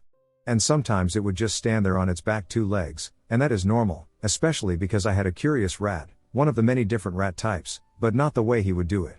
He would stand there for hours just watching and howling from time to time. When it died, my mother weirdly insisted on showing me the body, but I didn't really care, so I wasn't that bothered about it. I like going on walks with my friend because we both have the same humor, so we make each other laugh a lot. We walked for a bit and noticed the deer that was following us. We tried to get it to come towards us with "come here."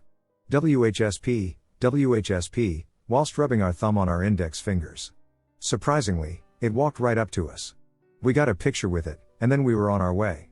About 15 minutes later, we saw the same deer galloping like a horse, but the weird thing is that it was on its back 2 legs. We burst out laughing, and of course, no one would believe us, so we didn't tell anyone and just went on with our lives. 1 week ago I came to where I am now, in a hotel where they do live acts at the pub.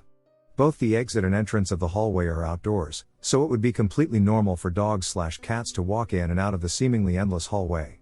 I was just coming out of the pub when I saw a middle-aged obese woman loudly mumbling, "Waiter, waiter, someone please help me," she said. "Ma." I was only able to get out half a syllable before I stopped and gasped as her head turned 180 degrees with one crack of her neck as I quickly ran around the corner, starfish on the wall and everything once I turned the corner. Her feet were dragging along the ground. It was like an invisible entity was dragging her down the hallway. I hid around the corner for about 5 minutes before running to my room, where I went straight to sleep. I woke up that night to animals moaning and scratching at the front door. That incident occurred last night, and I'm planning to go hunting for the monster on July 23rd. I can't wait to get it off my tail. I grew up in rural Eel. My hometown is in an area that was previously heavily native until the white man came. When I was about 8 to 9 years old, I saw something that stuck with me my entire life. It was about 8 in the morning, and I was in bed just starting to wake up. I kept hearing a tapping sound come from my closet. I didn't think much of it because we had a cat. I yelled, "Bridget, the cat, knock it off, or shut up." Something to that effect. Here is where things get weird. My cat must have heard her name because when the tapping started again and I told her to shut up, she meowed and was in the hallway looking at me.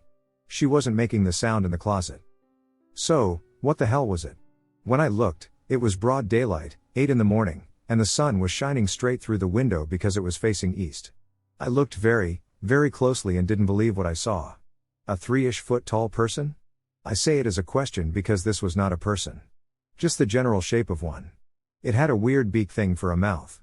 Instead of a normal mouth, it was, the only way I can explain it, a crow's beak, but made of skin instead. I stared, not glanced, at this thing for about 10 seconds. Rubbed my eyes and thought, I have to be dreaming. Then, it lifted its arm and began tapping on this old life jacket hanging in the closet. As if to say, "Hey idiot, it's me doing it, not the cat." I also vividly remember the finger it was tapping with. Very long and skinny with long fingernails, really long fingernails that came to a sharp point. I ran out of the room at that point screaming. I was not dreaming and had looked at this thing long enough to catch the details of what it looked like. For the following several months, everyone started seeing it. I didn't go back in that room for probably 5 years. I was a teenager by then. I literally would not go back in the room. The funny thing is, my parents didn't make me. They saw it too. Everyone did. Back to the story. No one really believed me right at first. My sister had a sleepover, and one of the girls went back to that room, I don't know why. She also came out screaming and was terrified, saying she saw a short scary man. Her mom had to come pick her up around midnight because she refused to stay. Then, my sister, who never had a problem with this before, started sleepwalking into that room almost nightly. She told my mom that she would wake up, and a short guy dressed like a pirate with big hands would be pointing and laughing at her. I think this is just what she saw. I saw a short guy dressed in animal skins. I think I just got a better look and really saw him. She would run out of the room screaming almost every night. My mom, to make us feel better, not believing us kids, went in the room, I shit you not, with a crucifix and a Bible. Again, doing this as a spectacle for us to see and no longer be afraid. She goes in and comes out looking like she just saw a ghost. My sister and I basically are saying, "See, something is in there." My mom didn't tell us until we were older and tried playing it off that day. We knew something happened. I asked her later in life what happened that day. She said she would rather not scare us, but something slapped the Bible out of her hands and pushed her toward the door. To this day, when I visit, I sleep on the couch and will not go in that room. It might just be my imagination, but something feels off when someone enters that room. I am studying for a Bachelor of Science and am one of the most skeptical people I know. Still, I can't explain what any of that was. I try telling myself I was dreaming or half asleep, but that doesn't explain the other 5 or so people who saw the same thing. When I was 6, I saw a skinwalker. Hi there. I've been kind of lurking around here lately because of a memory of mine that has recently come to the front of my mind. I'm still not sure if it was a Wendigo or a skinwalker I saw, as I'm not sure if it falls under both or either context, but a lot of the things I saw that night fall into a ton of the parallels I saw. I'm more positive it was a Wendigo I saw. I thought I would share this with you folks. Alright, here's to what happened. This occurred in the late 2000s, I believe around 2007 or 2008. I think I was around 6 or 7 years old around that time, probably 6.5, because my mom told me about half birthdays around then, and I remember wanting a Peter Pan themed one. I was a Girl Scout, a brownie, having recently advanced from the Daisy level of Girl Scouts, in the Washington, Oregon, and Montana regions. Each summer, they organized a remarkable 2-week program. I was super excited, because mostly the only thing Daisies had done was stay after school to talk and make arts and crafts. You had to be a brownie, at minimum, to be able to go. For 2 weeks every summer, a bus system would go around to a number of small towns in the area and round up Girl Scouts at 7 in the morning and then drop them back home at 7 at night. It took 2 hours to drive to the campground this was situated in. It was a really obscure campground, with a single road in and out. There was forest for miles and miles in every direction, except for south, which was where the road led. If you drove about an hour south, you'd see farms and then the small town I lived in. The campground itself was a huge field, with a lodge in the middle. The lodge was 2 stories and old but just barely big enough to fit a small gift shop run by a nice old Native American lady, a mess hall, and a huge kitchen. A staircase led to a balcony that went all around and faced down into the mess hall. There were a bunch of beds there, I remember because I snuck up there once to see what it was, for Girl Scouts to stay the night.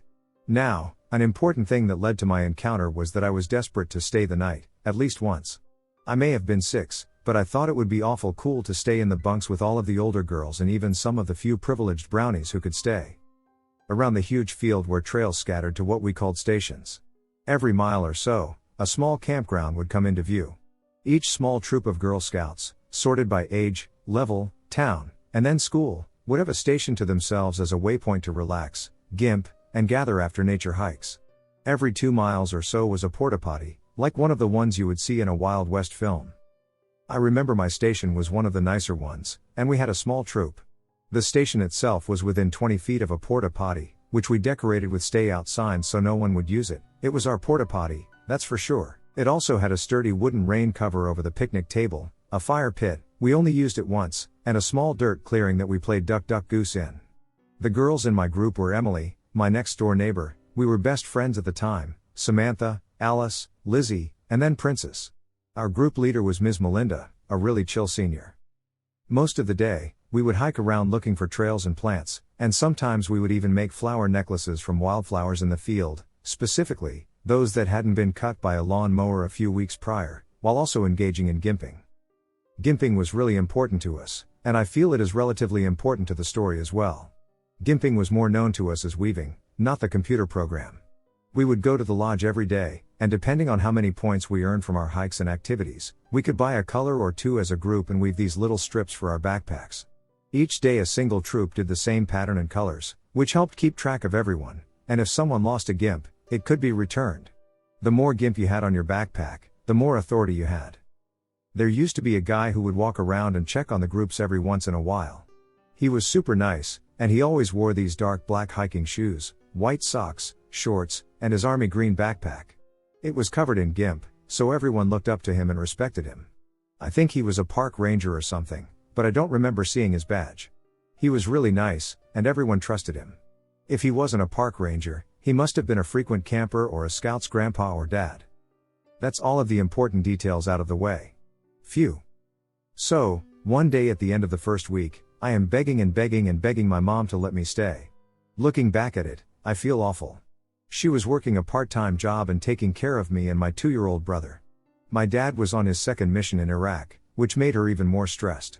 He's fine though. Finally, once my mom heard that Emily's mom was giving in, she allowed me to go on the condition that I made sure to brush my teeth and put on a lot of bug spray. I agreed with pleasure and rushed off to my room to pack everything as soon as possible. The next morning, with envelopes in hand, I and Emily got on the bus and very happily sang a song about a skeeter playing football on the wall. When we arrived, we were jumping around Ms. Melinda like monkeys. She seemed happy for us and showed the envelopes to the old lady at the gift shop. The old lady smiled at us, and we got to choose our gimp colors to work on that afternoon while we waited on our bunks. She led us upstairs to where some older girls were cleaning up their bunks, and we got to choose ours. Nevertheless, we were really excited. That night, after all of the kids who weren't staying left, we all went out with 4 other group leaders and the gimp guy. We were each sorted into groups of 3, I was with Emily and a cadet named Jesse, and were told that we were going to play some version of hide and seek. We were each given maps of the area, flashlights, and glow sticks. I think that if we were tagged, we had to go back to the field and wait until the horn was sounded. The last team standing won. Afterwards, we were going to have a huge fire and roast s'mores. That sounded good to us, and we all split off. We led Jesse to our station, but after we realized it was much too crowded, we slipped out and started going further. We planned on hiding in Jesse's station. It was farther out and would be much harder to find, so we were fine with it. The gimp guy and the other leaders were supposed to be out monitoring the edge of the campground. Halfway into the game, it started getting dark. This is when we arrived at Jesse's camp. I and Emily were kind of getting scared at this point, so we stayed close to her and sat at the picnic table while she showed us how to gimp a swirly design. We were set on sitting everyone else out. By the time it was dark enough that we had to turn our flashlights on, I could see Jessie was getting a bit nervous. She was a bit pale, which made me and Emily super quiet all of a sudden. We had been out here for an hour, maybe an hour and a half. "Is a group coming?" Emily asked. Jessie shushed us both, looking out into the woods with her flashlight. We all sat, pretty stiff, for a good 10 minutes. I and Emily stopped gimping and looked around too, ready to spring up and bolt if a group came out of the bushes. That was when we heard a growling sound. It was low, and if we had been talking, we wouldn't have heard it. I felt my little heart start beating fast. "Is it a cougar?" I asked softly, looking at Jessie. "Shh," she whispered. "If it's us, I need you guys to start screaming and hold out your arms, okay?" We both nodded, now thoroughly scared.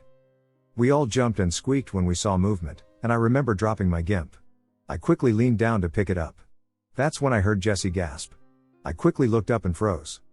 It was huge. It looked like a bear, but it stood on its back legs like a weird-looking deer. Its face looked vaguely human, and it looked like its mouth had been ripped open. Its face was covered in blood. It had a longish neck, thick shoulders, and looked deathly skinny. I could barely make out tiny horns poking out from scraggly brown hair. Its hair was falling out in clumps. Its arms were much too long, its knees bent. It looked like it had paws, but I couldn't see that well because Jessie kept the flashlight pointed at its face. There were 2 things that scared me about it the most, though, as if I wasn't already terrified enough. Its eyes were a milky white color, and in its bloody claws was the gimp man's bag. He never took off that bag. Ever. We stared at each other for what felt like ages, and I realized that it wasn't growling, it was breathing. It sounded like it had a frog in its throat, but it physically couldn't cough. When it stepped forward, Jessie screamed and pushed us under the picnic table. We both started screaming too, as she practically covered us with her body. She threw the flashlight out first, attempting to hit it as it started trying to claw away at the concrete table. Then she threw the glow sticks and whatever we could scrounge in our hiking bags. Books, first aid kits, gimp balls, rocks, bags of food, anything. It's awful for me to think about this all, because it was just terrifying. Most kids are scared of something under their bed, but having something like this throw itself at you from the far reaches of a forest you had once thought safe, in the middle of nowhere, is a whole different nightmare. It was making a broken, cracked wailing or howling sound every few minutes, before grunting and growling and heavily breathing as it tried to squeeze its claws and head under the table, or through the holes of the seats, or even through the holes of concrete that had been chipped out of the table. We were all still screaming too, and that was when it stopped. We all went deathly quiet, and I peeked out past Jessie's arm and saw it raise its head before looking around and marching around the table. It looked at the table every once in a while, and by now we were all just crying and covering our own mouths to stay quiet. It paused and looked back. I can still see its eyes. Just thinking about it makes me pause and shudder. Suddenly, it bounced towards the table and over it, almost like a dog. But when it landed again on the other side, it took off on 2 legs, and then on both its arms and legs, and then on just its legs again. We waited there for an hour in pitch blackness, under that picnic table, until an ambassador found us. We were all shaking and crying and trying to explain. Even though Jessie was 13 years old, she was terrified. That just scared us more. We were rushed back to the lodge, and we didn't do the fire pit that night. I didn't see Jessie again after that, but I heard some other seniors talking about a bear attack or something and that her back was all messed up. I and Emily curled up on the bottom bunk under the sheets. We went home the next day, and apparently everything had already been explained to worried parents. I remember that before I got on the bus, a real park ranger looking guy pulled both me and Emily aside to ask about the bear. We tried to tell him that the creature we saw was not a bear, it was definitely not a bear, but he didn't seem to believe us. He asked us about the Gimp Man too, holding up a picture and asking us if we'd seen him or anything to do with him. We told him we'd seen him last night and that the bear had been holding his bag. We told him about where Jesse's camp was, and we both got stickers and were ushered onto the bus. To this day, I'm really thankful to Jessie. If it weren't for her quick thinking, we could have died in those woods that night. I haven't heard about the Gimp Man since either. I don't know if he's alive or not, and I haven't been back to that camp since. I now live in Canada, far away. But anyway, I hope you guys don't mind me venting about this here. It feels better to get it out in words and gives me some peace of mind. Thanks. Can anyone identify what I experienced in the Appalachian Mountains? I have been searching various online groups to see if anyone can identify what happened to me, so I decided to ask here as well. I've been hit with the overwhelming Skinwalker comments, however, someone notified me that there are no Skinwalkers in the Appalachian Mountains, so please tell me what you think. Has anyone experienced anything similar? I can't find any information about it online, and perhaps someone here could share if they've heard of it. So I live in the Appalachian Mountains, and twice since moving here I've witnessed something staring through my window, 2 separate occasions, that look like someone I know, but it's not because their eyes are off? Almost like they're too big to be human eyes, and they're almost bulging? One was my father, and the other was a man I was chatting with. I know for a fact neither of them would have been staring at me through my window. The first time I was lying in bed and my dad was staring just through the window in between some bushes. The second time was years later. I was in a different room and the foundation is taller due to my land being on an incline. I got up to close my window, and before I actually got to do it, I got this weird feeling as if something was there, and lo and behold, I was looking in its eyes, and it was staring up at me. Never acknowledged either because I'm not dumb, but does anyone have any idea of what it could be? It's been bugging me for years. The Rougarou story I grew up with, plus historical background info. As a young child, in the care of my maternal grandmother, we were often told many Cajun legends to warn us not to wander too far from our ancestral homes. My maternal grandmother was known to us by her Cajun French title, Ma Mère, followed by her middle name, Agnes. Even the decrepit parrot she owned, Roscoe, would shout her name, Ma Mère, when he had need of her. My uncle once told me she got Roscoe from a pirate, who got her from a voodoo priestess in the Caribbean Isles. Come to think of it, I have no idea where that bird came from, but I know he lived for over 20 years and had a more extensive vocabulary in French and in English than most adults I knew at the time. And I swear, that bird could put a hex on you if you crossed Ma Mère. One of the many tales of warning told to me and my cousins was that of the Rougarou. This is a tale often told about when we went to the camp.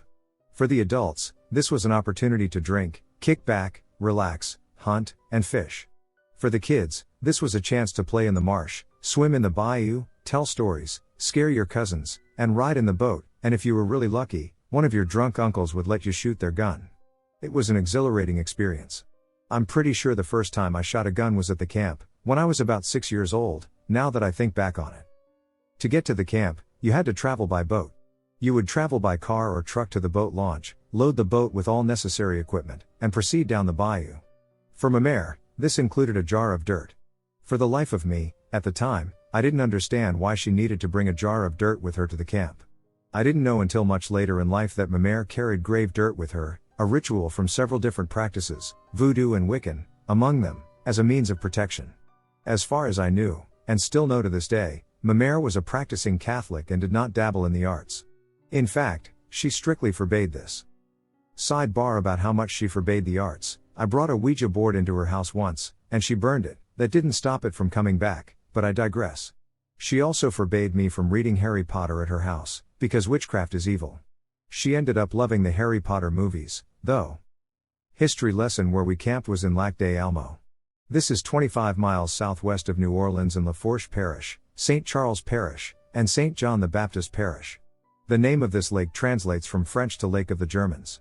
The area of the lake is about 19 square miles, the average depth is about 5 feet, and the maximum depth is 10 feet. If you know anything about water and magic, witchcraft, and spell work, all water is connected. These swamplands are all connected. My maternal uncle, Howard Jr., lived and made his livelihood as a fisherman on this lake.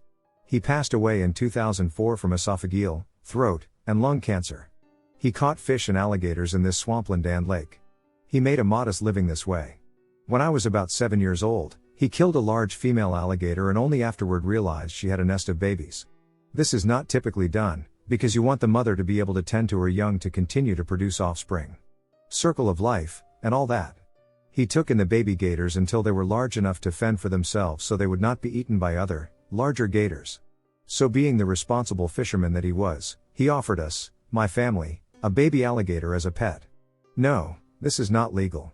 Yes, we got in trouble with wildlife and fisheries. Yes, it was worth it. I mean, to me, it was worth it. I was a child. I don't even think my parents got a fine. They didn't want to have to write up all the paperwork for it, so they literally looked the other way, and we released it and pretended it didn't happen.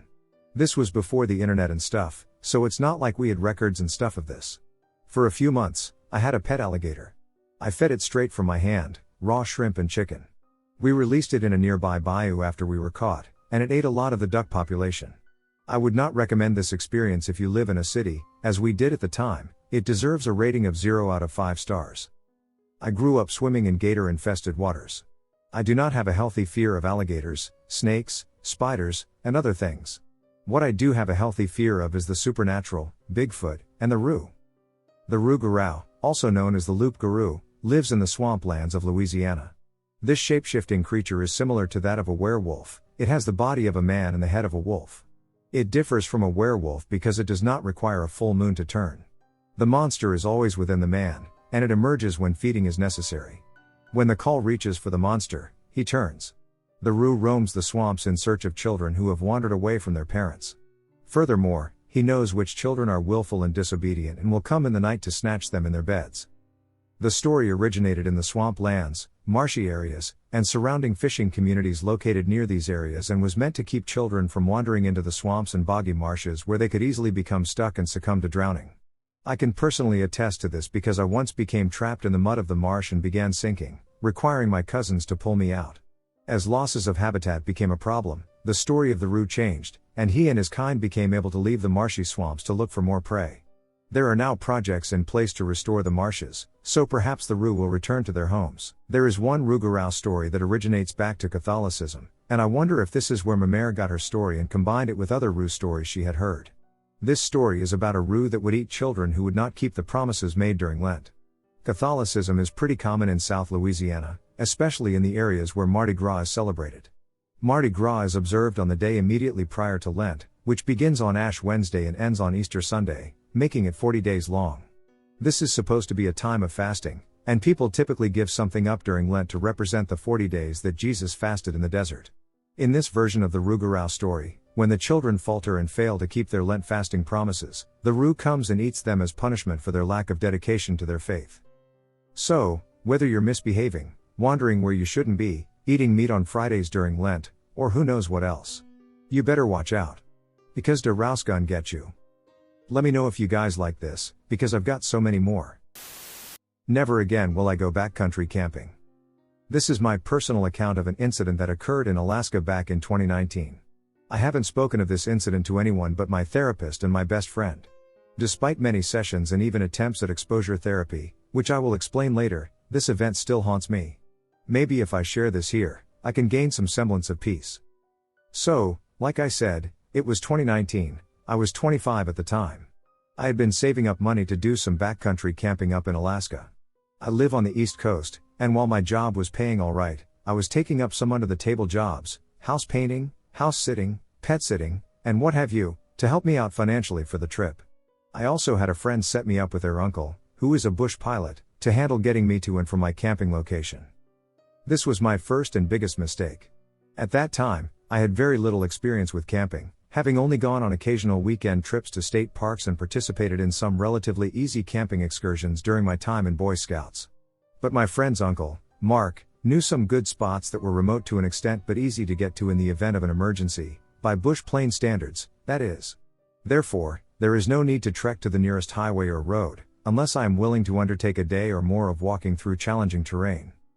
My parents helped me out with getting me some emergency supplies, food/hydration packs, first aid kit, bear spray, etc. Mark loaned me a spare rifle of his, in case I would need it. Even though I was a non-resident, I could still carry a firearm under state law. I'd hunted before when I was a teen, so I had experience in that regard, plus I didn't have to worry about the hassle of transporting a firearm and dealing with airport regulations. Mark also hooked me up with a satellite phone as well, so my cell phone was going to be nothing more than a camera.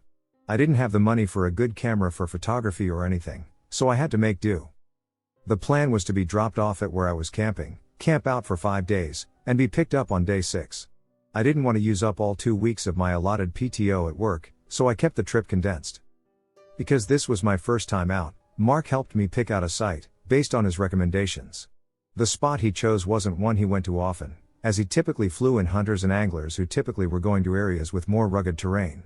It was relatively flat, with not a lot of dense forests, maybe some patches here and there further in, and my campsite was going to be set up near a small lake with a good view of some mountains in the distance.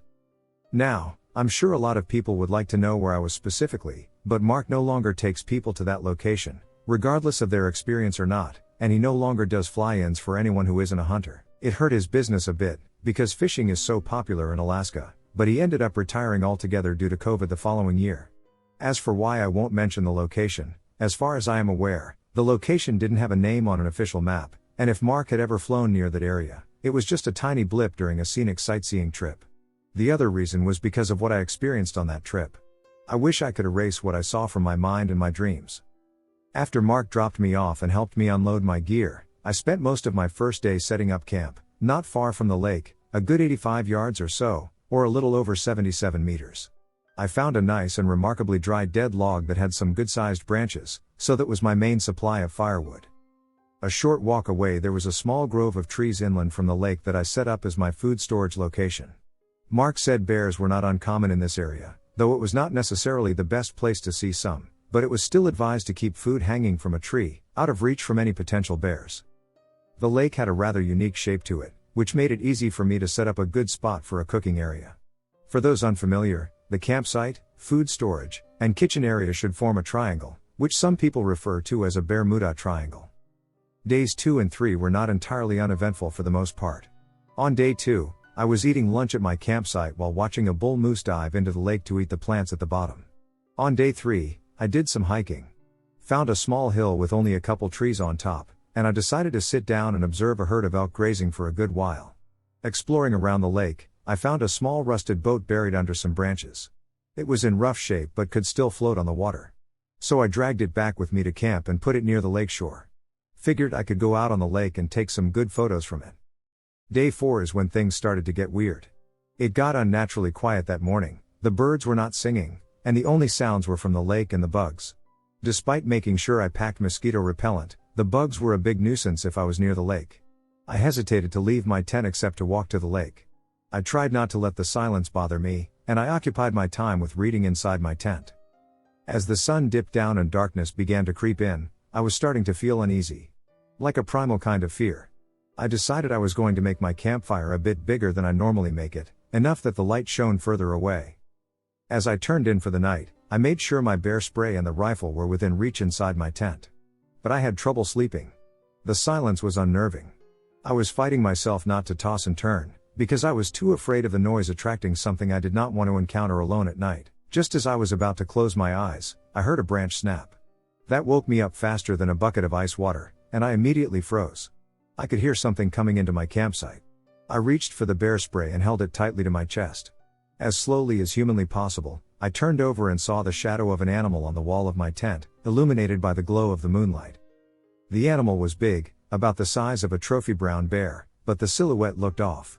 I assumed the unusual silhouette was due to some distortion caused by the angle from which I was viewing it. But the noises it made were not like that of a bear. It made huffing noises like a bear, but the sound wasn't exactly the same. I could tell it was starting to approach my tent, so I had my thumb ready on the safety catch of the spray. Suddenly, the creature tore through the tent like tissue paper and grabbed my sleeping bag in its jaws. The strength of the animal caused me to nearly hit my head off the ground, and for a brief moment, I caught a look at the animal's face. The animal's head looked similar to a bear's. But there was something uncanny about it, uncanny in a way that I cannot entirely articulate. It wasn't malformed or anything, it just looked off. As the animal dragged me out of the tent, I popped off the safety catch and sprayed it in the face. The animal reeled back, groaning in pain. It was a horrendous noise, not like anything I have ever heard. I heard it run off into the thick brush, and as I went to head for the remains of my tent, I could hear this crashing and cracking noise from the animal. I was too scared that it was going to come back, so I ran for the boat. As I was pushing the boat into the water, I turned back, and from the fading glow of the campfire, I saw the animal begin to charge. I wasted no time in getting the boat into the water, and I began to paddle as quickly as I could. I knew the creature would be faster, but I was praying that if I got far enough away from shore, it wouldn't attempt to chase me. The creature didn't stop at the lake shore, and it made its way through the water, at least up to its chest, and stopped. I could faintly see it in the moonlight, and then it ran toward my tent. While I couldn't see it all that well, I could tell from the horrendous noise that the animal was thrashing around my camping supplies. I hoped to God that the rifle and satellite phone were intact. I curled up in the boat and tried my best to sleep, but I was drenched up to my waist, and I was shivering like crazy. After a good 15 minutes, the noises from my campsite died down and everything became still again.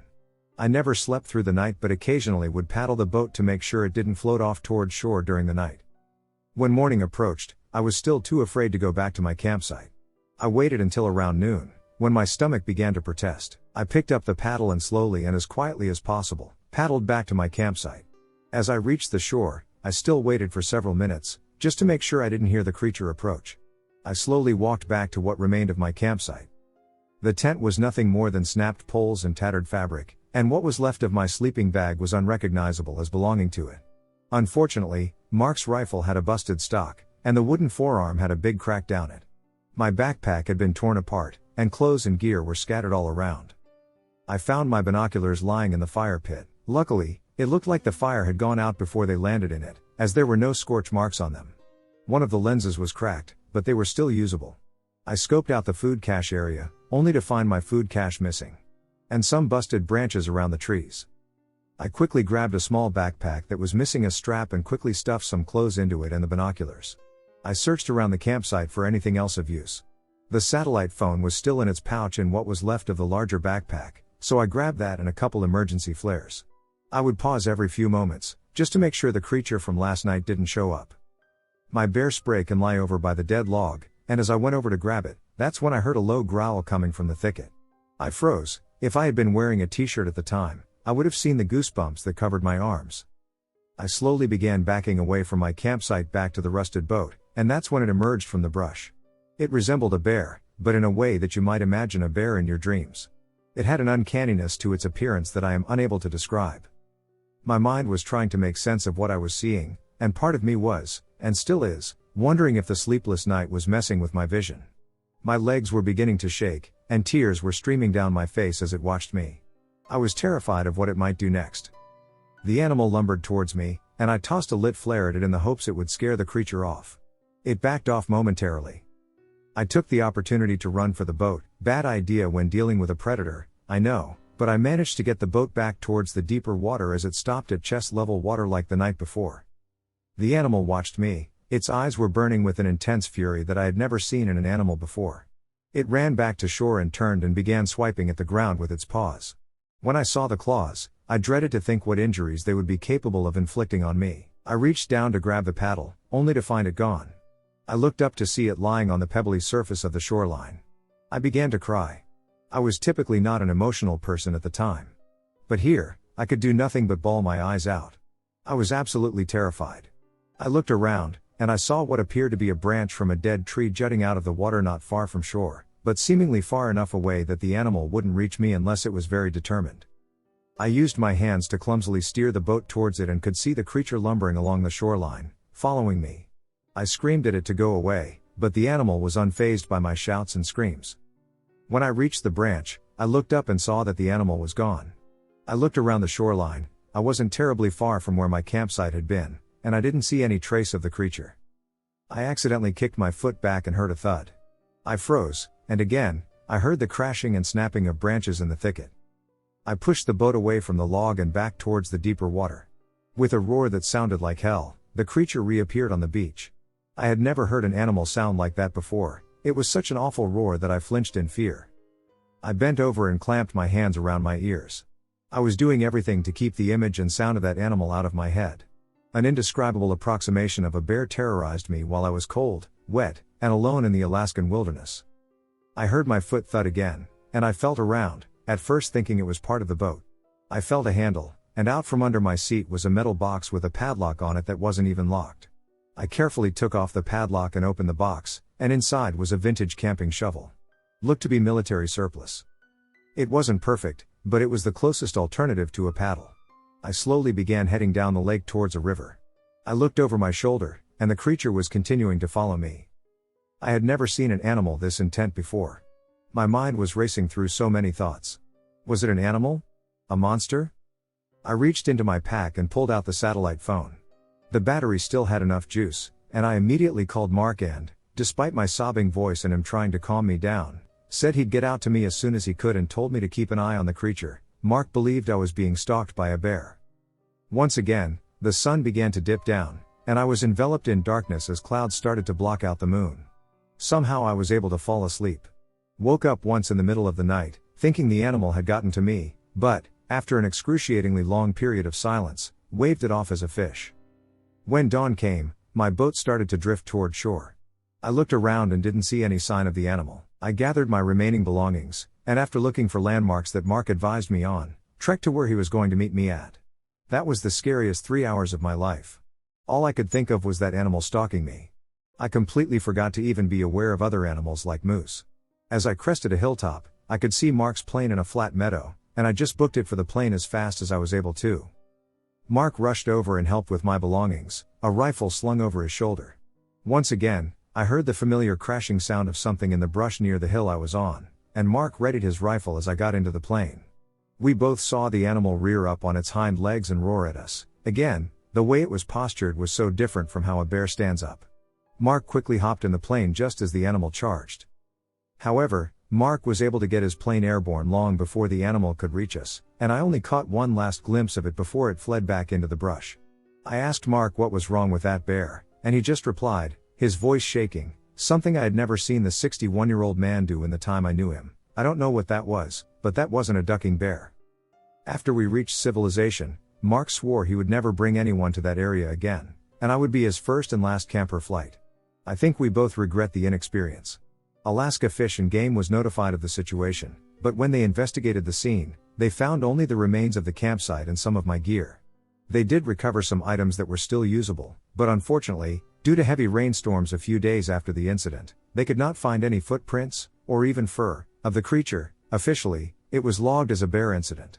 And with Mark explaining that the region wasn't particularly a prime area for excursions, Fish and Game decided there was no need to look into it further. Mark and I are the only ones to have seen this creature. And unfortunately, neither of us was able to describe the animal to Fish and Wildlife. People thought I just had a scary encounter with a big brown bear. But I know better. There's something up there in Alaska. I don't know what it is. But I pray to God every day that someone else doesn't have a run-in with it.